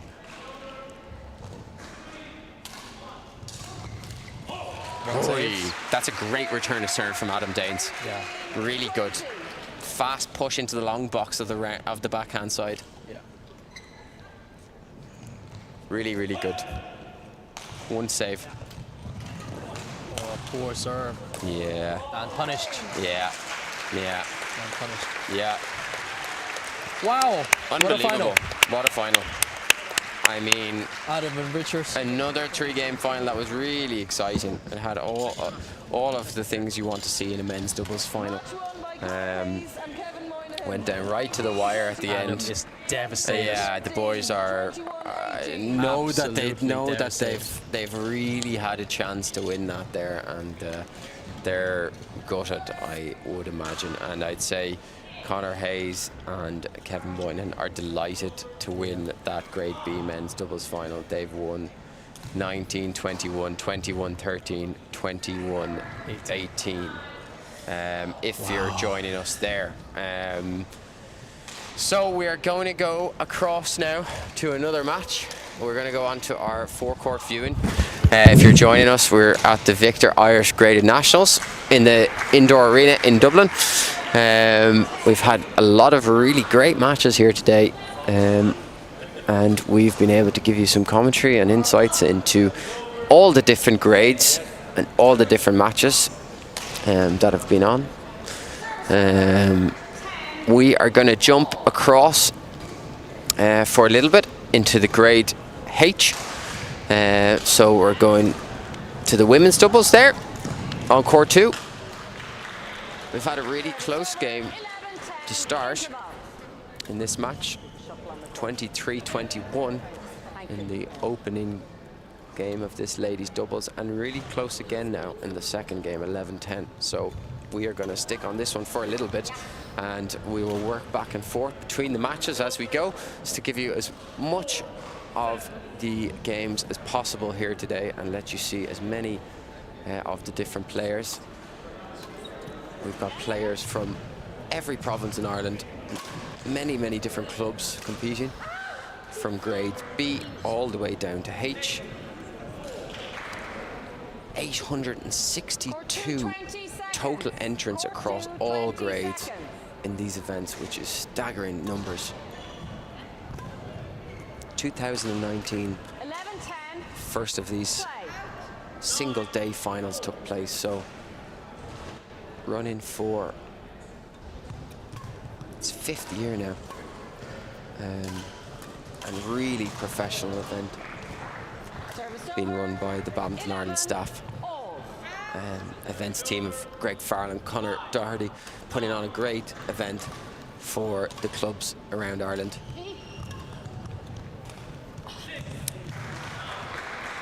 Service over,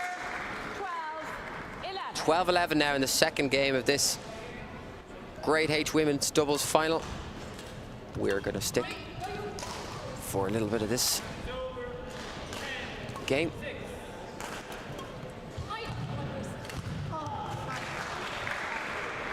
13-11.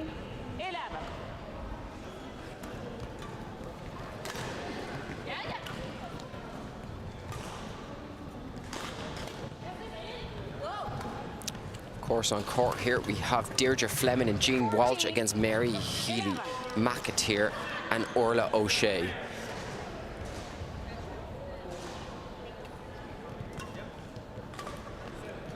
Jean Walsh featuring in her second final today. She already won the mixed doubles grade H with her partner earlier today, so she's looking to take a second title, which is really impressive. Service over, 12-15. Orla O'Shea, of course, playing on court. She lost out in the singles final of the grade H earlier today, and she's featuring also now in the women's doubles final. So also another player on court that made 2 finals, which is very impressive.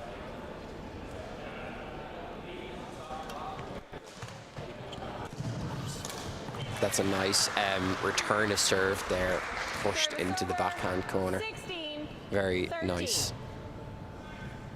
16-13 now to McAteer and O'Shea.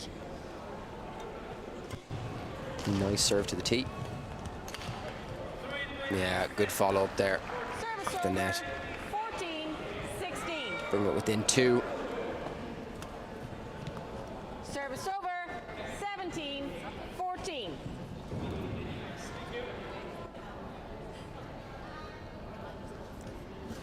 Play.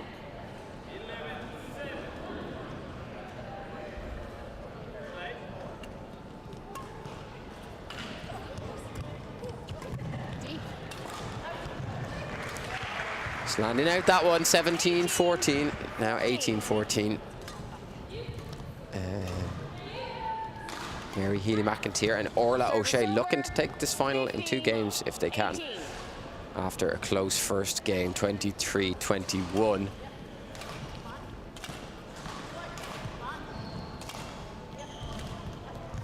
Good exchange of clears, and then good attack from the back of the court to take that point.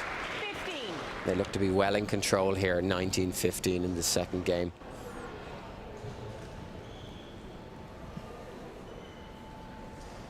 Looking like a 2-game final here long. Yeah.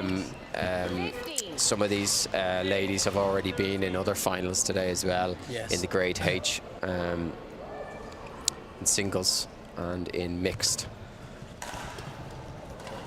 Ooh, that's a risky. Oh, that's a position to nice take, shot though. but Very good. Very good shot. Cross court into space.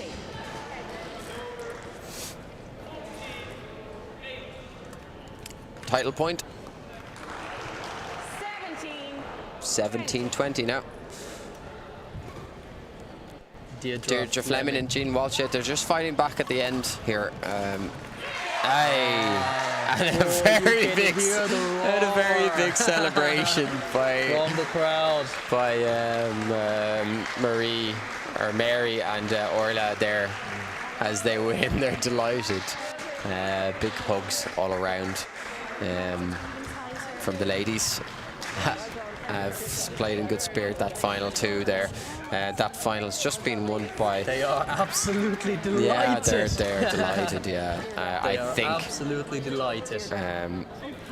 They're happy, it's fair to say. That is Mary Healy-McIntyre and Orla O'Shea have just won the Grade H Women's Doubles Final 23-21, 21-17. We don't have too many matches left on court here. There's a few finals left today. Only two left. Two left to go. We're going to jump across to the other match that's taking place here. We've got the Grade C Women's Doubles Final, so we're going to jump across to that. Keep you going if you're watching the stream, and cover all of the matches for you today. On court here we have ladies doubles Grade C final. The first game was won by Laura Heary and Chloe McGrain, 21-7, which is quite a big scoreline there, Long. Yeah, would you say that was expected, Craig? Yeah, I would say yes. I think we've seen Laura Heary play earlier today in the singles, and she's performed really well. She's playing really good in all three disciplines. I do not think both of these ladies, Chloe McGrange and Laura Heary, is going to stay in the Grade C for very long. I'm sure both of them would at least move up to B next year. So it would still be a good win for them this year to win the Grade C, which it looks closer and closer to be a reality here. Chloe McGrange earlier this year even won the Leinster Senior Open in mixed doubles. Yes. With David Walsh was a coach, but it was also a partner in the tournament, and she was fantastic. She was absolutely fantastic throughout the whole tournament. Yep. So, yeah. Laura Heary also is knocking on doors in a few.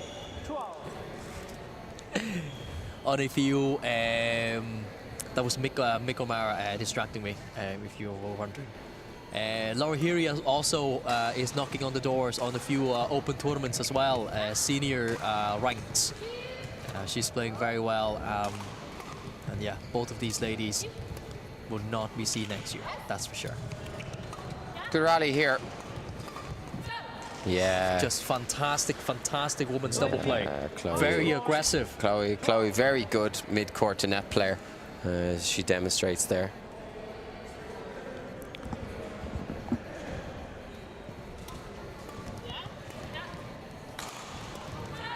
Yeah, that's it.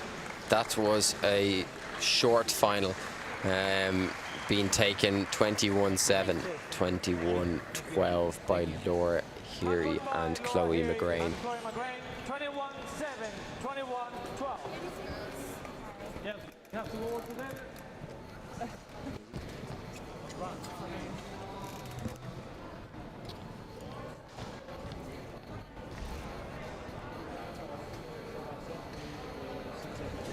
We're still here with you. We just finished up the Grade C Women's Doubles Final.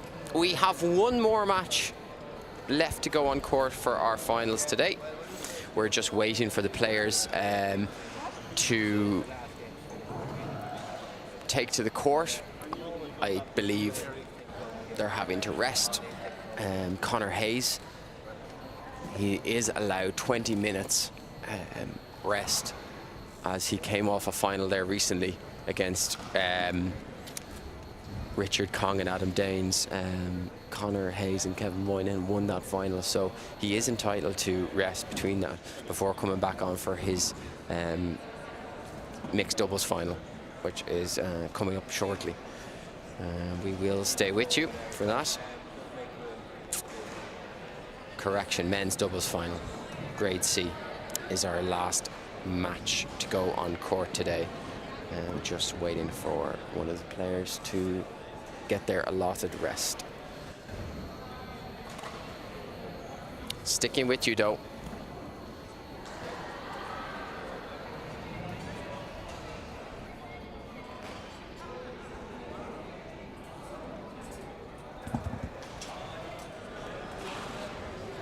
That's our last match coming up soon. Men's doubles final, grade C, Jerry Noble, Vincent Tamby against Connor Hayes and Kevin Moynihan. We will be having to wait a little bit longer for this one to start, as one of the players, two of the players should I say, are resting from a previous final that they were in. They've actually, just before this, Connor Hayes and Kevin Moynihan won the grade B men's doubles final, so they are looking for another title in the grade C, which is very impressive. So we will be with you for that shortly.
Welcome back to our live commentary streaming for the last game of the day, the Grade C men's doubles final between Jerry Noble and Vincent Tamby against Connor Hayes and Kevin Moynihan.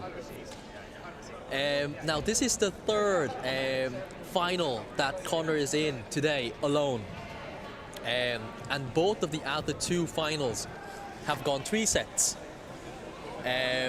So let's see how well his stamina stack up here today.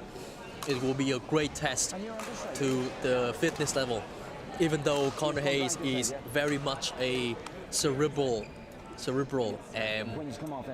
player, so he doesn't actually have to spend that much more energy on court. Playing 8 sets in a day could be quite challenging. So let's see. They just have a fantastic win in the Grade B final there a moment or two ago against a very young and talented pair of Adam Danes and Richard Kong. But right now, they have Jerry Noble and Vincent Tamby to compete with. So Jerry and Vincent are a pair from Kaka, obviously a very prominent club in Dublin area. They train mostly in Baldoyle, even though Jerry would also have a lot of experience playing in National Indoor Arena.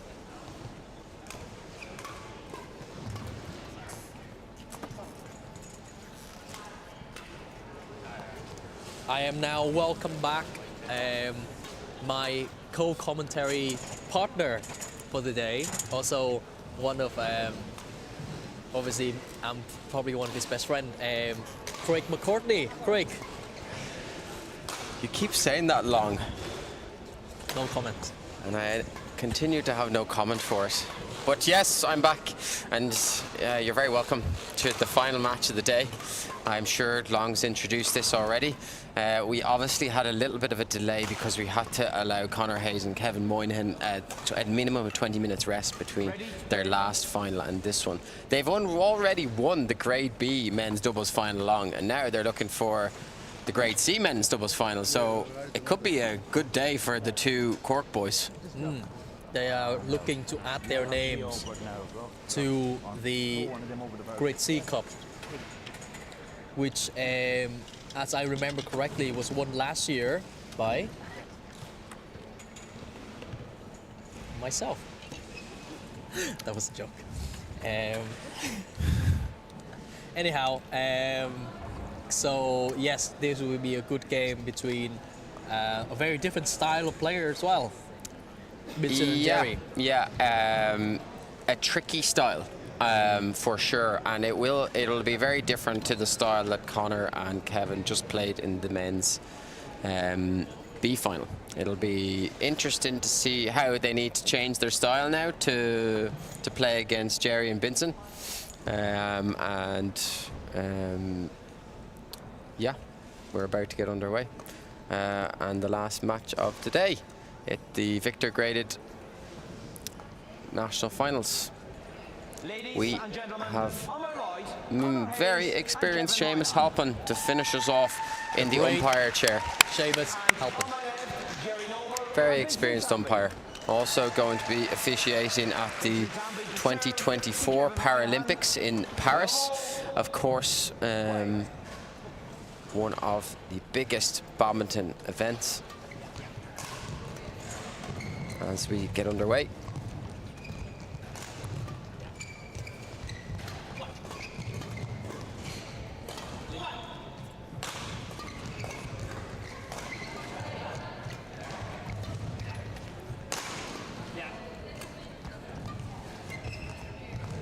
Very long first rally. Yeah, for the first rally, if that's what we're in for, it's going to be a good match. Oh, it's going to be a good long match. Nice layoff from Connor there, though, to win the first point.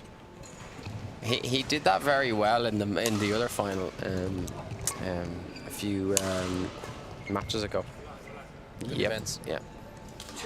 Nice drive, long drive into the corner there to take that point. Service over. 1-2. Yeah. Service over. Slow start here for Jerry and Vincent. Yeah, just feeling out the pair a little bit, and neither of them have played a match today as well. Yes. So it's a long wait for them to play this. Yeah. I mean, Connor's played. This is his third final today, so he's well used to how the hall's playing already now, and you know, the boys already have had a long doubles match in the other final, so They're well warmed. yeah, they're well warmed up. Yes, Kevin, yeah.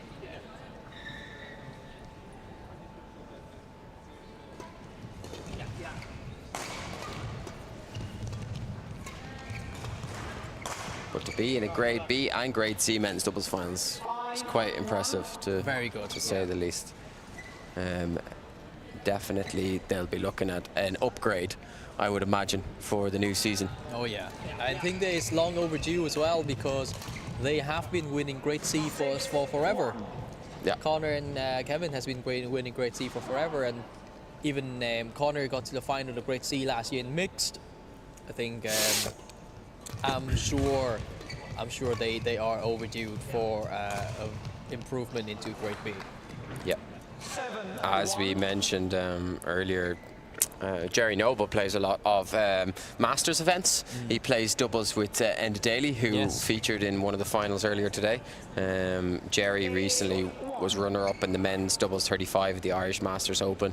And he was actually, Jerry was runner-up in the grade A men's doubles. With Enda, yes. Yeah, so performing well in the higher grades as well, Jerry. And who did they lost to in the grade A final, Craig, if you don't mind me asking? It's Adam and Richards.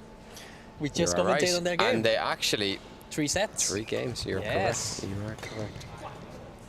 Okay, so I mean, I don't know if I expected this long, but I think I did. With how well these two have been playing today, Yeah. I expected them to come out and dominate this final, to be quite honest. They will try to roll the Indian pairs over, the Katka pair over, but I am not entirely sure that may be a good idea, especially when Connor is. I was just saying to the audience, Connor is 6 sets deep already in this tour in today only. So he will play at least 8 sets today.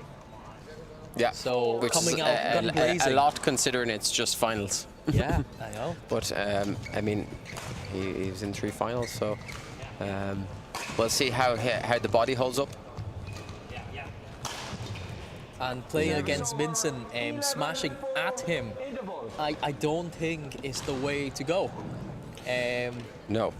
Now they're winning 11-4, quite handy, but you can see a few rallies. That's not how you win points against Vincent or against this pair. Smashing at them not really is the way. You have to move them a little bit, but look, they're doing well. But the worry that I have then for the court pair is they may blow themselves out too quickly, trying to steamroll in this game. So, but we'll see. We shall see. Vincent also plays in some of the Masters events as well as Jerry. He won the Ulster Master Open this year in the over 35 men's doubles category. So both Vincent and Jerry are very active in the Masters circuit events. There you go. That's much better by That's the a lot pair. better. Yeah, much better on the offense there from the Cadca pair. That's what I mean, though. The thing I was worried about is that they would try, because playing a very attacking game against Jerry and Vincent may cause you to lose a lot of energy for the later set or sets. Poor defense there by Jerry. 12-6.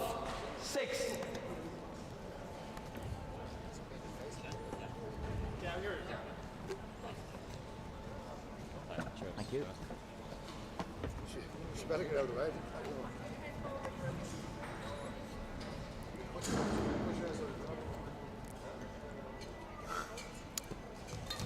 We see that unusual serve from Kevin Moynihan again. Full display today. Yeah.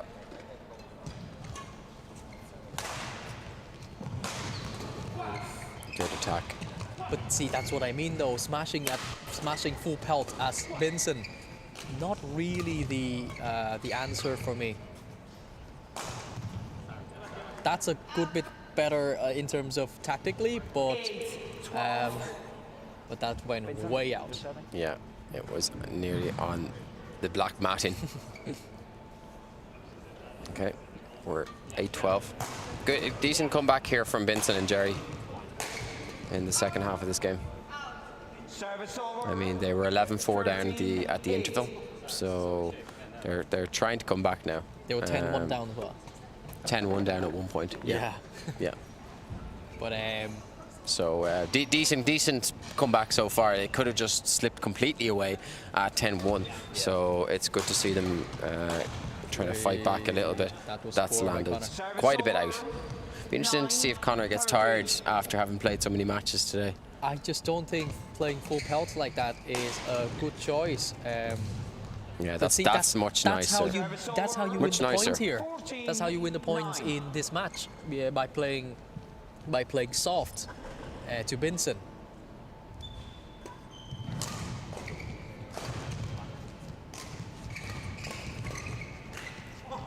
Yeah. Again. 10-14. 10-14 now.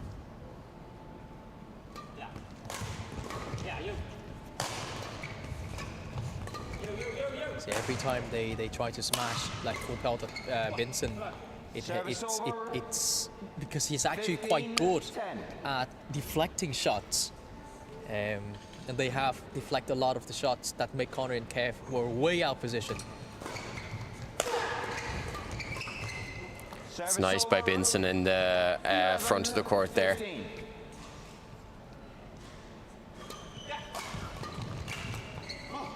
Snatching. 15. 12, Another comeback here from Jerry and Vincent. The court pair has to adapt to the game, because as far as a lot of the time goes, the shuttle goes up and all the time it's just full pelt shots. It's just full smashes down to the Kaka pair, and that hasn't worked for them at all. They need to the change of pace would be nice to see. Yeah, like that shot. Yeah, just and that's the second time Conor's not really got any angle on his smashes. Just, I wonder, is he a bit tired? I would imagine so. This is his third final today.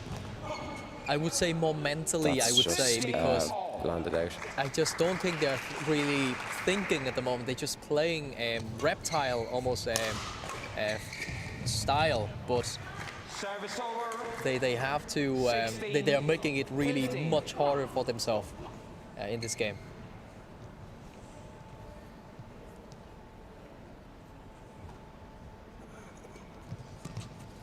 Good shot there by Vincent. Has to be finished and does.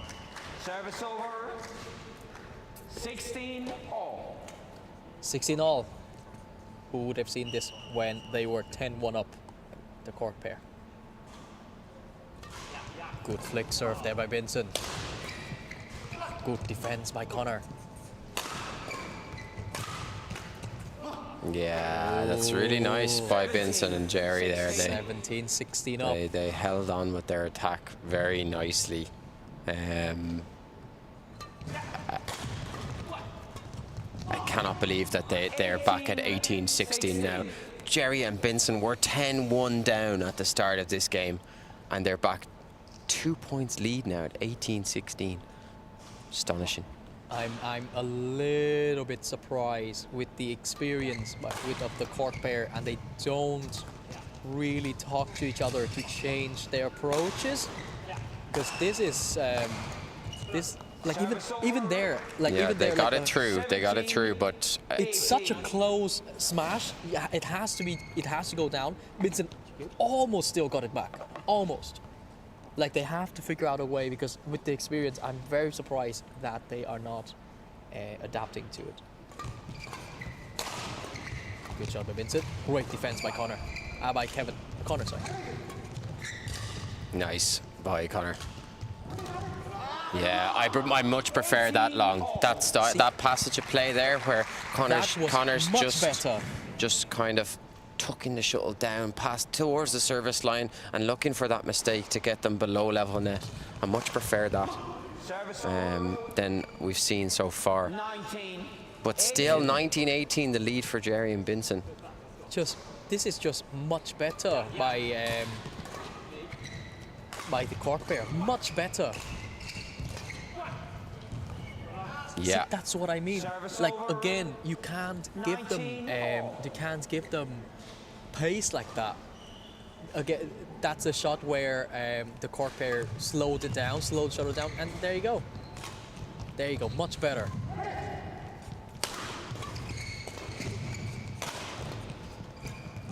Yeah, nice by Connor. I like to be, there you go, much better, there. It's good defense from Vincent. But he always has really good defense. Oh, see, Yeah. and that come from a drop. That come Yep. from a stop shot. It was a nice change of pace in the shuttle.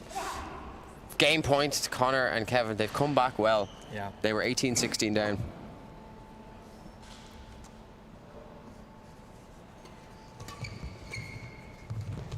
Oh, very brave there by Jerry.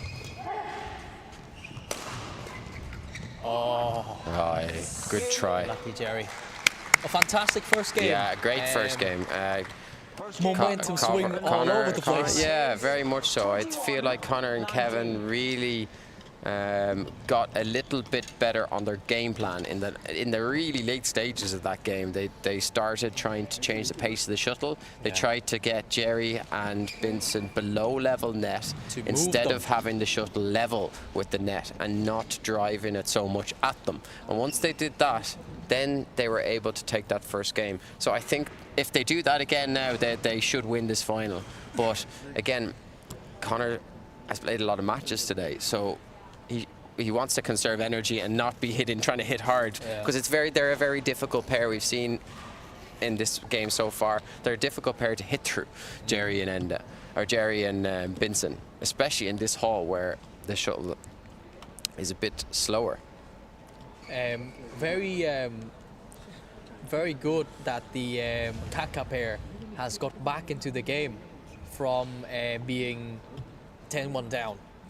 They were a bit nervous in the beginning, maybe, and a bit of getting used to the hall condition and everything. But at the moment, it's close. Crystal ball out again. I'm gonna go with Connor and Kevin. Connor and Kevin. They already have a win today, and I think it is their day. Is that a It is their day, I think. So that's my prediction. Bear in mind that Conor Hayes was in 3 finals today. This is his 3rd final, which is seriously impressive. He was already winner of the Grade B men's doubles final with his current partner, Kevin Moynihan, and he also won the Grade C mixed doubles final with his partner Orla Craven. So he's looking for 3 out of 3 today long. Super that would be impressive. Seriously impressive. One of my players of the day if he manages to do that. Absolutely. I have to say, to win 3 of the 3 finals that you're in is really That's impressive. crazy. Yeah, really impressive. Show the level of fitness as well as cerebral Exactly. to love here. Will your prediction be right? I think if Kevin and Conor get a good start here, it's all over. I just think that's what I think. Yeah. I just think they do know how to play against Vincent and Jerry a little bit more now. They're figuring it out. Yeah. After the first game. After being 18-16 down, yeah, I feel like they need to know how to play them now. Surely, with the experience they have.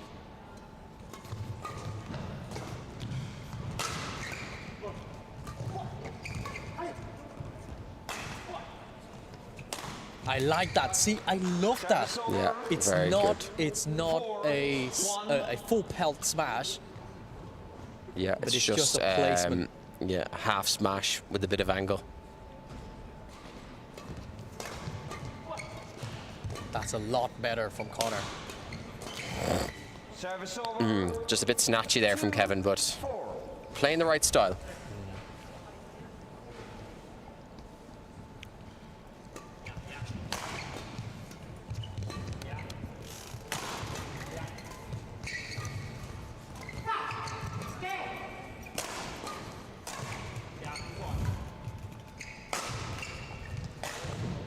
Nice good. from Benson.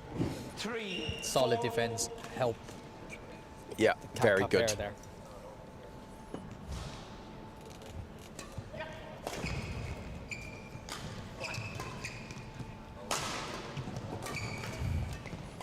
Nice from Benson at the net there.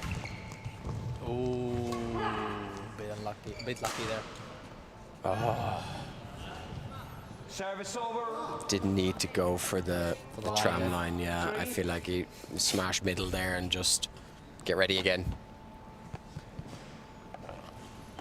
Still a tight enough start to the second game here.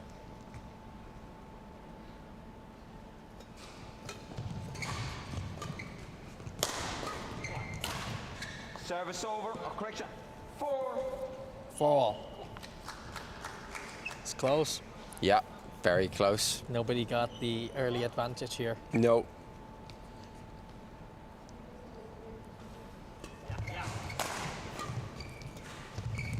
Nice by Conor at the net. Not enough pace in that one from Kevin at the back. 5. 4. 5-4 now to Jerry and Benson in the second game. That's good follow-up from Jerry in the mid-court there after the initial attack. 4.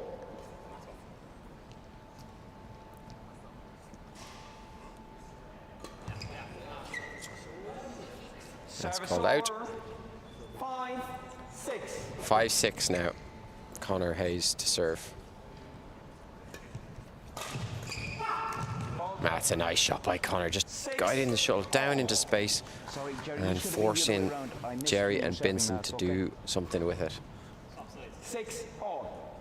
6 all.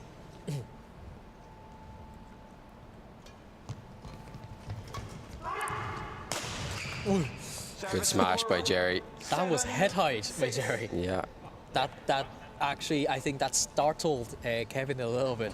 yeah, he wasn't expecting it to come and smash onto his chest.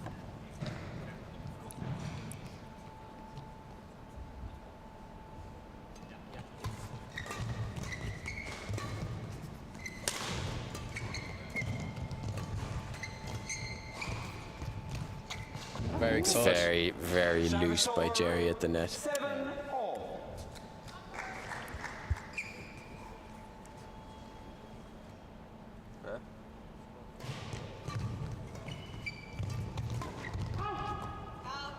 Wild by Kevin. Service over. 8-7. A bit of mental fatigue, I would imagine, would come to the court pair here. 9.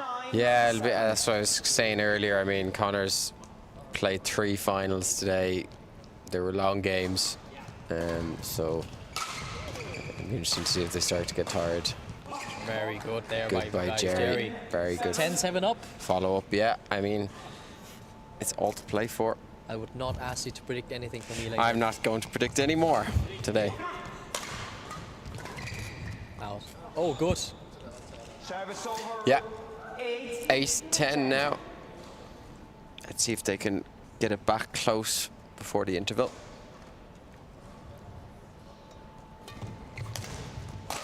Oh, good shot, Vincent. Yeah. Fantastic defend by Connor.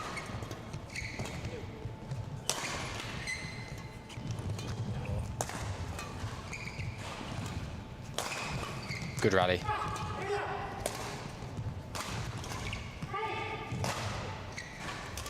Shot was gone.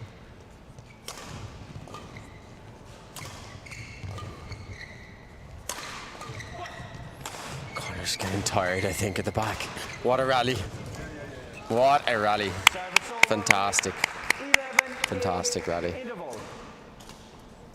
As we go to the interval, 11-8 to Jerry and Binson. All to play for. Long. Third set we go.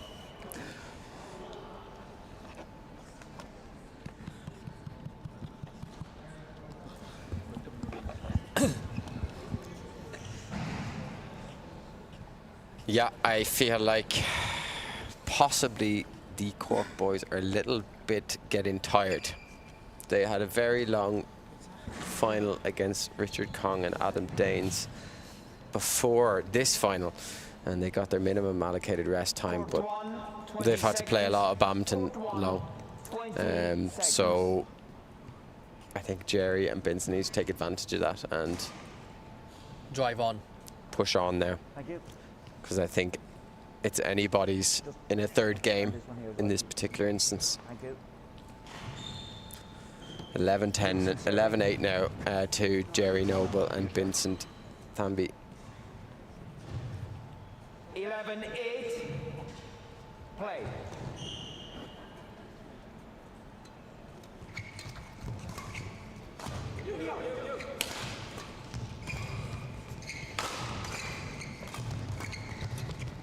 Wow, what a shot there by Jerry. Nice shot by Jerry. 8. Just turning the shuttle down into the space cross court.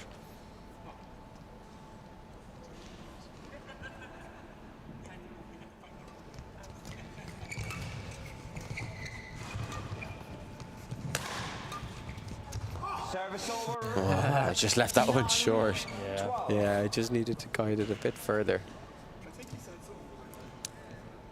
9-12 now. Service Yeah. over. Good. Jerry got up really quickly on that smash. 13-9.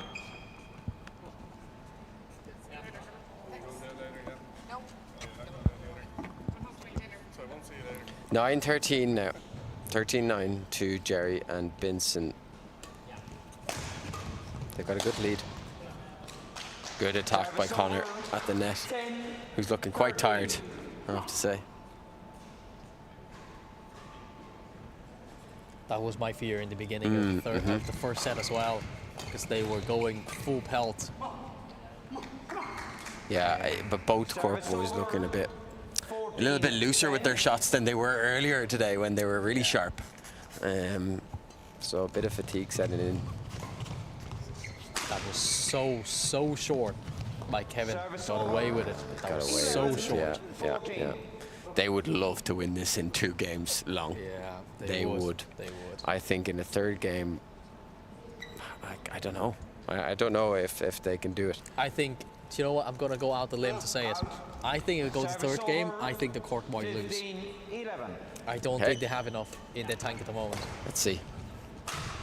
They have all the experience in the world, but I don't know what's going on because good. I just don't think they are communicating a lot at the moment. They're just kind of playing their base level, their base game.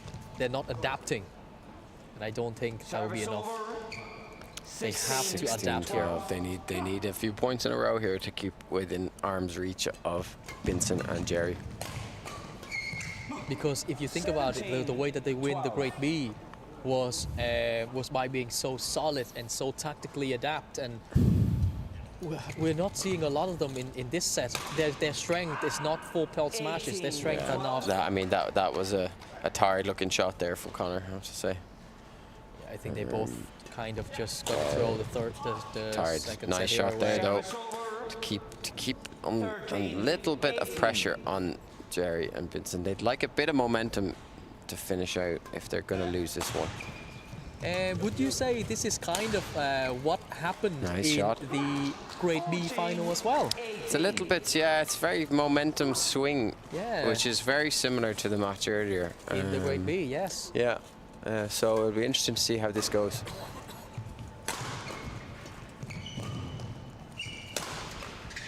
Good defense by Binson. Boy, he dug it off his right hip and turned it across court. That Really was nice. absolutely framed though. I think Vincent said sorry straight away, but yes, that was at frame as it gets. But Vincent, that's what I mean though. Vincent has really good defense. That's what I mean. Another tired-looking passage of play from the two Cork boys. So the reason why I said it's quite similar to the Great B finals is where the pair It's that landed in as well. It's going to go to a third game. as I was saying, it's just the similar kind of script that we have in the Great B final, where the pair that I suppose is slight advantage or slight favorite won the first set just about 21-19. And then they collapse kind of in a dramatic fashion in the second, where you just thinking like this is quite, and I'm sure they'll agree that it's a very disappointing set by the favourites. Now what Kevin and Connor needs to do is they need to dig in because this is going to be difficult for them for the third set. I'm sure that they are tired, and I'm sure that they are not really being able to be as sharp as they can, but they have to fight for every point now. Yeah, agreed. Going to be interesting to see what happens in this game. I think that you could be right. It just depends on if Vincent and Jerry can keep the style they've been playing up until this point. I think if they make Connor and Kevin work hard for every rally, I think the boys are tired, after their final earlier. So it's going to be interesting to see what happens here now. I can't really predict it. Oh no, we have to figure out that you can't. And that's okay. It's been a long day. It has. We're on our last match here. My prediction remained the same, where if this match come to 3 sets, I would say I love the Cork pair, and I just don't see it. We're on our last match here. It's the men's doubles final of the Grade C. We've had many fantastic matches here today, but this is our last one. Also shaping up to be an exciting third game here. Oh, what a shot! Connor dug it up off the floor across court. Brilliant.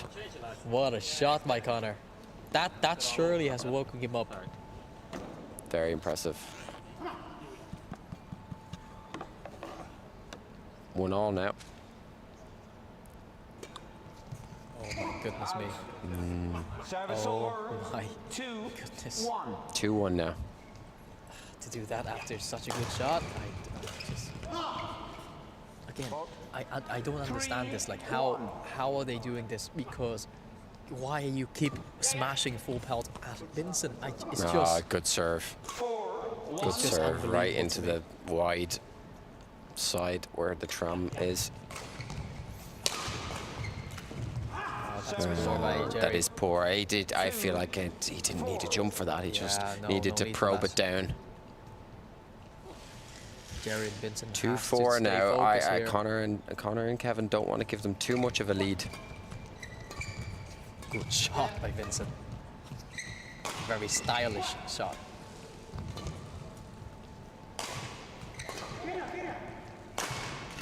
Very good. Good power by Kevin at the back there. It's the placement that beats him too, though. Yep, It's exactly to his hip. Good shot.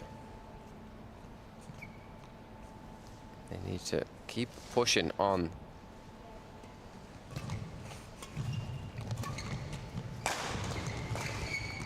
Yeah, good. Finally. Good. Very good. Shot from Connor at the back and follow up by Kevin in the midcourt. Nice. Very good shot by Connor looking for the net there after he played that block. Again, Vincent defense causing them a lot of trouble. Yeah, very good on defense. Very good. Connor wasn't as quick onto the net as he was earlier today after playing that block. Quite tired. Yeah, definitely fatigue setting in for the Cork pair. Yet again. Fantastic defense by Vincent. Not the best smash by Jerry, but it does enough to surprise Connor. And yeah, 6-4 for the Kaka pair. A lot of lift, a lot of flick serve being employed at the moment for the Kaka pair. Poor by Connor, got away with it.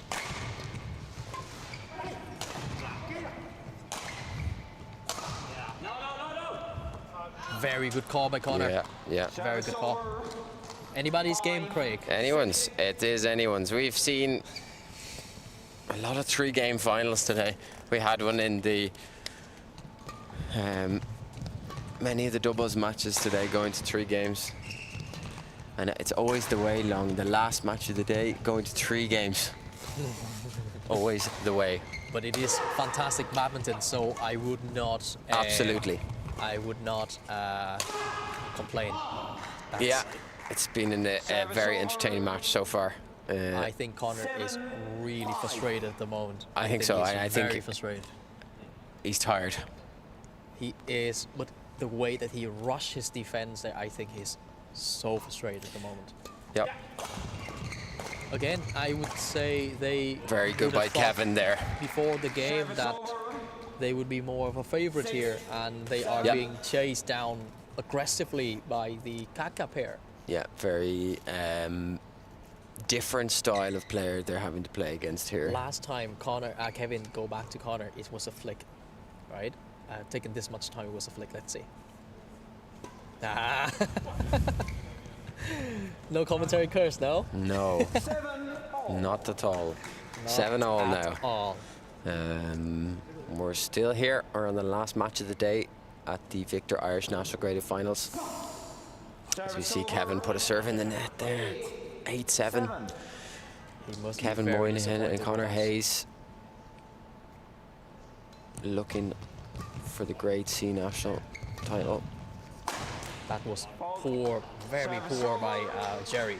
Very poor. Good placement of the smash again, though, by Kevin onto the racket hip of Vincent.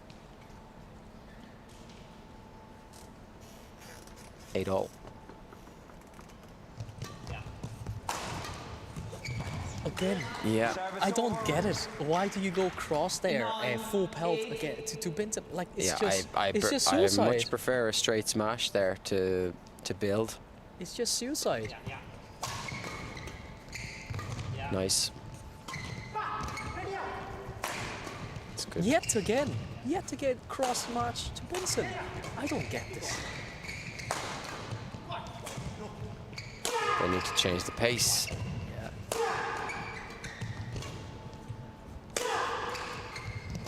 Good defense. Defense by all 4 players. Yeah. Oh, poor. And Kevin's all over that. Yeah, brilliant. Really good rally. Good Brilliant. rally. Yeah, really good. I mean, brilliant defense by both sides and just... I think Jerry just slightly gonna run out of ideas there. Yeah. Kevin was quick onto that one when he saw it come up at the net. 9-all now. I know. Tight game.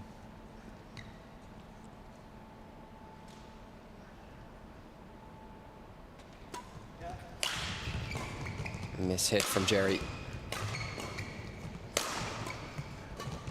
Good defense again. Very good defense by Vincent. Yes, see, that's the way to win the point. That was short. Connor knew it as well. Connor knew it. That was so short. A tired looking smash as well from Connor. I mean, so short. A long day for him as this is his third final. Good defense there by Jerry. Oh, very good flat defense yet again by Jerry. The cat pair is very happy. Oh, yeah, that's the same shot. That's a well-placed smash That's the by same Connor shot. Hayes there down between Jerry and Vincent. Very nice. This one is caught the tip of the net and go over. Yeah. Instead of getting caught by the net. 10-all now.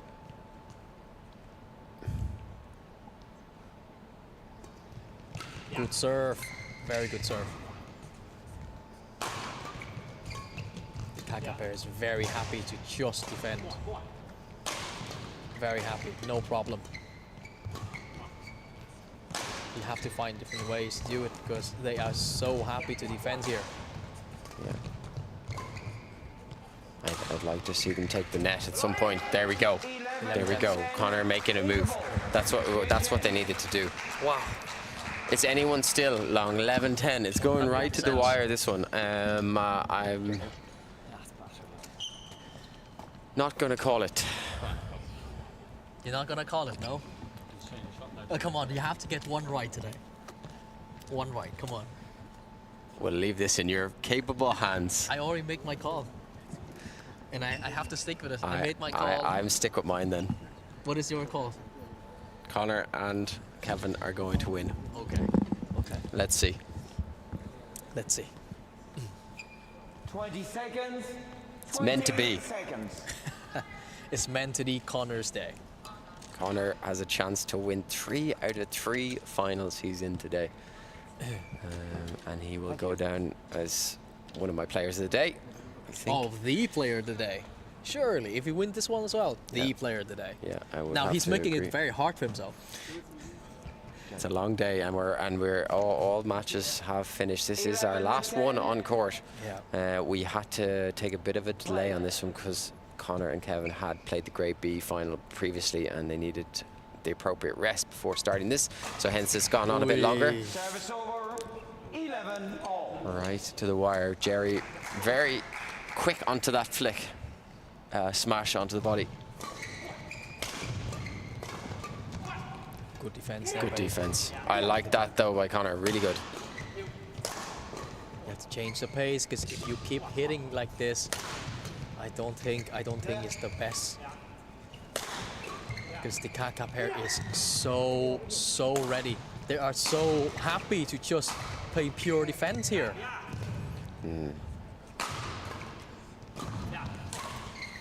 Ah, mistake. 11. Mistake from Kevin. I just think That was a very tired looking shot long, wasn't it? it was. It's just such a shame because they are being dragged into a right-hand battle, basically. If you're talking boxing term, they are dragged into Service over. just a right hook battle, whereas they have a lot more than that. Yeah, it's just about getting over the line for Connor and Kevin here, really. They're both exhausted by the looks of things as we sit courtside. That's much better. Yeah. Again with the cross And smash. again with a cross smash to Vincent. It hasn't worked the whole day. Oh, okay. Yeah. Okay, Finally. we got they were patient there and waited for their unforced error from Vincent and Jerry. Now they take the 1-point lead. But I'm sure that the court guys would agree with me to say this is a lot more closer than they would want it to be at this stage of the game. They had a good start. in the first game. Okay, 2 points. More breathing. 2 points now. They have a bit of breathing room. Breathing space here for the court guys. Few errors. But see, the thing is, the error came from the net play. The error came from the soft shots, not by going after them with full pelt shots. Just a miss hit there from Jerry, but he was up quickly on that one. Jerry has been very good today as well. I have to give him credit. He has been very efficient, very active on the game throughout the game. But a few mistakes there. Will it cost them? Fantastic by Connor. That's what I mean. He has a lot more than these full pelt shots. Yeah, that's a good example. Nice cushion for them now.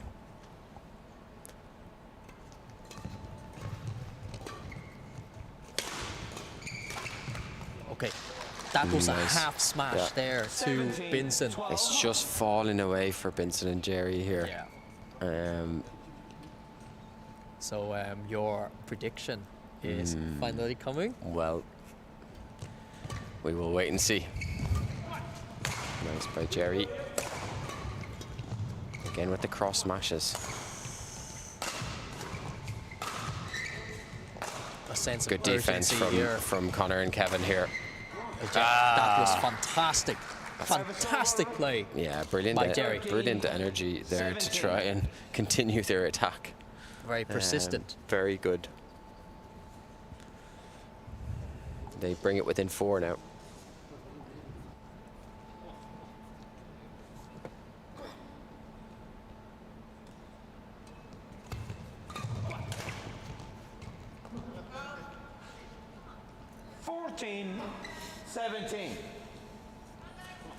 Within 2 or within 3 points now. 14-17.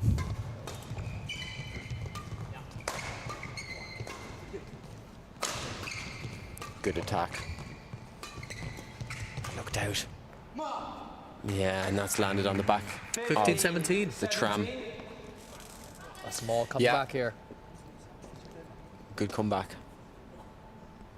They were 13-17 behind, back to 15-17 now.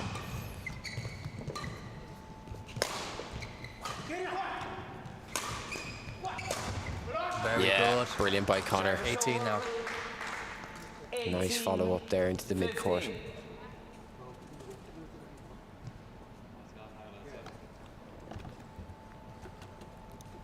(18-15). I feel like Jerry and Binson need to do something now if they want a chance to win this final. Yeah, that's a good return of serve by Jerry. But that's just a bit poor though by Kevin. That was really tiring looking by Kevin. It was a tired looking get down to it, yeah, for sure. Oh, it's Again, another loose. tight, It's a very loose tired net. looking there. Oh, it's gotten very close again. I think. Oh, and Jerry catches the net with the shuttle as it goes over. And Jerry energy is giving them a lot of trouble. Jerry is the freshest out of all 4 of them here. Oh, silly by Vincent snatching it. Big point long. To go match point down or to go 19 all. Do you remember what we said about last time Kevin went back to Connor? It's a flick. This time it's actually Connor coming to Kevin. So Good it's not a return. flick. Oh, that was a bit lucky. 19 all. Very lucky. Massive miss hit from Jerry in the mid-court Squeaky to send the bum time. shuttle short. Nervous. That's a good shot. Oh!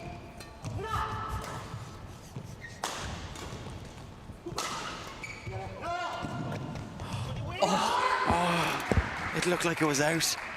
Was it out? I don't. It was good. It was good. It was good. It was good. I thought it was good. Title point.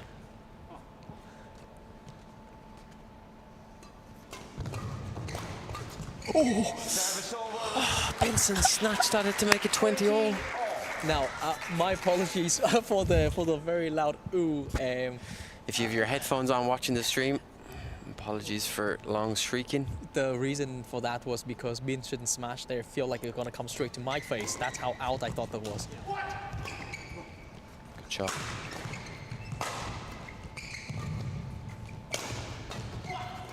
Another good rally. Oh, and he's just put it short.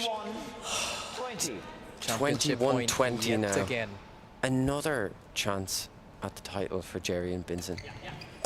To think you reached this. Oh my god. And they did it. They've done it. Oh my god. It's 22-20 in the third game. Oh my goodness me. I can't believe that just happened. Connor Wow. Hayes and Kevin Moynihan lose out to Jerry Noble and Vincent Now, Tamby. fair play to the Kaka boys. Jerry Noble probably has one of the best games I've ever seen him play. But Jesus Christ, coming down from 17-12 down in the third. The boys are gutted. And rightfully so. After winning the Grade B final, they've lost the Grade C final, then proceeding. Wow, that was well deserved. Well, what a last match game. to finish the day. Wow. A Wow. fantastic men's doubles Grade C final there to finish out what's been a very, very enjoyable day of badminton here in the National Indoor Arena in Dublin. A quick thank you to the event organisers from Badminton Ireland and all of the team in Badminton Ireland for putting on another great event, and a massive thank you has to go to our volunteers and our court officials. Without them, these events are not possible, so we have to give a massive shout out to them, and a massive shout out to a man who's sitting not too far away from me.